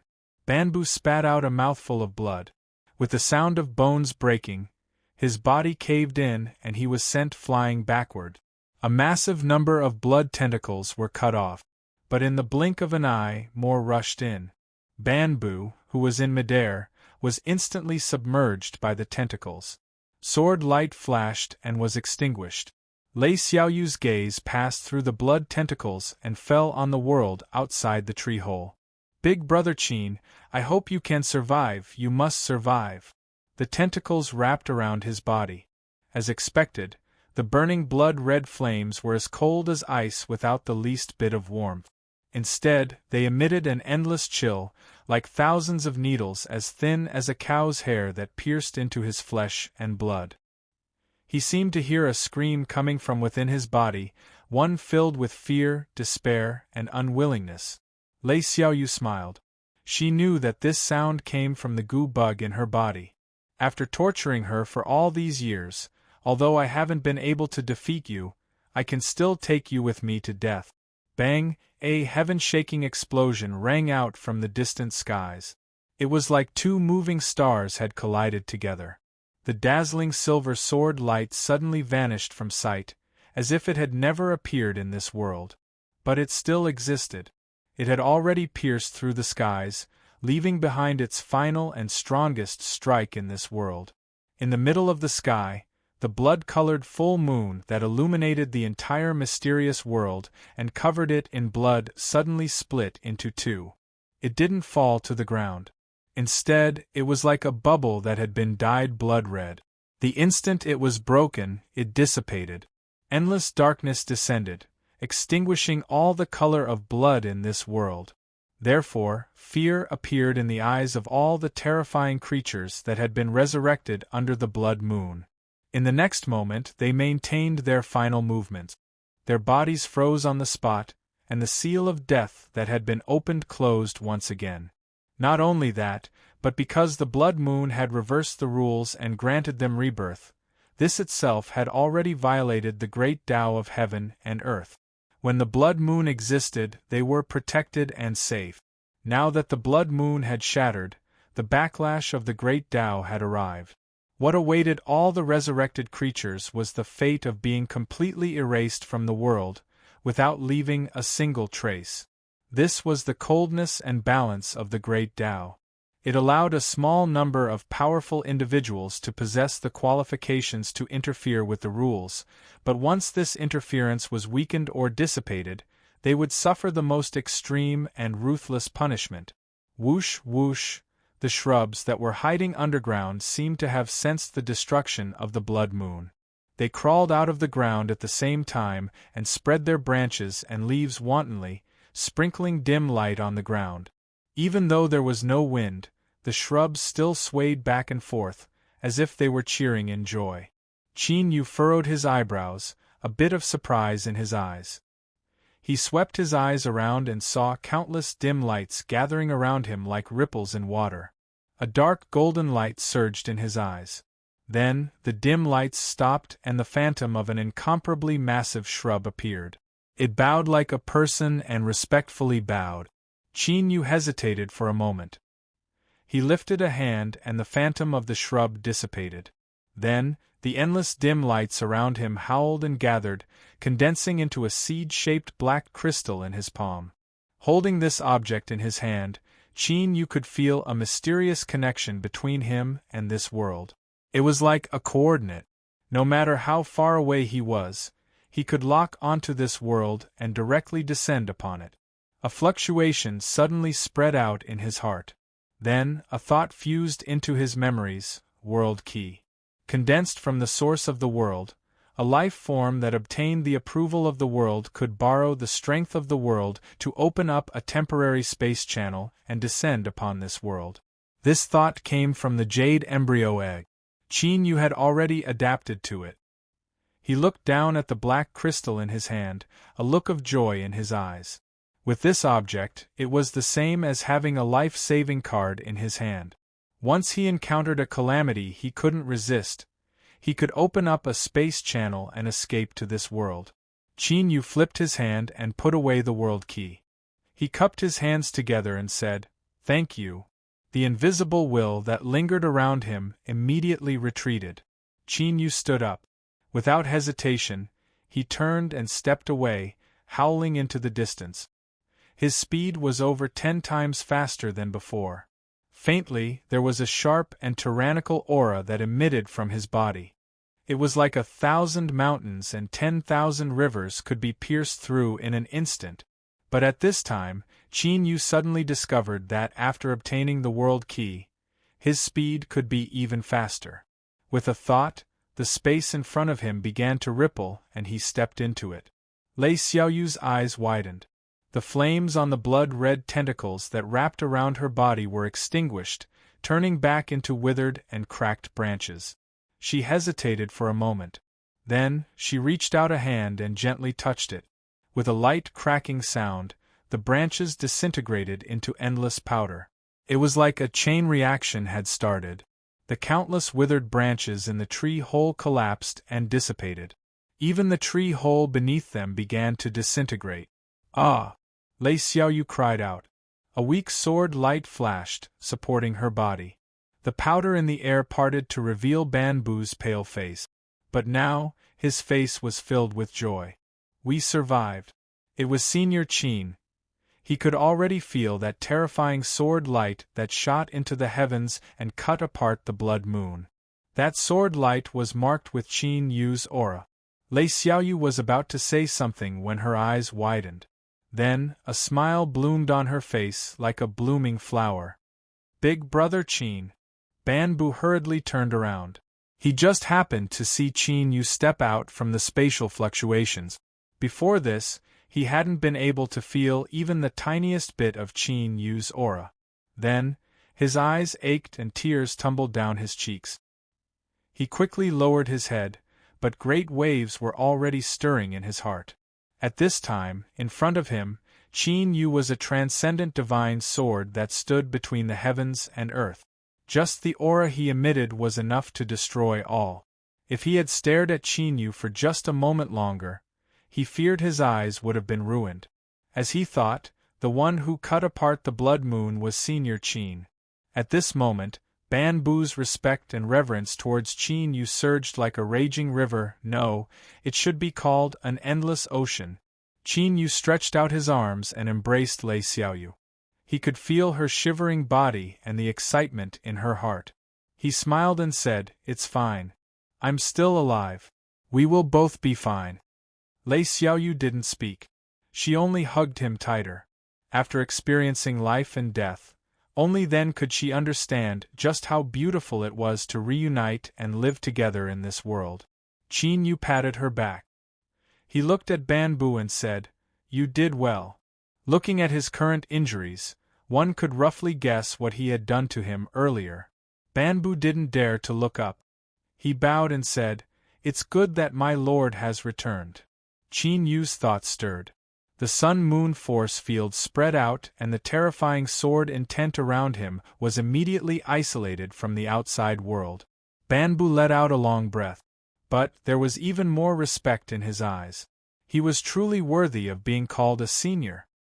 He had just perceived such a dreadful sword intent and was able to freely control it. If he hadn't seen it with his own eyes, it would have been hard to believe. Qin Yu suddenly turned and looked up into the skies. Someone has actually found a way to leave this world already. Ban Bu's eyes widened. Ignoring his sore and swollen eyes, he asked, "Senior, can we leave now?" Qin Yu nodded. "The blood moon has vanished and the world seal has vanished. As long as the blood sacrifice is satisfied, we can leave this place." He lowered his head and patted the unwilling Lei Xiaoyu. "That's enough. Although the blood moon has been destroyed, we shouldn't stay here for too long. Let's leave as soon as possible." Hearing this, the sobbing Lei Xiaoyu reluctantly took a step back. Even so, her hands still held on to Qin Yu. Qin Yu smiled and flicked his sleeves. "Let's go." Bringing Ban Bu and Lei Xiaoyu with him, he shot into the skies. The endless darkness in front of them was like a pitch-black curtain. But now, in front of this curtain, the phantom of a stone gate was faintly discernible. Its surface shimmered with a faint blood-red color. Throughout the mysterious world, all living beings that had survived were rushing here at the fastest speed possible. As the first person successfully escaped, they could already sense the existence of the exit. But in truth, the exit did exist. But, in order to leave this place, they still needed to pass a final test. Die! With a loud roar, a cultivator's body rose up. Black scales covered his body and his aura rose with it. Across from him, a monster beast screamed out in despair. Its chest was torn apart and the light in its eyes rapidly dimmed. Whoosh, its corpse fell to the ground. A fluctuation erupted from the stone gate phantom, wrapping around the black-scaled cultivator. The space around him trembled, and he vanished from sight. And this was only an ordinary scene in front of the stone gate amidst the countless slaughters. This was because the final test to leave this world was to kill an opponent with a similar cultivation. One would live, one would die. The living would leave this place and obtain a new life. The dead would be buried here forever, their flesh and bones fusing into the earth. When a mysterious cultivator ambushed and killed his companions, he was sent away by the stone gate. Then, the slaughter between the survivors became inevitable. When Qin Yu arrived, this was what he saw. It was like an azure battlefield, and it was even more bloody than the slaughter in the mountain valley. This was because everyone knew that the road of life had been opened and it was right in front of them. As long as they killed a life of the same level, they could step into it. No one would give up. Die! Roars rose up. Wild auras locked onto him, and 3 figures howled forwards. These 3 people formed a group and had been lingering outside the stone gate for a long time. As soon as Qin Yu arrived, he was chosen by these 3 people. How hateful! We were 1 step ahead of us. I also saw them, but I didn't immediately attack. What a pity! Many surrounding cultivators revealed looks of regret. Qin Yu looked up, his eyes calm. There wasn't the slightest sharp light or any fluctuations of strength erupting from him. But this glance caused the hearts of these 3 people to tremble. Bang, bang, bang, without warning, these 3 people with tyrannical auras widened their eyes. Before they could make a sound, their bodies rapidly expanded and they exploded into pieces. Shwar, the battlefield outside the stone gate, fell deathly silent. Countless people stared with wide eyes, horror on their faces. Hum, hum, hum. Chapter 931. On the back of the distant mountain, the war between the human clan and the Opum race was in full swing. After many years of silence, the 2 races started a full-scale war again. Every day, countless human clan cultivators were killed on the battlefield. But none of this could affect the prosperity of the imperial city. It stood tall on the plains, allowing the setting sun to cast an endless shadow on the ground.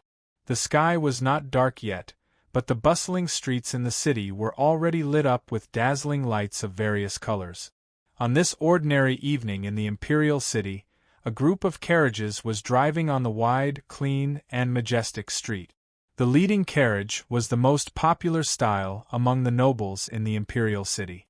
It had a hollowed-out crystal roof, and the golden badge above the window represented the noble identity of the carriage owner. The guards at the city gate did not dare to stop them at all. They even skipped the inspection and retreated to the side with a flattering smile. However, the guards' eyes were soon filled with astonishment, because at the end of the convoy was a gray carriage, pulled by a lame horse, and driven by a dirty old man. His face was full of wrinkles and dust from the long journey.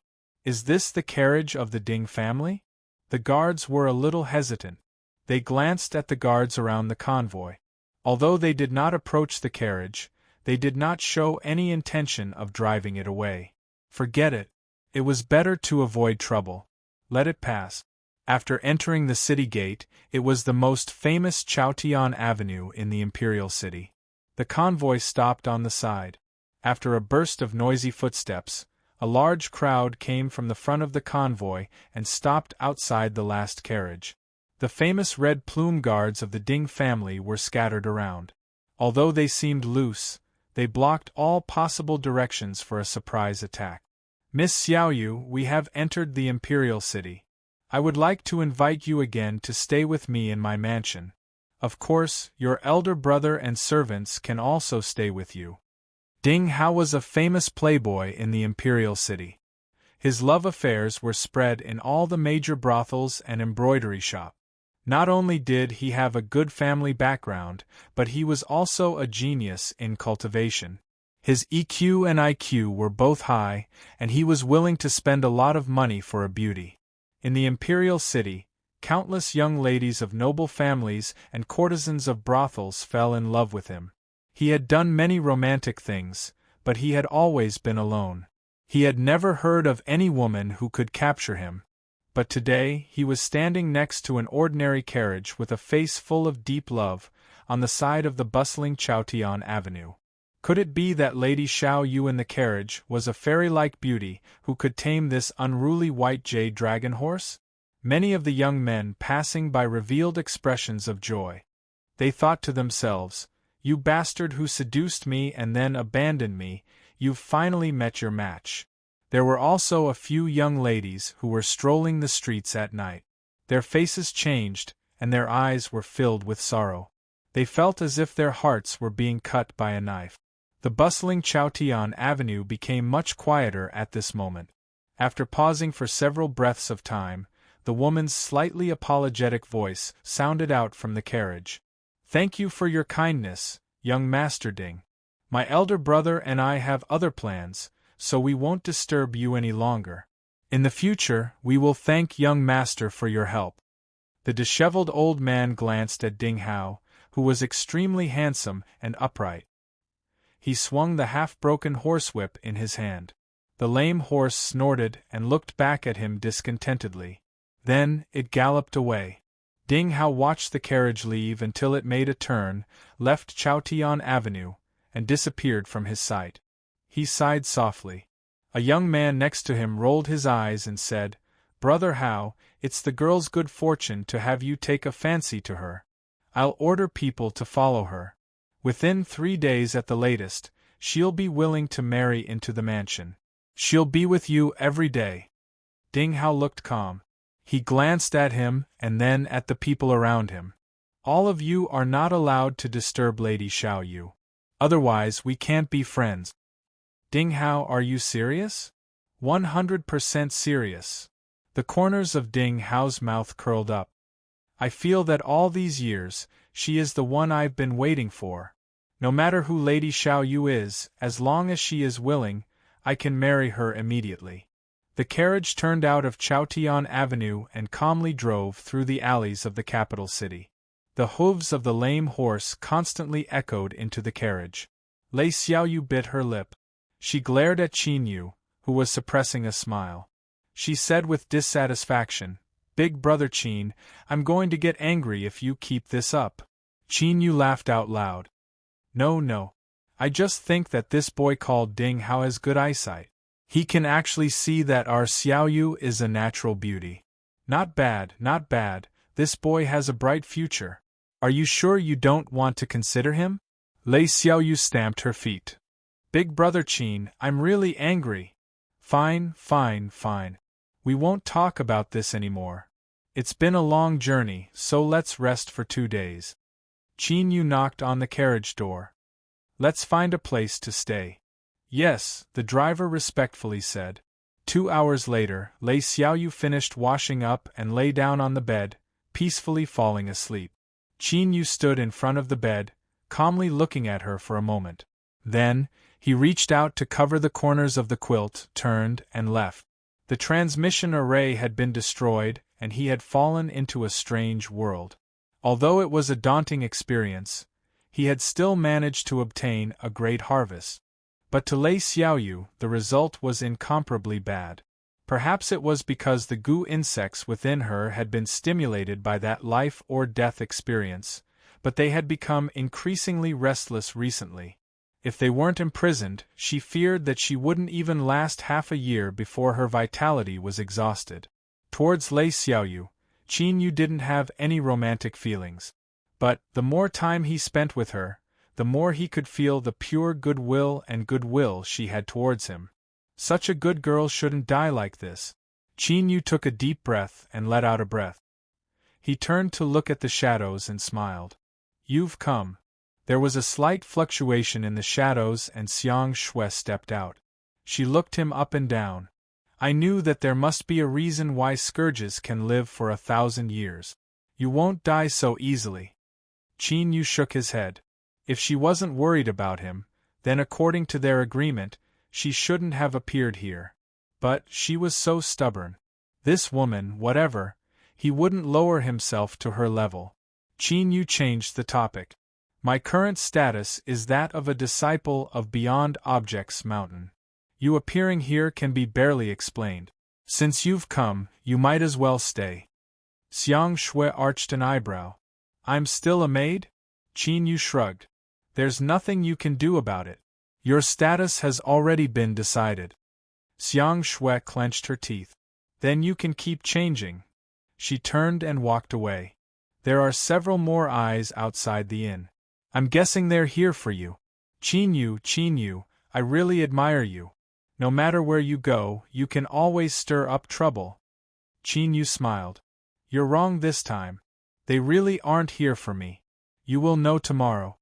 The night passed without any words. Before Ding Hao arrived, The trusted aides that Rock City had placed in the Imperial City had already come to find him. Although Qin Yu and Lei Xiaoyu hadn't concealed themselves when they checked into the inn yesterday, they had only shown themselves for a brief moment. For them to be found so quickly proved that Rock City had placed an extremely formidable force here.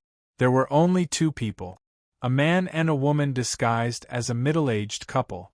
It was unknown what methods they used, but they had managed to stay in a nearby courtyard. "Greetings, Mr. Qin." The two respectfully bowed. Although they didn't understand why the city lord had ordered them to maintain respect towards this junior that hadn't even reached the divine realm, they wouldn't question the city lord's orders. Qin Yu glanced at them. "Prove your identities." The middle-aged man and woman's hearts chilled. Although they appeared calm, they had long since cultivated an extremely sharp mind after wandering in the darkness for so many years. They instantly knew that this person in front of them wasn't an ordinary person. Even if he hadn't reached the divine realm, he could kill them with a flip of his hand. They hurriedly nodded and each took out a token. Before Qin Yu left Rock City, he had communicated with Lei Qianjun. He glanced at the token and nodded.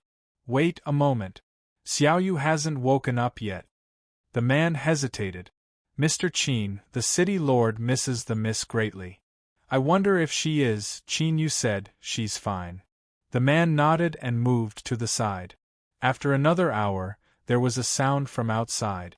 It was said that there was a young master surnamed Ding outside who wished to pay a visit.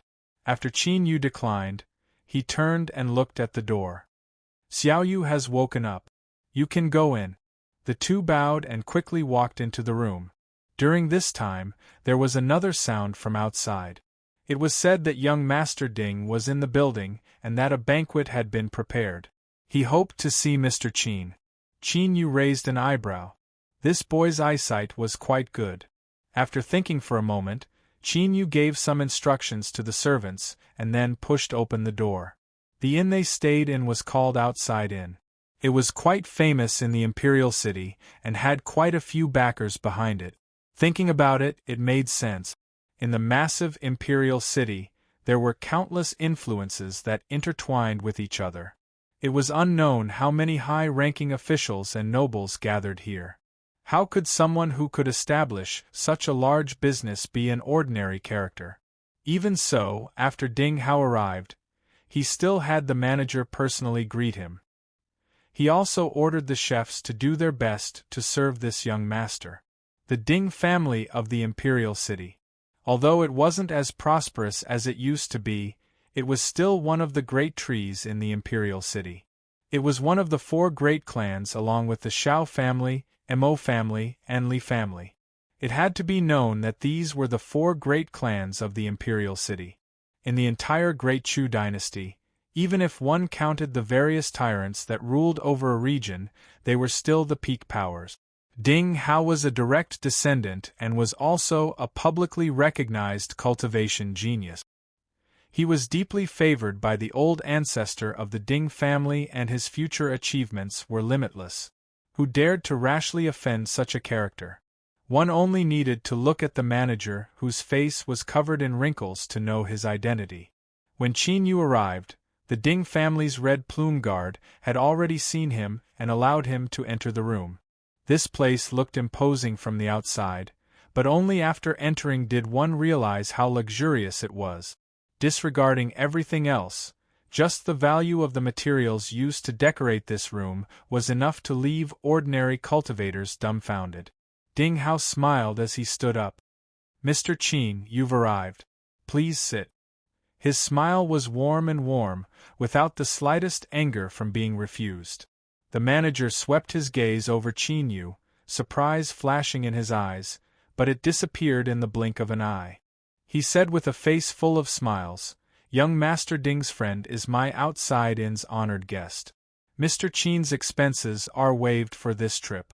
Just take it as my apology for not recognizing a true person before."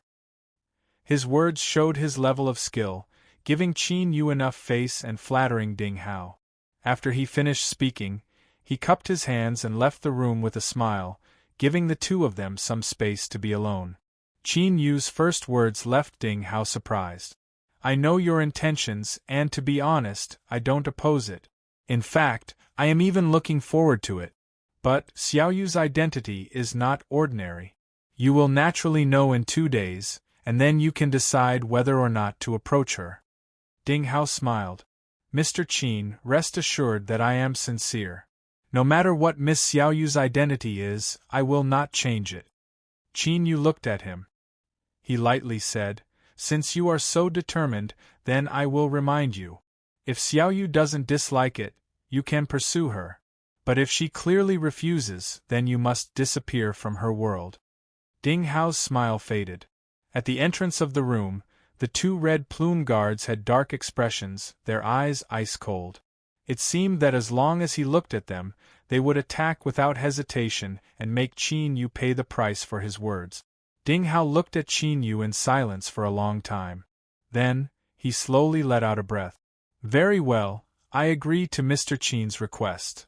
Qin Yu nodded and turned to leave. A guard clenched his teeth.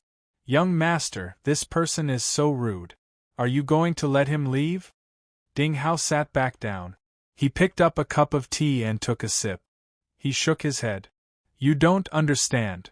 He, Ding Hao, was a direct descendant of the Ding family. Just how proud was he? How could he easily take a fancy to a woman? Chapter 932. Some people said that because of the cruel murder of the Heavenly Punishment Bureau, countless subjects of the Empire were haunted by resentful ghosts and evil energies. As a result, they couldn't be bathed in sunlight all year round. They could only stay in the darkness day after day, never to be freed. Of course, the rumor was false. The reason why it could circulate in the Imperial City for countless years was because it was spread by the Heaven Punishment Bureau. The reason was that this would help increase the mysterious and terrifying aura of the Heaven Punishment Department in the eyes of ordinary people, and increase their deterrence. However, small tricks were small tricks after all. What had truly established the illustrious reputation of the Heaven Punishment Department was its terrifying strength. In the vast Great Chu Empire, no one knew just how many secret agents of the Heaven Punishment Department there were. However, there was one thing that was publicly acknowledged. As long as the Heaven Punishment Bureau wanted to investigate something, the truth would definitely come to light. It was only a matter of time. This kind of investigative ability was naturally even more terrifying in the imperial capital, where the Heaven Punishment Department's base of operations was located. Therefore, when the people from Pengcheng City met up with Lei Xiaoyu while concealing their tracks, the Heavenly Punishment Bureau had already recorded it. It has been confirmed that Lei Xiaoyu is still alive. She has an expert following her. Our men have yet to find a chance to approach her. The black-robed executioner's voice was cold and indifferent. The entire process of his narration was like a machine, without the slightest bit of his own emotions. After he finished speaking, he bowed to the lords in the hall. After waiting for several breaths of time for no one to ask any questions, he simply turned and left. Xiao Yunhai closed the file and said indifferently, Since we were unable to successfully kill Lei Qianjun, this girl will be of greater use if she's alive. I believe that the situation in Ping City will not worsen for a period of time. Another person said, The teleportation formation has been destroyed and swept into the spatial turbulence. You and I both know how dangerous it is. With Lei Xiaoyu's cultivation, it's almost impossible for him to survive. Perhaps we should focus our attention on the expert beside her. He took out a jade slip and lifted his hand to touch it. It split into 7 halos of light that each turned into a scroll. These are the information I ordered people to gather about this person. There is no harm in taking a look. It is indeed quite interesting.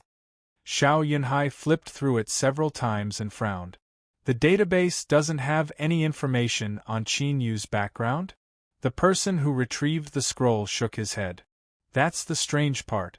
Our Heavenly Punishment Bureau patrols the world on behalf of the heavens.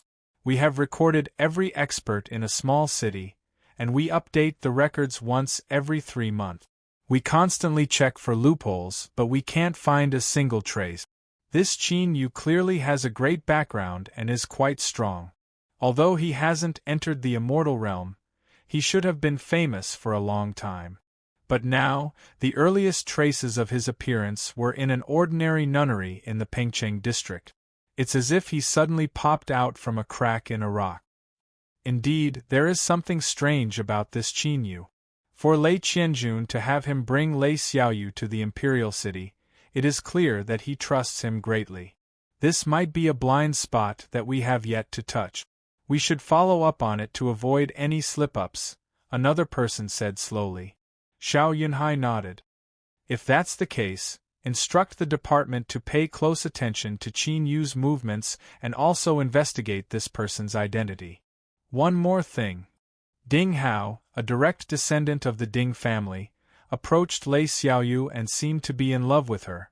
Even though it is only a small matter, the Ding clan is different, after all. Should we give them a warning? Xiao Yunhai stood up. There is no need to discuss this matter. You can decide for yourself. After the Ding family received the warning from the Heavenly Punishment Division, they didn't take this matter too seriously. They were well aware of their young master's dissolute ways. Even if they were interested in Pengcheng's Lei Qianjuan's daughter for a time, after a few days, the novelty would wear off and they would naturally drift apart. But this matter had alarmed the Heavenly Punishment Division. If they didn't respond, it would seem that the Ding family was too arrogant. Even though the Ding family didn't fear the Heavenly Punishment Division at all. After Ding Shi finished busying himself with his daily affairs, he thought for a moment and summoned Ding Hao back. The Divine Seal Saint Stone was about to descend and the Imperial City had been a chaotic mess recently. It was best to remind him lest he stir up trouble. After father and son greeted each other, they exchanged some simple words. Ding Shi dived straight into the main topic, mentioning the Heavenly Punishment Division's warning and Lei Xiaoyu's identity. Moments later, with a loud bang, the teacup shattered on the ground. Ding Shi's complexion paled. You little beast, your wings haven't even hardened yet and you already want to overturn the heavens? Ding Hao smiled bitterly. Father, don't be angry. I have my reasons for choosing the daughter of the Lei family. Ding Shi flicked his sleeves and left. You dared to disobey me because of the old ancestors' protection. I will report this matter. Prepare yourself. His cultivation and talent were mediocre. He had his current status largely because of this outstanding son of the first wife. Naturally, he valued Ding Hao greatly. The Lei family of Pengcheng City was a topic of discussion in the manners of the imperial city. Even though they were safe and sound for the time being, since the Heavenly Punishment Division had taken action, it represented the will of the imperial family. Ding Hao couldn't show the slightest sign of a mistake on this matter. Few people in the world knew how old the old ancestor of the Ding family was. He reclined on a soft couch all day long as if he would take his last breath at any moment. But many years had passed and generations of people had died, but he still lived listlessly. In the early years, a fortune-teller in the imperial city had looked at the old ancestor of the Ding family from afar and declared on the spot that even if the imperial city was empty, this old ancestor would live to the end. Afterwards, the fortune-teller's whereabouts were unknown. Someone had investigated in secret, but after receiving some sort of warning, they finally gave up. As the true old ancestor of the Ding family, his bloodline had flourished and he had produced tens of thousands of descendants. Even now, only a few dozen people were qualified to receive an audience with him.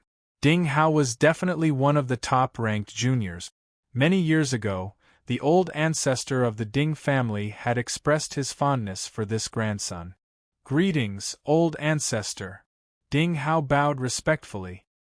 He knelt on the ground and kowtowed 3 times before standing with his hands clasped behind his back. The old ancestor of the Ding family raised his eyelids and smiled weakly. Speak. You have wandered the world of mortals until now. Why have you chosen the daughter of the Lei family?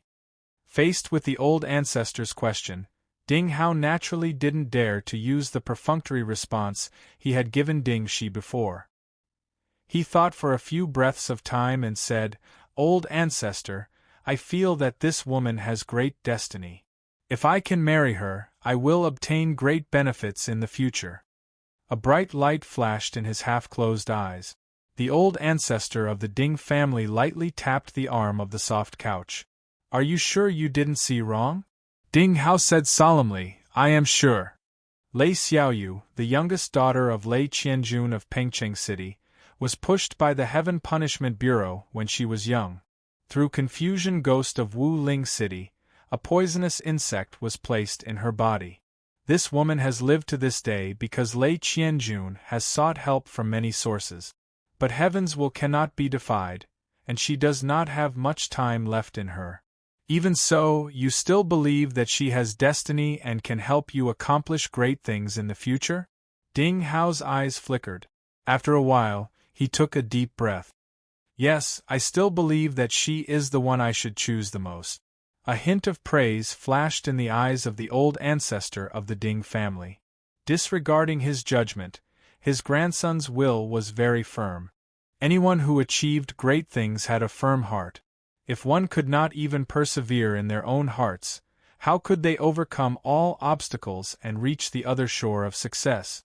Waving his hand, he said, "I already know your intentions.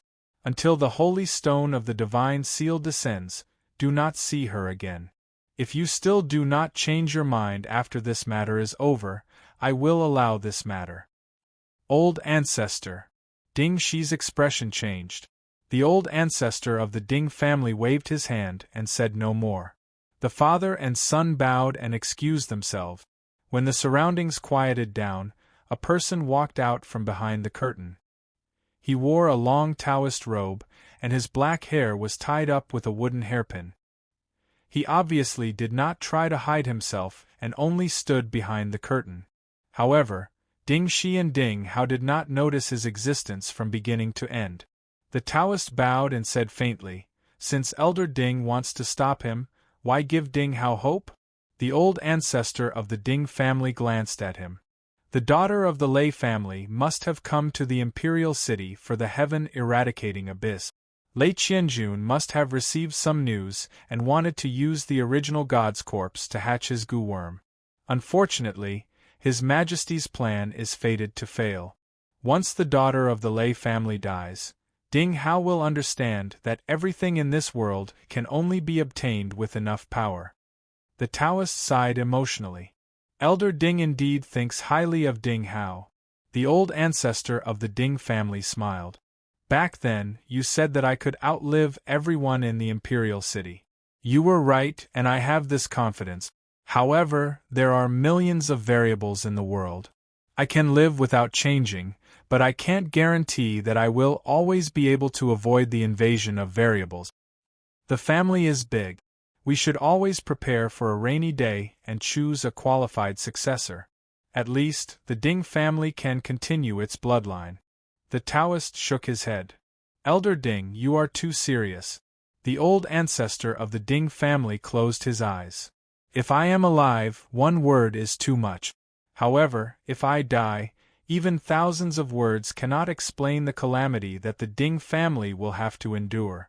While the old ancestor of the Ding family was talking about his life and death, a carriage that was completely gold and seemed to be wrapped in flames came from outside the majestic Great Chu imperial city. It was like a giant sun that released heat and light everywhere, tearing apart all darkness and evil. The Li family has bestowed a golden crow carriage to the emperor. The guards at the city gate paled. They knelt on the ground, their foreheads touching the ground. Greetings, sir. The passers-by all retreated and lowered their heads, revealing reverence and shock.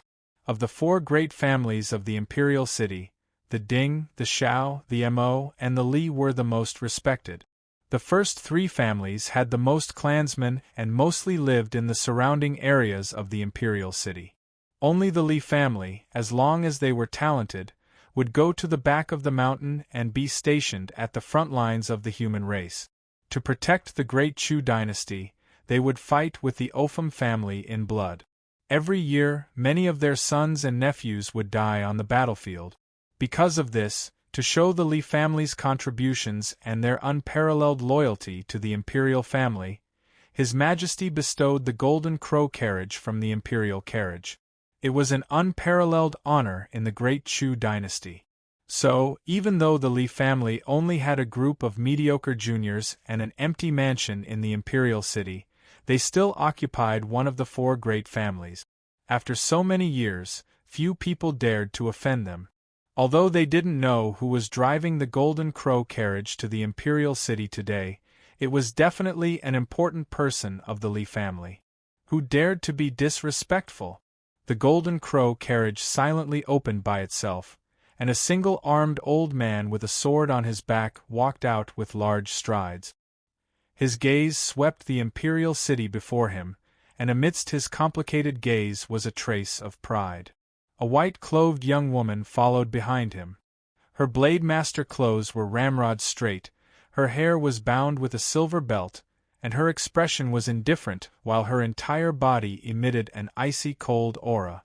After she raised her hand and put away the Golden Crow carriage, the young woman followed behind the single-armed old man and walked towards the main entrance of the imperial city with large strides, and she acted as if she didn't notice the shocked gazes in the surroundings. After a short moment, the news of the Lee family's direct descendant daughter, Lee Hongye, riding the Golden Crow carriage to the imperial city spread throughout the imperial city like a gale. Although she was only one person, she represented the entire Lee family, and it was like an enormous rock sinking into the world, and it was sufficient to cause the undercurrents of rage in the imperial city to surge even more violently. Chapter 933. As the Lee family's sword fanatic swept through the imperial city with his sword, causing countless sword masters to hate and revere him, Qin Yu and Lei Xiaoyu were enjoying the peace and tranquility after the storm. Outside Tower was indeed well informed. It was unknown how they learned of Lei Xiaoyu's identity. Although no one in the imperial city was optimistic about Rock City's future, she was still Lei Qianjuan's most beloved daughter, someone that even the royal family couldn't do anything to.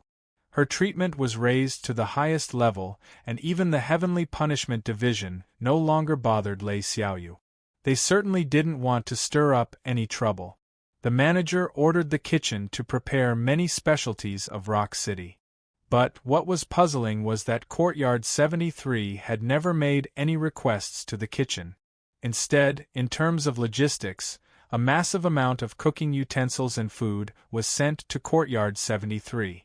As long as Lei Xiaoyu behaved herself, then let alone these requests, she could even set fire to the house. The manager would give her whatever she wanted with a wave of his hand. Thus, Qin Yu thoroughly enjoyed the so-called good food flowing down like water, and all sorts of fine wines flowing into his arms. It was also at this time that Qin Yu discovered that Lei Xiaoyu really did enjoy cooking to begin with. Besides that, she also enjoyed the sense of accomplishment she felt when Qin Yu cleanly ate the dishes she had carefully prepared. Qin Yu asked her about this. Lei Xiaoyu blushed red and said in a small voice that she had a dream ever since she was a child. That was to peacefully find someone to marry, have children, and make delicious food for them every day. She didn't want to be glamorous, she just wanted to be safe. After a moment of silence, Qin Yu rubbed her head and told her that he also hoped to live such a life one day. But unfortunately, this sort of peaceful time would eventually come to an end. As Great Chu's Tianshu announced that the Divine Seal Saint Stone would arrive in 5 days, the entire imperial city was stirred. Countless young cultivators gathered from all over, their eyes burning with anticipation. But unfortunately, not everyone had the qualifications to bathe in the radiance of the Divine Seal Saint Stone.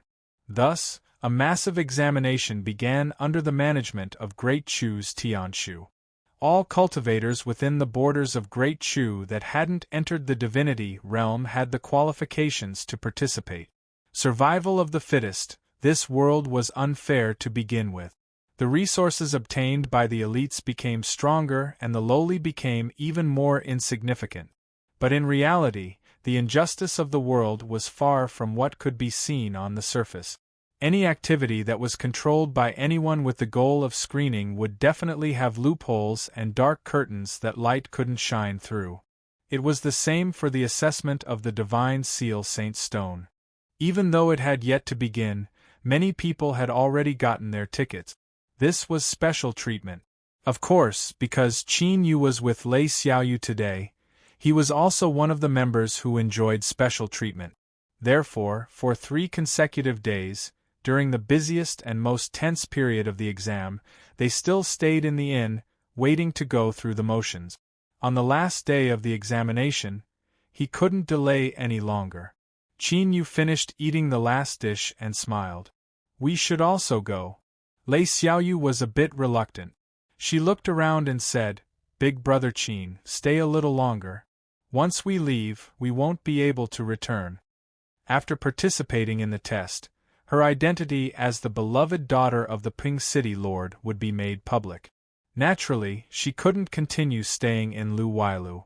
In order to show their kindness to the experts who were in theft and represented Tian Shou and Mu, even if they weren't here, the Imperial City still built luxurious mansions for them. Ping City also had a massive thunder mansion in the Imperial City. Qin Yu shook his head. "Let's go. Everything that needs to be taken away is already in my mind. There is no need to miss a courtyard." On the surface, the Ping City cultivators had already prepared a magnificent carriage. In the driver's seat sat Xiang Shui and Banbu. Pulling the carriage, one was the old horse with a strong personality from Riverwater City, and the other was lame and had an ugly appearance. But at this time, the old horse with a strong personality was constantly trying to get closer, snorting and snorting. But as soon as it revealed the slightest sign, the lame horse would become enraged and open its mouth to bite it. The old horse would hurriedly dodge to the side. Then, after a while, it would snort again and try to get closer, repeating this process over and over again. Qin Yu boarded the carriage. He looked at it with a bit of helplessness and amusement. He patted the window and said, "All right, let's go." The 2 horses immediately became well-behaved. They obediently pulled the carriage towards Heaven's Pivot. The Ping City cultivators were secretly surprised. They thought that this Mr. Qin was someone that the city lord thought highly of and even entrusted the young miss to him. He was indeed a bit different. Just now, they had tried many times to make the 2 horses behave themselves. But before they could get closer, they were glared back. That's right, glared back. These 2 horses didn't look like much, but their eyes were so sharp that it made one's hair stand on end. An hour later, they smoothly arrived at Heaven's Pivot. Looking at the sea of people outside the window, Qin Yu couldn't help but frown. On the last day there were actually so many people. In truth, those that should have come had already come several days ago. But after failing, there would always be people that weren't willing and would try again. There were many people that thought this way, so it wasn't strange for these people to come on the last day of the examination. Qin Yu frowned. He turned his head to look behind him. A sword light howled towards him, stopping in midair to reveal the figure of a female cultivator. She wore a snow-white Blademaster robe and had her hair tied up with a silver band.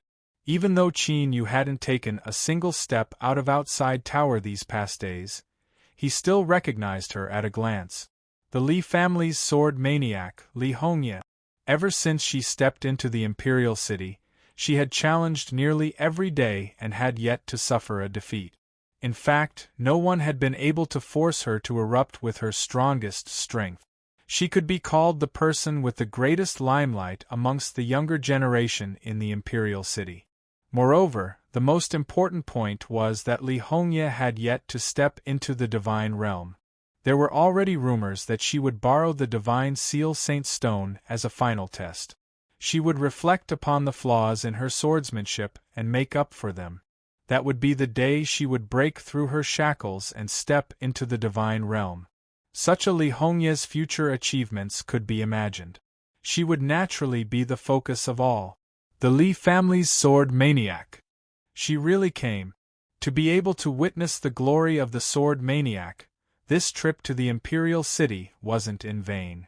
As they discussed, countless gazes gathered, filled with envy and jealousy.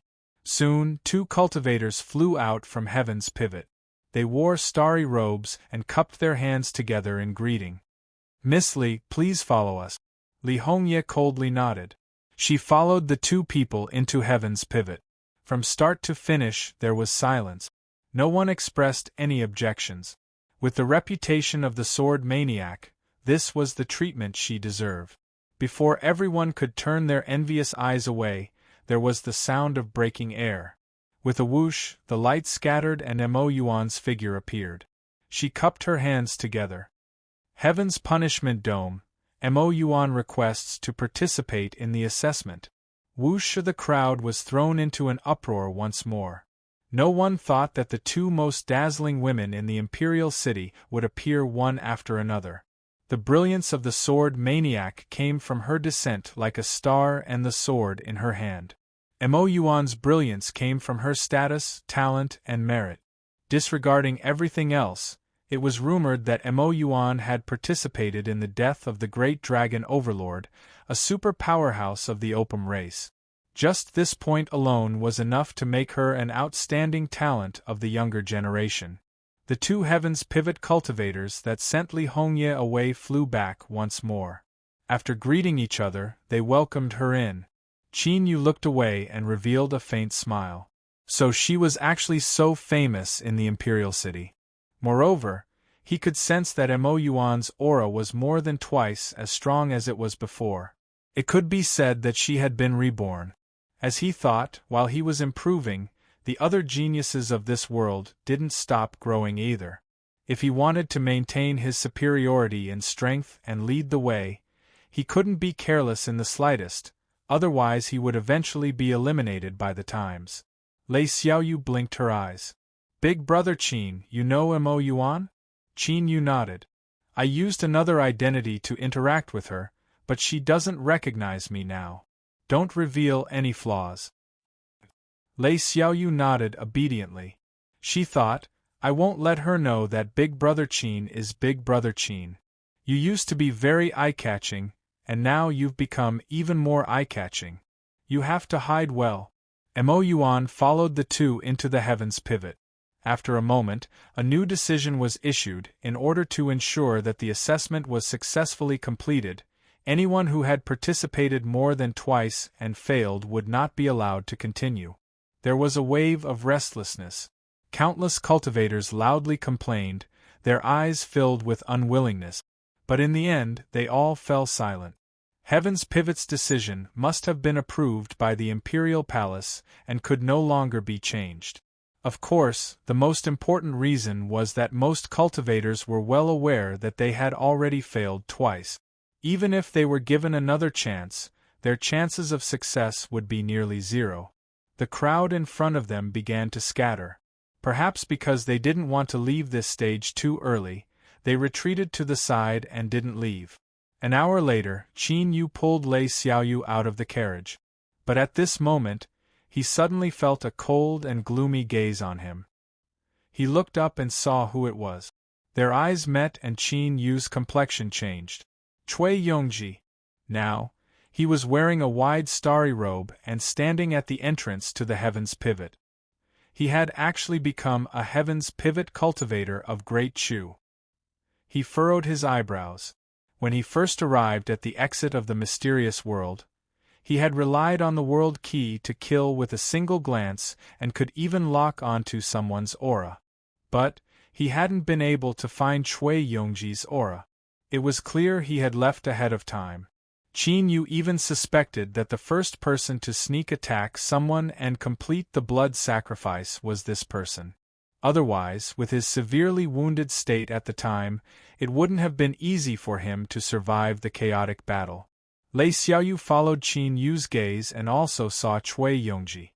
Her complexion changed, and she subconsciously grabbed onto Qin Yu. "I'm fine," Qin Yu whispered. Then, he stepped forward. Today, their statuses were different. Even if they met again, it was impossible for them to directly attack each other. Seeing Qin Yu and Lei Xiaoyu approach, Cui Yongji sneered.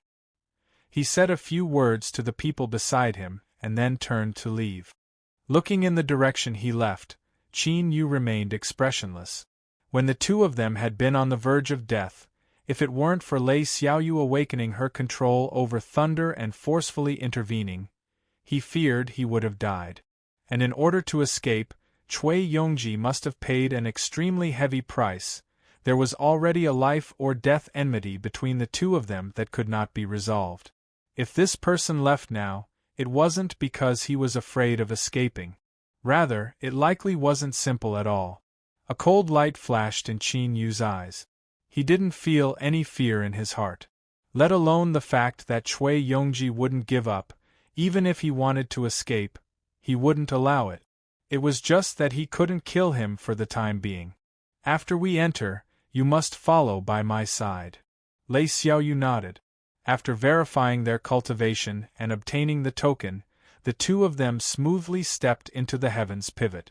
Without special treatment, they could only follow the crowd and wait in line for the examination. In truth, the process was quick and simple. The Great Chu had used the Divine Seal Saint Stone as the original and had replicated many smaller versions of the examination stones. It was said that only those who had opened up at least 3 paths to the divinity realm could pass the test. Of course, this wasn't absolute. But in the end, it all depended on one's own strength. Qin Yu smoothly passed the test. Even if he didn't enjoy any special privileges, his strength was more than enough. Next was Lei Xiaoyu. At this time, the examination was temporarily halted. To the outside, it was announced that Heaven's Pivot had temporarily made personnel changes to prevent cheating. A moment later, an indifferent Cui Yongji appeared beside the examination stone. He coldly said, "Continue." Lei Xiaoyu paled. Qin Yu narrowed his eyes. His gaze fell on Lei Xiaoyu. At this time, the air seemed to fluctuate. Cui Yongji glanced at him.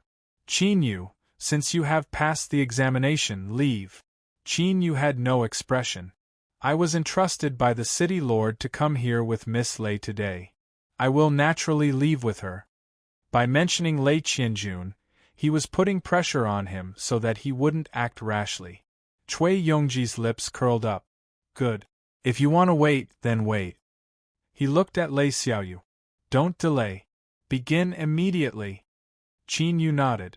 Lei Xiaoyu clenched her teeth. She walked to the examination stone and placed her hand on it. This was a quota that had already been decided beforehand.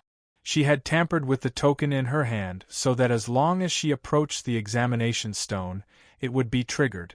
Hum, hum, hum, 3 lights appeared one after another, indicating that 3 paths to the divinity realm had been opened. But at this time, Lei Xiaoyu's body shook and she spat out a mouthful of blood. Her complexion paled, and the 3 lights on the examination stone rapidly extinguished. Chapter 934. Stop! Qin Yu stepped forwards, his aura instantly erupting. "Miss Lei is the beloved daughter of the Rock City Master, so who dares to be insolent?" The Heaven's Pivot cultivator hesitated. Cui Yongji sneered. "So what if you're the Pring City Lord?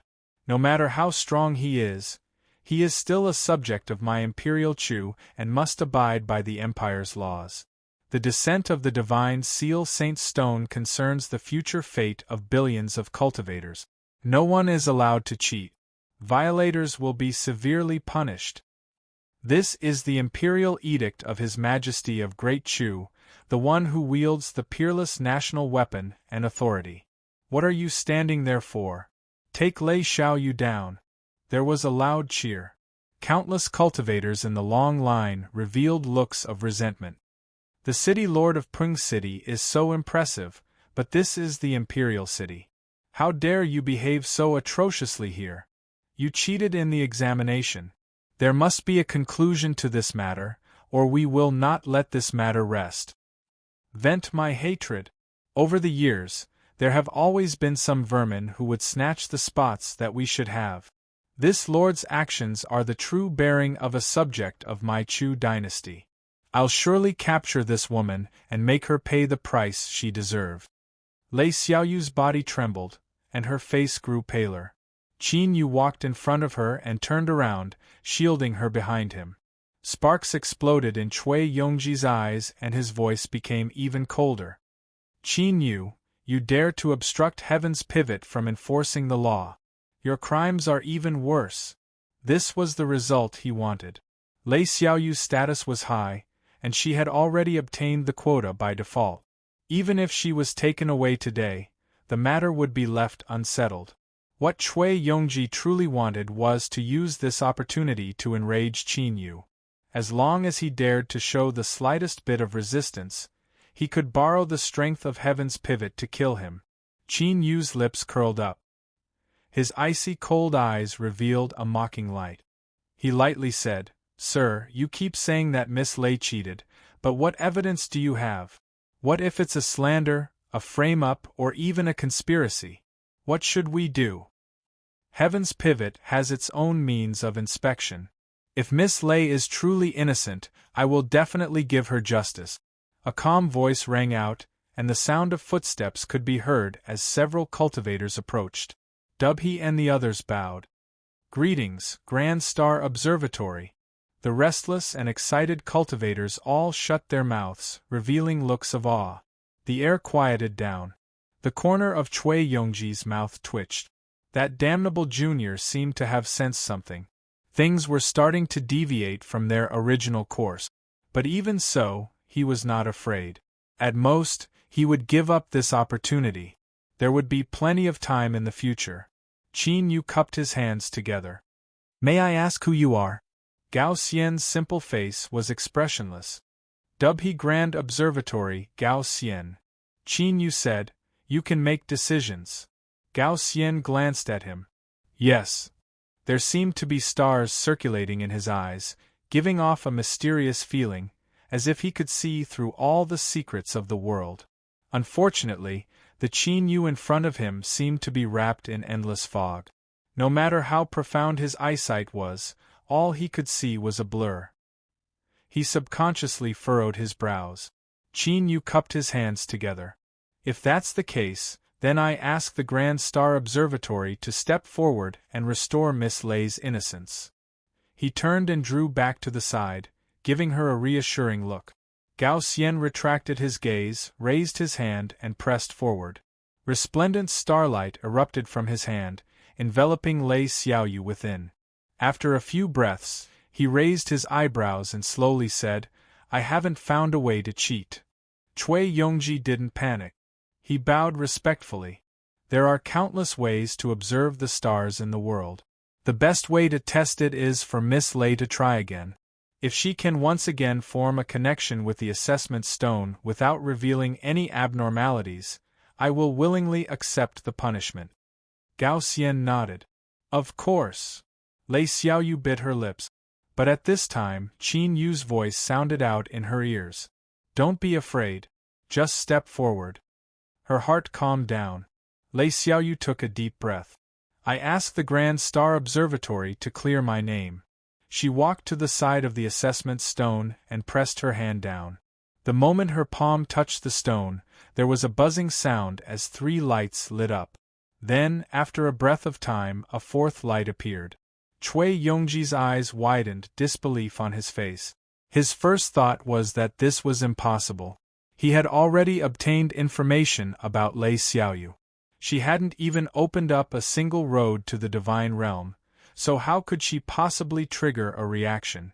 Could it be that she had another token on her body? Gao Xian's eyes blazed like torches as he looked at Lei Xiaoyu. He could faintly feel that something was wrong, but he couldn't sense anything.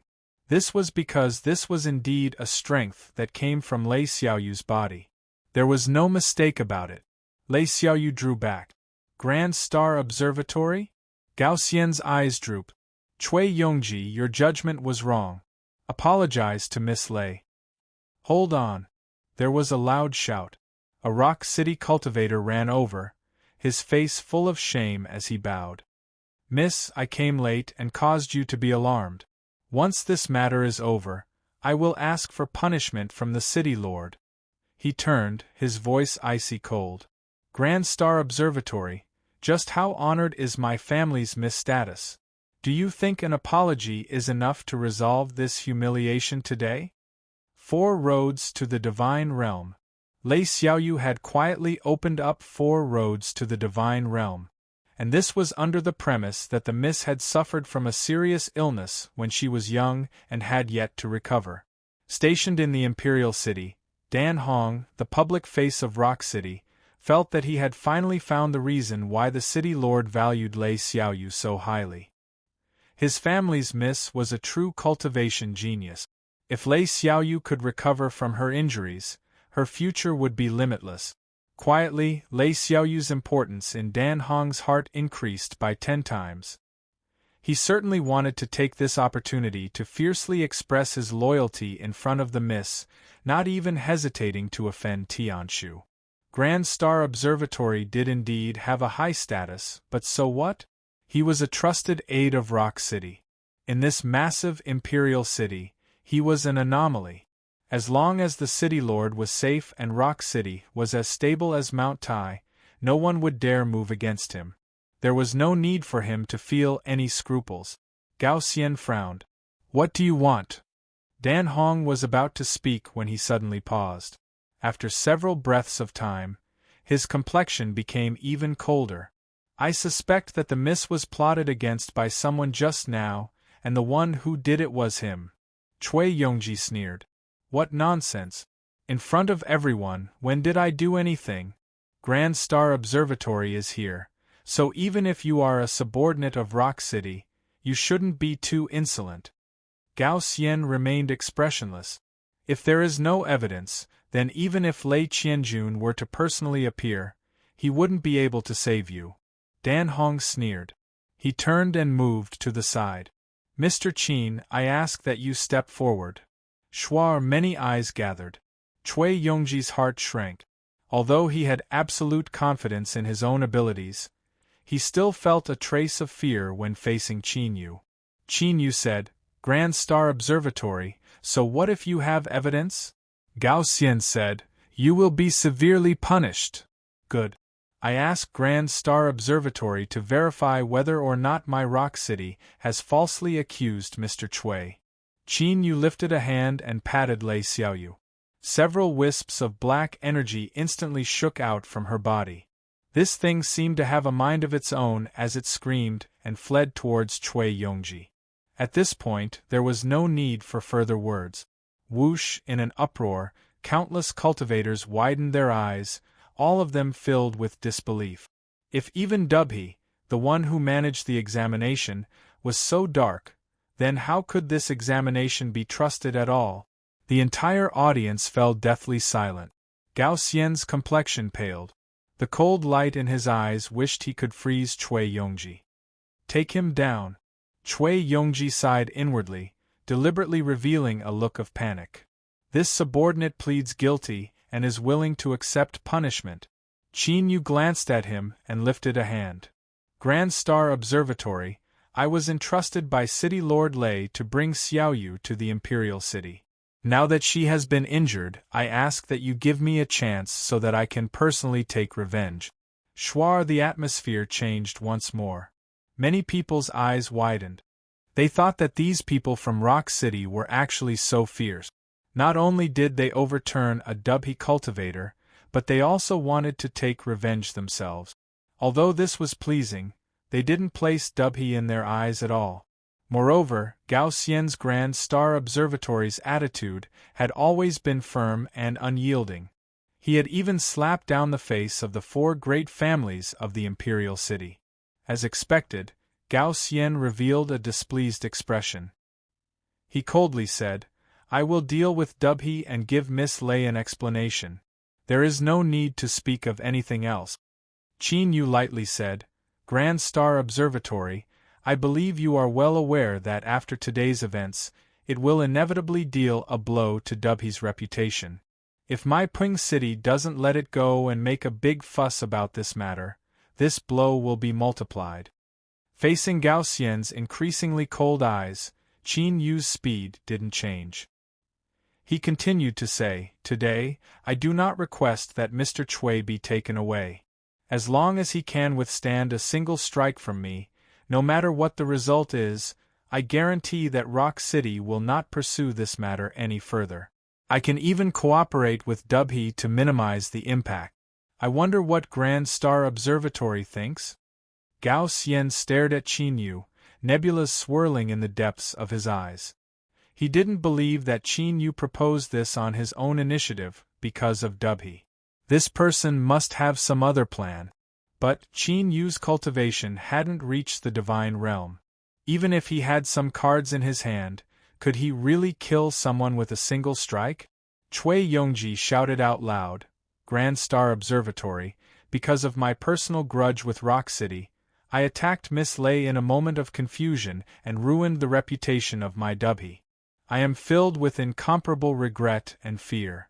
I ask Grand Star Observatory to give me a chance to make up for my mistakes as much as possible. In the world of the Blood Moon, he had once fought Qin Yu in close combat. This boy was truly a monster.